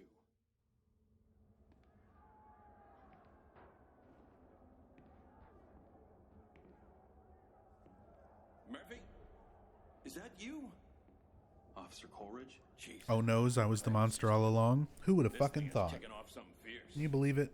I knew you'd be smart enough to steer clear of it. What are you doing here? After all this time, told me to meet him here. the guy we were playing as did a bad thing? He ain't answering his radio. Or did he? Are you okay, Murph? You don't look so good. We'll let you decide in the last 4 seconds of gameplay. This isn't what I agreed to. What are you talking about? Agreed to what? Tell him, Murph. What's going on here, Sewell? Why didn't you answer the radio? Should've learned to keep your big fucking mouth shut, Frank. Now my friend Murphy's gotta shut it for you. Murphy, don't do this. Come on, Murphy, you gonna keep your end of the bargain or not? Do it, you son of a bitch! No.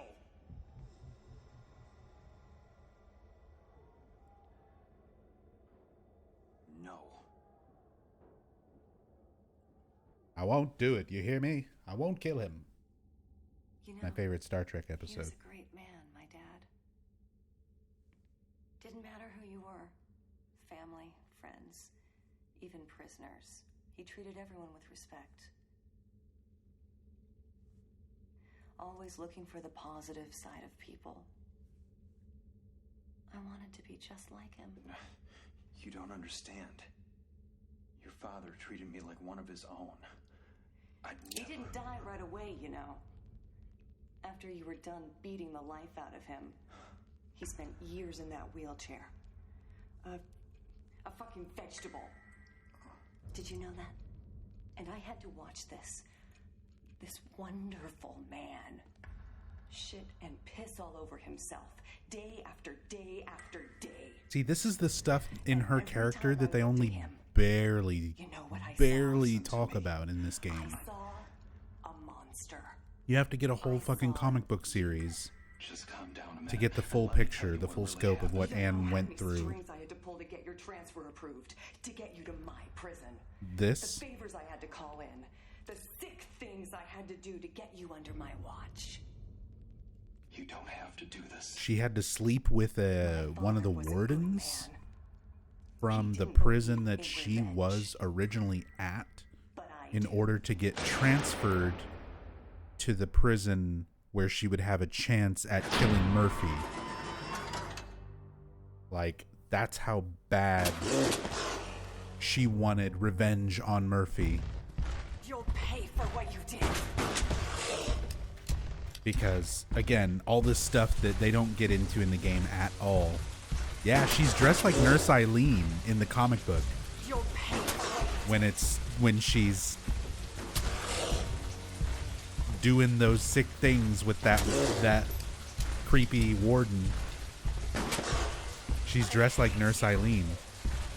And then while she's in Silent Hill, so Murphy's going through his whole version of Silent Hill during Downpour, right? We're seeing Murphy's perspective. Anne's perspective. She encounters a monster that is the representation of that warden, that perverted warden, that made her sleep with him in order to get the transfer that she wanted. And he's literally like a penis monster. Like, just a giant dick monster.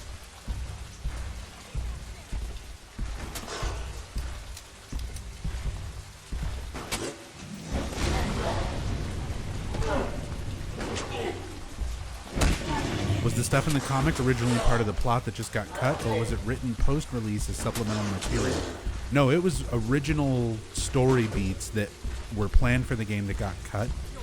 All written by Tom Waltz and Tom Hewlett, like the writers for this game, wrote the comic.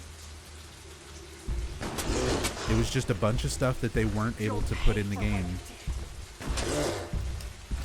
So they took Anne's entire backstory as a character and her perspective of everything during the events of this game and just made it a comic book. And it came out like 4 or 5 years later. I can't remember. Let me look it up. It came out significantly later than the game.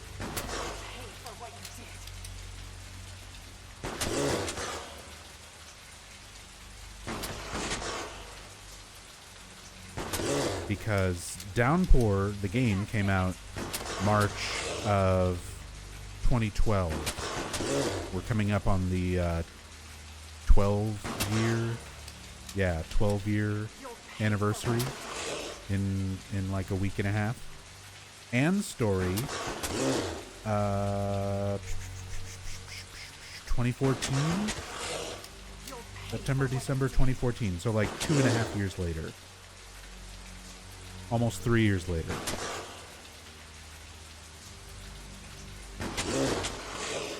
Why won't you die? I'm just letting Anne kill me. She deserves a W. She deserves the dub. Die, you son of a bitch!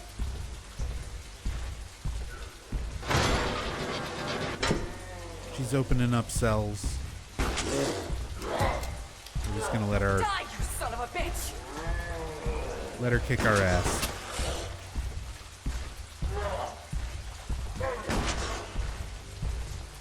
She's so close to Eerie 1. I hate you.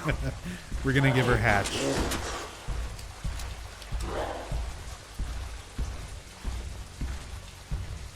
Look at her. She doesn't know what to do. I hate you.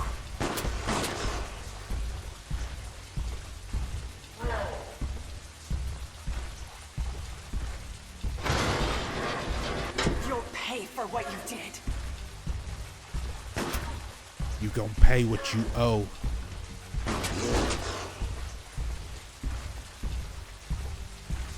Die, you son of a bitch!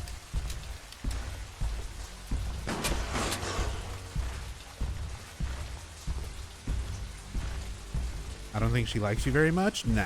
Get away from me! There's multiple endings where she gives us a hug.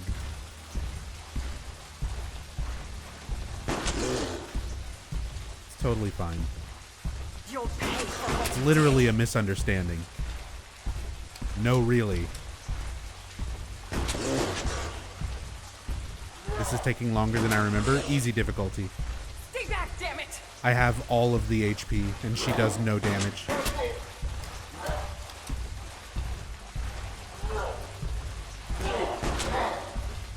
Why won't you die?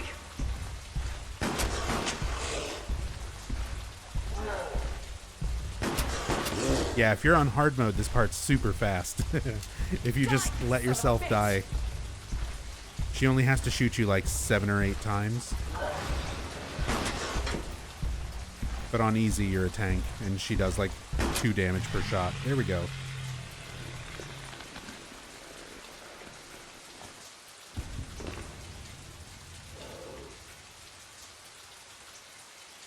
GG, that's Silent Hill Downpour. We didn't really talk about Downpour while we played Downpour. We talked about other things. Did I wake you, Cunningham? But Downpour happened. Thank you for being here. Come on. Rise and shine. You know the drill. What? Where am I? What's going on? Guess today's the big day, huh? Tell you the truth, I'm sort of sorry to see you go. Dating, thank you for the gift sub going out to Electric Bob. That is definitely a resub. Bob's a regular. Thank you so much. Really appreciate it. Anne was the prisoner the whole time. Isn't that a fun ending? Isn't that satisfying? Doesn't that satisfy all of that character growth? All of that intricate storytelling? What an awful fucking ending. Holy shit. Yeah, that's a little more in line with my reaction, Voltiel. Get corned. And then you get corn. Then you fucking get corn. This was the first ending you got? This is the first ending a lot of people got. Oh yeah. Hold on. Turn it up. Turn it up. Turn it up. I'm gonna GMCA the video will be monetized. Do it this way if I don't everything's lost. Have you ever really noticed the fading shape of the tormenting pain as you realize that no one's ever been here? Have you ever looked at the fires you hide on the inside? You can't escape it. Always been there. The credits are kind of bugging out. So the title screen is a little bit fucked and the credit screen's a little bit fucked. Something about these menu screens, they're not like aligned properly. That might just be an emulator setting. I can maybe tweak with some settings to try and fix that. But hey, beginning to end playthrough of Downpour on this emulator. Downpour is not my favorite Silent Hill game, but if you've got a decent computer, an RPCS3, and a legal backup disc image of Silent Hill Downpour for PlayStation 3, this is a pretty solid way of playing through it. I would say Xbox is still the best. Xbox Series X, backwards compatibility, playing the 360 version. It's loads and runs and looks as good as Downpour possibly can. At least for now. A few more years with this emulator, you might be able to play this in crazy 4K 3D VR. Who knows?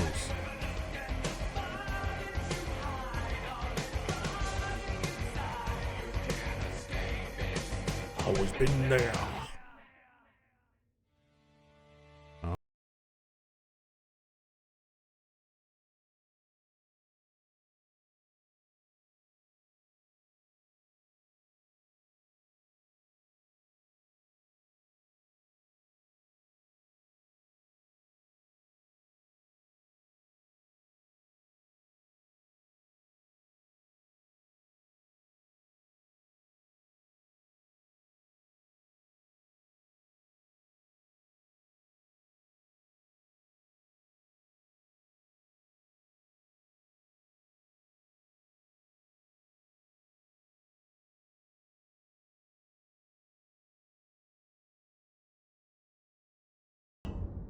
Also, I hate that song.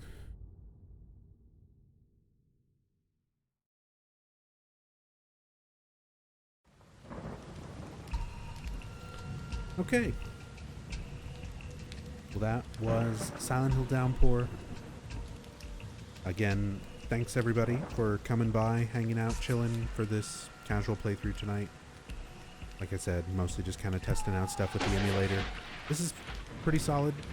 I'll probably do some story playthroughs using this emulator. Again, I might play around with some of the settings to fix some of those last little visual issues if possible, but very nice. As nice as Downpour can be. And again, it's kind of funny going back and playing these games now after having experienced, you know, stuff like Silent Hill Ascension. And really puts it into perspective. You know, I feel like I unreasonably hated on Silent Hill Downpour in the past. Knowing now how bad things truly can be Revenge is a long when it comes to Silent Hill games.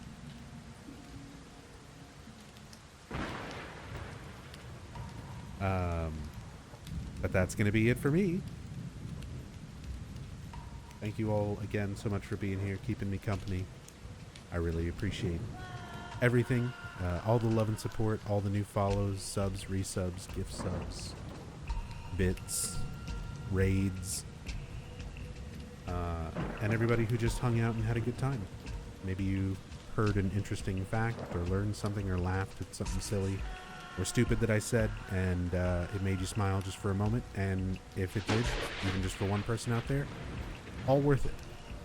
So thank you so much for being here. I appreciate you spending your time here.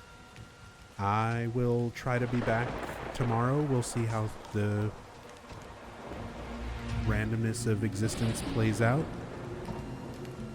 And I don't know. We'll see what tomorrow holds for us. Maybe Silent Hill 4 randomizers?